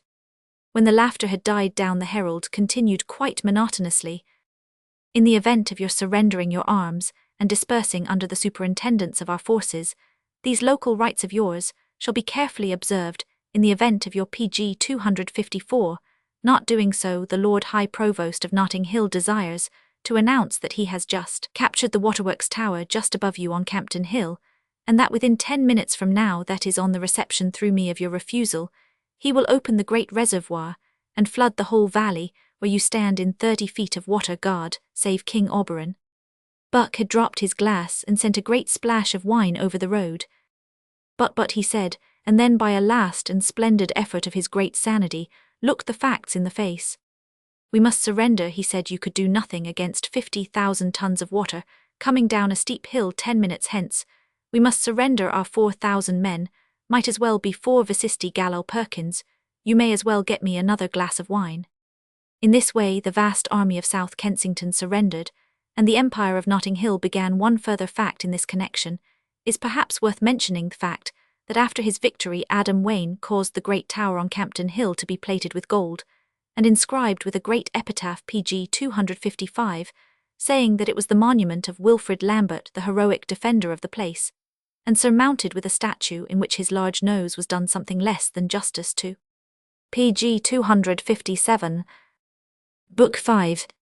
PG 259. Chapter Roman 1. The Empire of Notting Hill. On the evening of the 3rd of October, 20 years after the great victory of Notting Hill, which gave it the dominion of London, King Oberon came as of old out of Kensington Palace. He had changed little save for a streak or 2 of grey in his hair, for his face had always been old, and his step slow, and as it were decrepit. If he looked old, it was not because of anything physical or mental, it was because he still wore with a quaint conservatism the frock coat and high hat of the days before the Great War. "I have survived the deluge," he said. "I am a pyramid, and must behave as such."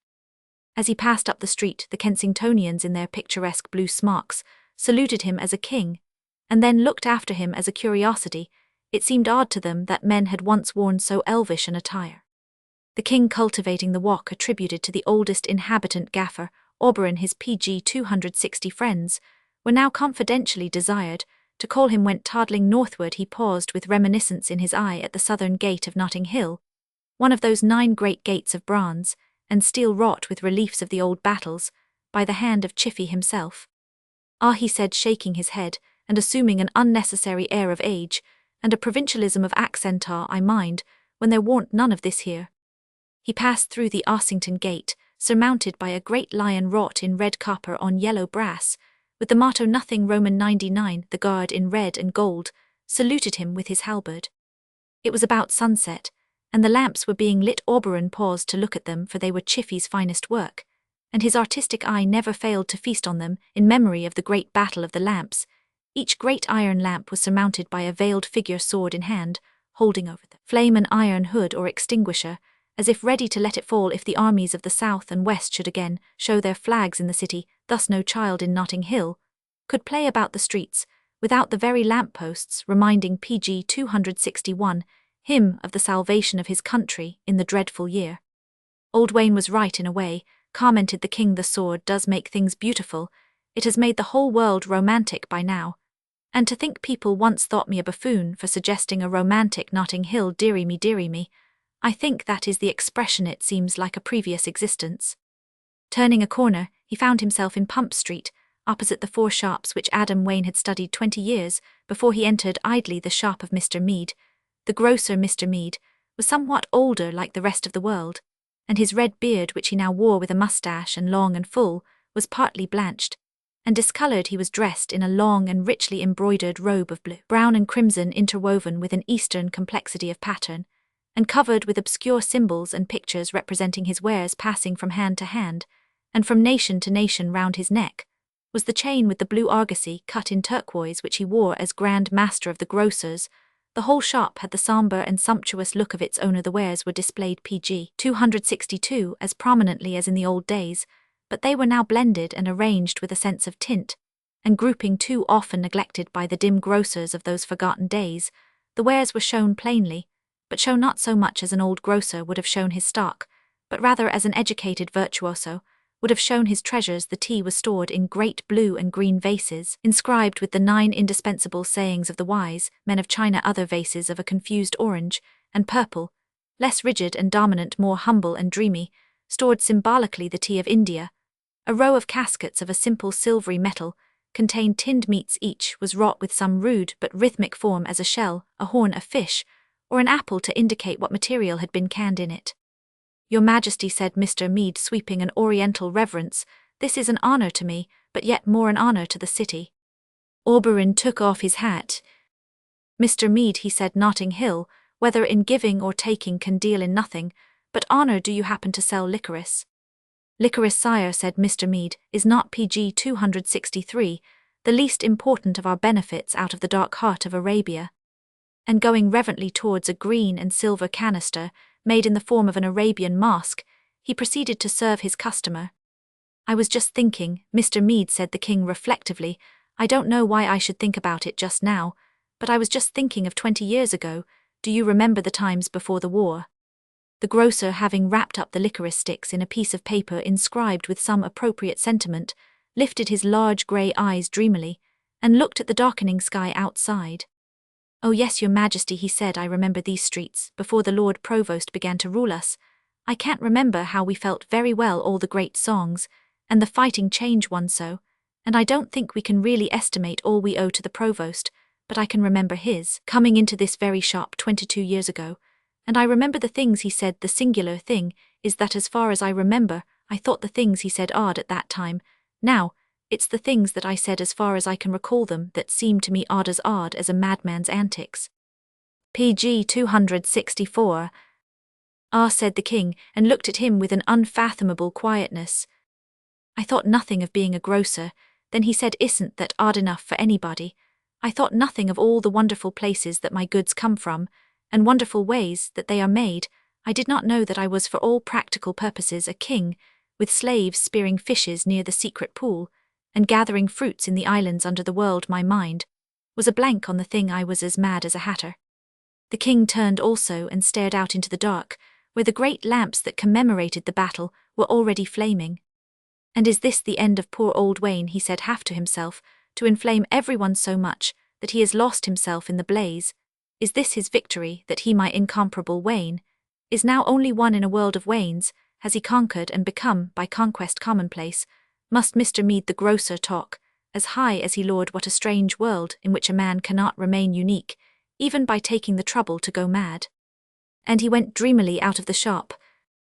He paused outside the next one almost precisely as the provost had done 2 decades before. "A fine evening, sir," said the chemist. "A fine evening, sir," said the chemist.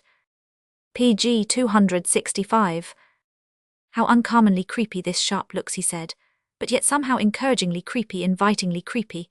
It looks like something in a jolly old nursery story in which you are frightened out of your skin. And yet know that things always end well. The way those low sharp gables are carved like great black bats' wings folded down, and the way those queer-coloured bowls underneath are made to shine like giants' eyeballs. It looks like a benevolent warlock's hut. It is apparently a chemist's." Almost as he spoke, Mr. Bowles the chemist came to his shop door in a long black velvet gown, and hood monastic as it were, but yet with a touch of the diabolic. His hair was still quite black, and his face even paler than of old. The only spot of colour he carried was a red star cut in some precious stone of strong tint, hung on his breast. He belonged to the Society of the Red Star of Charity, founded on the lamps displayed by doctors and chemists. "A fine evening, sir," said the chemist. "Why, I can scarcely be mistaken in supposing it to be your Majesty. Pray step inside, and share a bottle of sal volatile or anything that may take your fancy. As it happens, there is an old acquaintance of your Majesty's in my Pg 266 shop, carousing, if I may be permitted the term, upon that beverage at this moment." The king entered the shop, which was an Aladdin's garden of shades and hues, for as the chemist's scheme of colour was more brilliant than the grocer's scheme, so it was arranged with even more delicacy and fancy, never, if the phrase may be employed, had such a nosegay of medicines been presented to the artistic eye. But even the solemn rainbow of that evening interior was rivaled, or even eclipsed by the figure standing in the centre of the shop. His form, which was a large and stately one, was clad in a brilliant blue velvet cut in the richest Renaissance fashion, and slashed so as to show gleams and gaps of a wonderful lemon or yellow. He had several chains round his neck, and his plumes, which were of several tints of bronze and gold, hung down to the great gold hilt of his long sword. He was drinking a dose of sal volatile, and admiring its opal tint. The king advanced with a slight mystification towards the tall figure whose face was in shadow. Then he said, "By the great Lord of Luck, Barker." The figure removed his plumed cap, showing the same dark head and long, almost equine face, which the king had so often seen rising pg 267 out of the high collar of Bond Street. Except for a grey patch on each temple, it was totally unchanged. "Your Majesty," said Barker, "this is a meeting nobly retrospective, a meeting that has about it a certain October gold I drink to old days," and he finished his sal volatile with simple feeling. "I am delighted to see you again, Barker," said the king. "It is indeed long since we met, what with my travels in Asia Minor, and my book having to be written. You have read my life of Prince Albert. For children, of course, we have scarcely met twice since the Great War, that is 20 years ago." "I wonder," said Barker thoughtfully, "if I might speak freely to your Majesty." "Well," said Oberon, "it's rather late in the day to start speaking respectfully. Flap away, my bird of freedom." "Well, your Majesty," replied Barker, lowering his voice, "I don't think it will be so long to the next war." "What do you mean?" asked Oberon. "We will stand this insolence no longer," burst out Barker fiercely. "We are not slaves because Adam Wayne 20 years ago cheated us with a waterpipe. Notting Hill is Notting pg 268 Hill. It is not the world we in South Kensington. We also have memories and hopes if they fought for these trumpery shops, and a few lamp-posts. Shall we not fight for the great High Street, and the sacred Natural History Museum?" "Great heavens," said the astounded Oberon, "will wonders never cease? Have the two greatest marvels been achieved? Have you turned altruistic, and has Wayne turned selfish? Are you the patriot, and he the tyrant?" "It is not from Wayne himself altogether that the evil comes," answered Barker. "He, indeed, is now mostly wrapped in dreams, and sits with his old sword beside the fire, but Notting Hill is the tyrant, your Majesty. Its council and its crowds have been so intoxicated by the spreading over the whole city of Wayne's old ways and visions that they try to meddle with everyone, and rule everyone, and civilize everyone, and tell everyone what is good for him. I do not deny the great impulse which his old war wild, as it seemed, gave to the civic life of our time. It came when I was still a young man, and I admit it enlarged my career. But we are not going to see our own cities flouted and thwarted from day to day, because pg 269 of something Wayne did for us all nearly a quarter of a century ago. I am just waiting here for news upon this very matter. It is rumoured that Notting Hill has vetoed the statue of General Wilson they are putting up opposite Chepstow Place.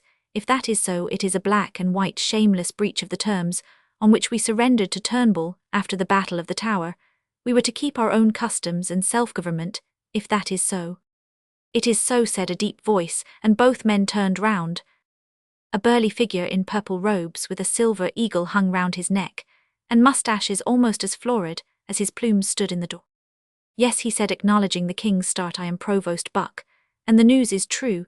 These men of the hill have forgotten that we fought round the tower as well as they, and that it is sometimes foolish as well as base to despise the conquered." "Let us step outside," said Barker with a grim composure. Buck did so, and stood rolling his eyes up and down the lamplit street. "I would like to have a go at smashing all pg 270, this," he muttered, "though I am over 60 I would like." His voice ended in a cry, and he reeled back a step with his hands to his eyes, as he had done in those streets 20 years before. "Darkness," he cried, "darkness again, what does it mean?" For in truth every lamp in the street had gone out, so that they could not see even each other's outline, except faintly. The voice of the chemist came with startling cheerfulness out of the density. "Oh, don't you know," he said, "did they never tell you this is the Feast of the Lamps, the anniversary of the great battle that almost lost, and just saved Notting Hill? Don't you know, your Majesty, that on this night 21 years ago, we saw Wilson's green uniforms charging down this street, and driving Wayne and Turnbull back upon the gasworks, fighting with their handful like fiends from hell? And that then in that great hour Wayne sprang through a window of the gasworks with one blow of his hand, brought darkness on the whole city, and then with a cry like a lion's that was heard through 4 streets flew at Wilson's men sword in hand, and swept them bewildered, as they were and ignorant of PG 271, the map clear out of the sacred street again. And don't you know that upon that night, every year all lights are turned out for half an hour, while we sing the Notting Hill anthem in the darkness? Hark, there it begins. Through the night came a crash of drums, and then a strong swell of human voices. When the world was in the balance, there was night on Notting Hill. There was night on Notting Hill, it was nobler than the day. On the cities where the lights are and the firesides glow. From the seas and from the deserts came the thing we did not know. Came the darkness, came the darkness, came the darkness on the foe. And the old guard of God turned to bay. For the old guard of God turns to bay, turns to bay. And the stars fall down before it ere its banners fall today. For when armies were around us as a howling and a horde, when falling was the citadel and broken was the sword, the darkness came upon them like the dragon of the Lord. When the old guard of God turned to bay, the voices were just uplifting themselves in a second verse when they were stopped by a scurry, and a yell. Barker had bounded into the street with a cry of South Kensington, and a drawn dagger in less time than a man could blink. The whole packed street was full of curses, and struggling Barker was flung back against PG 272, the shop front, but used the second only to draw his sword as well as his dagger, and calling out, "This is not the first time I've come through the thick of you," flung himself again into the press. It was evident that he had drawn blood at last, for a more violent outcry arose, and many other knives and swords were discernible in the faint light. Barker, after having wounded more than one man, seemed on the point of being flung back again, when Buck suddenly stepped out into the street. He had no weapon, for he affected rather the peaceful magnificence of the great burgher than the pugnacious dandyism which had replaced the old sombre dandyism in Barker, but with a blow of his clenched fist, he broke the pane of the next shop, which was the old curiosity shop, and plunging in his hand, snatched a kind of Japanese scimitar, and calling out Kensington, Kensington, rushed to Barker's assistance. Barker's sword was broken, but he was laying about him with his dagger. Just as Buck ran up, a man of Notting Hill struck Barker down, but Buck struck the man down on top of him, and Barker sprang up again, the blood running down his face. Suddenly all these cries were cloven by a great voice that seemed to fall out of heaven. PG 273, it was terrible to Buck and Barker, and the king from it seeming to come out the empty skies, but it was more terrible because it was a familiar voice, and one which at the same time they had not heard for so long. "Turn up the lights," said the voice from above them, and for a moment there was no reply but only a tumult. "In the name of Notting Hill, and of the great council of the city, turn up the lights." There was again a tumult and a vagueness for a moment, then the whole street, and every object in it, sprang suddenly out of the darkness, as every lamp sprang into life, and looking up they saw, standing upon a balcony near the roof of one of the highest houses, the figure and the face of Adam Wayne, his red hair blowing behind him, a little streaked with grey. "What is this, my people?" he said. "Is it altogether impossible to make a thing good without it immediately insisting on being wicked? The glory of Notting Hill in having achieved its independence has been enough for me to dream of for many years as I sat beside the fire. Is it really not enough for you who have had so many other affairs to excite and distract you? Notting Hill is a nation. Why should it condescend to be a PG 274 mere empire? You wish to pull down the statue of General Wilson, which the men of Bayswater have so rightly erected, in Westbourne Grove. Fools! Who erected that statue? Did Bayswater erect it? No, Notting Hill erected it. Do you not see that it is the glory of our achievement that we have infected the other cities with the idealism of Notting Hill? It is we who have created not only our own side, but both sides of this controversy. O too humble fools, why should you wish to destroy your enemies? You have done something more to them. You have created your enemies. You wish to pull down that gigantic silver hammer, which stands like an obelisk in the centre of the Broadway of Hammersmith. Fools! Before Notting Hill arose, did any person passing through Hammersmith Broadway expect to see there a gigantic silver hammer? You wish to abolish the great bronze figure of a knight, standing upon the artificial bridge at Knightsbridge. Fools! Who would have thought of it before Notting Hill arose? I have even heard, and with deep pain I have heard it, that the evil eye of our imperial envy has been cast towards the remote horizon of the West, and that we have objected to the great black monument of a crowned raven. PG 275, which commemorates the skirmish of Ravenscourt Park. Who created all these things? Were they there before we came? Cannot you be content with that destiny which was enough for Athens, which was enough for Nazareth. The destiny, the humble purpose, of creating a new world. Is Athens angry because Romans and Florentines have adopted her phraseology for expressing their own patriotism? Is Nazareth angry because, as a little village, it has become the type of all little villages, out of which, as the snobs say, no good can come? Has Athens asked everyone to wear the chlamys? Are all followers of the Nazarene compelled to turbans? No, but the soul of Athens went forth, and made men drink hemlock, and the soul of Nazareth went forth, and made men consent to be crucified. So has the soul of Notting Hill gone forth, and made men realize what it is to live in a city. Just as we inaugurated our symbols and ceremonies, so they have inaugurated theirs. And are you so mad as to contend against them? Notting Hill is right. It has always been right. It has moulded itself on its own necessities, its own sine qua non. It has accepted its own ultimatum. Because it is a nation, it has created itself. And pg 276, because it is a nation, it can destroy itself. Notting Hill shall always be the judge, if it is your will, because of this matter of General Wilson's statue, to make war upon Bayswater. A roar of cheers broke in upon his words, and further speech was impossible. Pale to the lips, the great patriot tried again and again to speak, but even his authority could not keep down the dark and roaring masses in the street below him. He said something further, but it was not audible. He descended at last sadly from the garret in which he lived, and mingled with the crowd at the foot of the houses. Finding General Turnbull, he put his hand on his shoulder with a queer affection and gravity, and said, "Tomorrow, old man, we shall have a new experience as fresh as the flowers of spring. We shall be defeated. You and I have been through 3 battles together, and have somehow or other missed this peculiar delight. It is unfortunate that we shall not probably be able to exchange our experiences, because, as it most annoyingly happens, we shall probably both be dead."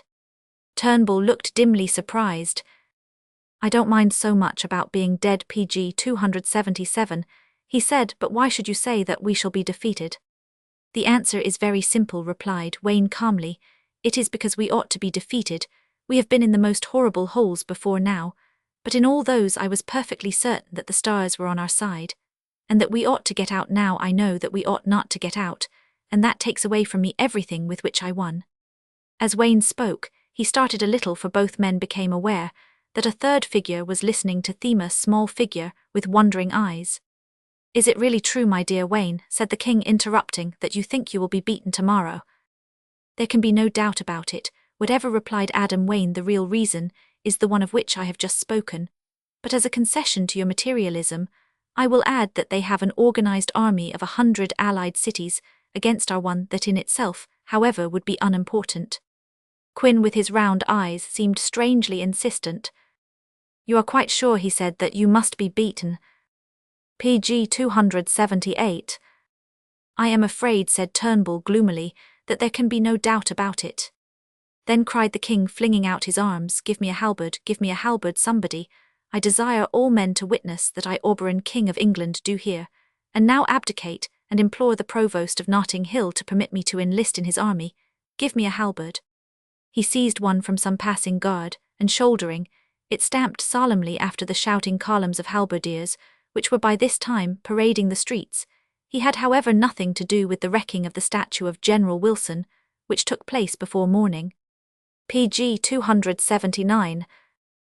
Chapter Roman 2. The Last Battle. The day was cloudy when Wayne went down to die with all his army in Kensington Gardens. It was cloudy again when that army had been swallowed up by the vast armies of a new world. There had been an almost uncanny interval of sunshine, in which the provost of Notting Hill, with all the placidity of an onlooker, had gazed across to the hostile armies on the great spaces of verdure. Opposite, the long strips of green and blue and gold lay across the park, in squares and oblongs like a proposition in Euclid wrought in a rich embroidery. But the sunlight was a weak, and as it were a wet sunlight, and was soon swallowed up. Wayne spoke to the king with a queer sort of coldness and languor. As to the military operations, it was as he had said the night before, that being deprived of his sense of an impracticable rectitude, he was in effect being deprived of everything. He was out of date, and at sea in a mere world of compromise and competition of empire against empire, of the tolerably right and the tolerably wrong. When his eye pg 280 fell on the king, however, who was marching very gravely with a top hat and a halberd, it brightened slightly. "Well, your majesty," he said, "you at least ought to be proud today. If your children are fighting each other, at least those who win are your children. Other kings have distributed justice. You have distributed life. Other kings have ruled a nation, you have created nations. Others have made kingdoms, you have begotten them. Look at your children, father. And he stretched his hand out towards the enemy. Oberon did not raise his eyes. See how splendidly, cried Wayne, the new cities come on, the new cities from across the river. See, where Battersea advances over there under the flag of the lost dog and Putnedaunt. You see the man on the white boar, shining on their standard. As the sun catches it, it is the coming of a new age. Your Majesty, Notting Hill is not a common empire. It is a thing like Athens, the mother of a mode of life, of a manner of living which shall renew the youth of the world. A thing like Nazareth. When I was young, I remember in the old dreary days wiseacres used to write books about how trains would get PG 281 faster, and all the world be one empire and tramcars go to the moon. And even as a child I used to say to myself, far more likely that we shall go on the crusades again, or worship the gods of the city. And so it has been, and I am glad, though this is my last battle. Even as he spoke there came a crash of steel from the left, and he turned his head. Wilson, he cried with a kind of joy, Red Wilson has charged our left. No one can hold him, and he eats swords. He is as keen a soldier as Turnbull, but less patientless, really great. Ha! And Barker is moving. How Barker has improved, how handsome he looks. It is not all having plumes, it is also having a soul in one's daily life. Ha! And another crash of steel on the right showed that Barker had closed with Notting Hill on the other side. Turnbull is there, cried Wayne, see him hurl them back. Barker is checked, Turnbull charges wins, but our left is broken. Wilson has smashed Bowles and Meade and may turn our flank forward. The Provost's guard and the whole centre moved forward. PG 282 Wayne's face and hair and sword flaming in the van. The king ran suddenly forward. The next instant a great jar that went through it told that it had met the enemy, and right over against them through the wood of their own weapons Oberon saw the purple eagle of Buck of North Kensington. On the left Red Wilson was storming the broken ranks, his little green figure conspicuous, even in the tangle of men and weapons, with the flaming red moustaches, and the crown of laurel bowls slashed at his head and tore away some of the wreath, leaving the rest bloody, and with a roar like a bull's Wilson sprang at him, and after a rattle of fencing plunged his point into the chemist, who fell crying Notting Hill. Then the Notting Hillers wavered and Bayswater swept them back in confusion. Wilson had carried everything before him. On the right, however, Turnbull had carried the Red Lion banner with a rush against Barker's men, and the banner of the Golden Birds bore up with difficulty against it. Barker's men fell fast in the centre. Wayne and Buck were engaged, stubborn and confused so far as the fighting went. It was precisely PG 283 equal, but the fighting was a farce, for behind the three small armies with which Wayne's small army was engaged lay the great sea of the Allied armies, which looked on as yet as scornful spectators, but could have broken all four armies by moving a finger. Suddenly they did move some of the front contingents. The pastoral chiefs from Shepherd's Bush, with their spears and fleeces, were seen advancing, and the rude clans from Paddington Green. They were advancing for a very good reason. Buck of North Kensington was signalling wildly. He was surrounded and totally cut off. His regiments were a struggling mass of people islanded in a red sea of Notting Hill. The Allies had been too careless and confident. They had allowed Barker's force to be broken to pieces by Turnbull, and the moment that was done the astute old leader of Notting Hill swung his men round and attacked Buck behind, and on both sides at the same moment. Wayne cried charge and struck him in front like a thunderbolt. 2/3 of Buck's men were cut to pieces before their allies could reach them. Then the sea of cities came on with their banners like breakers and swallowed Notting Hill forever. PG 284. The battle was not over, for not one of Wayne's men would surrender, and it lasted till sundown and long after, but it was decided the story of Notting Hill was ended. When Turnbull saw it he ceased a moment from fighting and looked round him. The evening sunlight struck his face. It looked like a child's. I have had my youth, he said. Then, snatching an axe from a man, he dashed into the thick of the spears of Shepherd's Bush and died somewhere far in the depths of their reeling ranks. Then the battle roared on. Every man of Notting Hill was slain before night. Wayne was standing by a tree alone after the battle. Several men approached him with axes. One struck at him. His foot seemed partly to slip, but he flung his hand out and steadied himself against the tree. Barker sprang after him, sword in hand and shaking with excitement. How large now, my lord, he cried, is the empire of Notting Hill? Wayne smiled in the gathering dark. Always as large as this, he said, and swept his sword round in a semicircle of silver. PG 285. Barker dropped wounded in the neck, and Wilson sprang over his body like a tiger cat rushing at Wayne at the same moment. There came behind the Lord of the Red Lion a cry and a flare of yellow, and a mass of the West Kensington halberdiers ploughed up the slope knee-deep in grass, bearing the yellow banner of the city before them and shouting aloud. At the same second, Wilson went down under Wayne's sword, seemingly smashed like a fly. The great sword rose again like a bird, but Wilson seemed to rise with it, and his sword being broken sprang at Wayne's throat like a dog.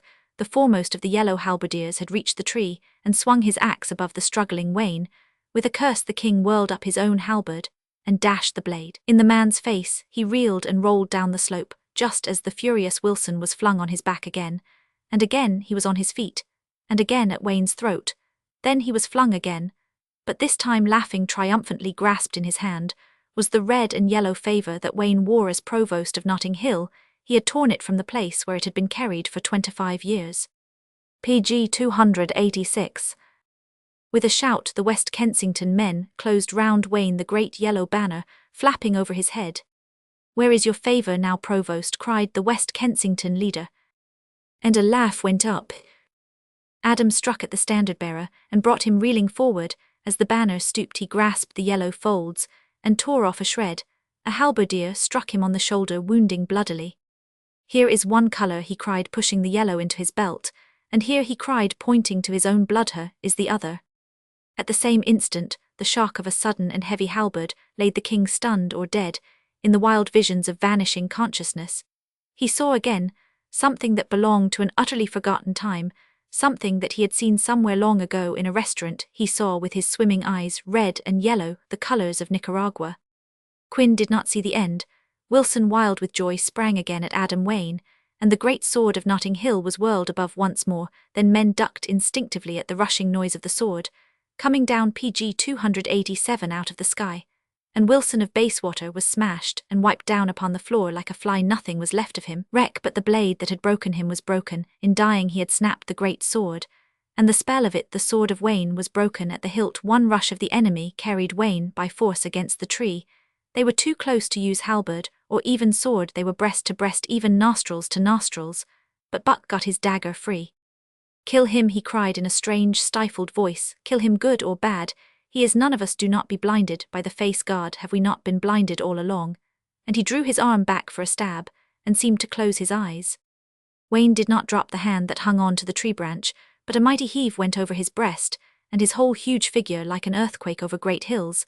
And with that convulsion of effort, he rent the branch out of the tree with tongues of torn wood, and swaying it once only, he let the splintered club fall on Buck, breaking his neck. The planner of the great road fell face foremost, dead with his dagger in a grip of steel. PG 288. "For you and me, and for all brave men, my brother," said Wayne in his strange chant, "there is good wine poured in the inn at the end of the world." The packed men made another lurch or heave towards him. It was almost too dark to fight clearly. He caught hold of the oak again this time, getting his hand into a wide crevice and grasping, as it were the bowels of the tree. The whole crowd, numbering some 30 men, made a rush to tear him away from it. They hung on with all their weight and numbers, and nothing stirred. A solitude could not have been stiller than that group of straining men. Then there was a faint sound. "His hand is slipping," cried 2 men in exultation. "You don't know much of him," said another grimly. "A man of the old war, more likely his bone cracks." "It is neither, be God, it is neither," said one of the first 2. "What is it then?" asked the second. "The tree is falling," he replied. "As the tree falleth, so shall it lie," said Wayne's voice out of the darkness, and it had the same sweet and yet horrible air that it had. PG 289 had throughout of coming from a great distance from before or after the event. Even when he was struggling like an eel or battering like a madman, he spoke like a spectator. "As the tree falleth, so shall it lie," he said. "Men have called that a gloomy text. It is the essence of all exultation. I am doing now what I have done all my life. What is the only happiness? What is the only universality? I am clinging to something. Let it fall, and there let it lie. Fools, you go about and see the kingdoms of the earth, and are liberal and wise and cosmopolitan, which is all that the devil can give you, all that he could offer to Christ, only to be spurned away. I am doing what the truly wise do when a child goes out into the garden and takes hold of a tree, saying, 'Let this tree be all I have.' That moment its roots take hold on hell, and its branches on the stars. The joy I have is what the lover knows when a woman is everything. It is what a savage knows when his idol is everything. It is what I know when Notting Hill is everything. I have a city, let it stand or fall. As he spoke, the turf lifted itself like a living thing, and out of it rose slowly like crested serpents the roots of the oak. Then PG 290, the great head of the tree that seemed a green cloud among grey ones, swept the sky suddenly like a broom, and the whole tree heeled over like a ship, smashing every one in its fall. PG 291. Chapter Roman 3 Two voices. In a place in which there was total darkness for hours, there was also for hours total silence. Then a voice spoke out of the darkness, no one could have told from where, and said aloud, "So ends the empire of Notting Hill as it began in blood, so it ended in blood, and all things are always the same." And there was silence again, and then again there was a voice, but it had not the same tone. It seemed that it was not the same voice. If all things are always the same, it is because they are always heroic. If all things are always the same, it is because they are always new to each man. One soul only is given to each soul, only is given a little power at some moments to outgrow and swallow up the stars. If age after age that power comes upon men, whatever gives it to them is great. Whatever makes men feel old is mean, an empire or a skinflint shop. Whatever makes men feel young is great, a great war or a love story. And in the darkest of the books of God, there is written a truth that is also a riddle. It is of the new things that PG 292 men tire off fashions and proposals and improvements, and change. It is the old things that startle and intoxicate. It is the old things that are young. There is no skeptic who does not feel that many have doubted before. There is no rich and fickle man who does not feel that all his novelties are ancient. There is no worshipper of change who does not feel upon his neck the vast weight of the weariness of the universe. But we who do the old things are fed by nature with a perpetual infancy. No man who is in love thinks that anyone has been in love before. No woman who has a child thinks that there have been such things as children. No people that fight for their own city are haunted with the burden of the broken empires. Yes, O dark voice, the world is always the same, for it is always unexpected. A little gust of wind blew through the night, and then the first voice answered, "But in this world there are some, be they wise or foolish, whom nothing intoxicates. There are some who see all your disturbances like a cloud of flies. They know that while men will laugh at your Notting Hill, and will study and rehearse and sing of Athens and Jerusalem, Athens and Jerusalem were silly suburbs like your Notting Hill, they know PG 293 that the earth itself is a suburb, and can feel only drearily and respectably amused as they move upon it. They are philosophers or they are fools," said the other voice. "They are not men. Men live, as I say, rejoicing from age to age in something fresher, than progress in the fact that with every baby a new sun and a new moon are made. If our ancient humanity were a single man, it might perhaps be that he would break down under the memory of so many loyalties, under the burden of so many diverse heroisms, under the load and terror of all the goodness of men. But it has pleased God so to isolate the individual soul that it can only learn of all other souls by hearsay, and to each one goodness and happiness come with the youth and violence of lightning as momentary, and as pure, and the doom of failure that lies on all human systems does not in real fact affect them, any more than the worms of the inevitable grave affect a children's game in a meadow. Notting Hill has fallen, Notting Hill has died, but that is not the tremendous issue. Notting Hill has lived. But if, answered the other voice, if what is achieved by all these efforts be only the common contentment of humanity, why do PG 294 men so extravagantly toil and die in them? Has nothing been done by Notting Hill than any chance clump of farmers or clan of savages would not have done without it? What might have been done to Notting Hill if the world had been different may be a deep question, but there is a deeper what could have happened to the world if Notting Hill had never been. The other voice replied, "The same that would have happened to the world and all the starry systems if an apple tree grew 6 apples instead of 7, something would have been eternally lost. There has never been anything in the world absolutely like Notting Hill. There will never be anything quite like it to the crack of doom. I cannot believe anything but that God loved it, as he must surely love anything that is itself and unreplaceable. But even for that I do not care. If God with all his thunders hated it, I loved it." And with the voice, a tall strange figure lifted itself out of the debris in the half-darkness. The other voice came after a long pause, and as it were hoarsely, "But suppose the whole matter were really a hocus-pocus, suppose that whatever meaning, PG 295, you may choose in your fancy to give to it, the real meaning of the whole was mockery. Suppose it was all folly. Suppose." "I have been in it," answered the voice from the tall and strange figure, and I know it was not. A smaller figure seemed half to rise in the dark.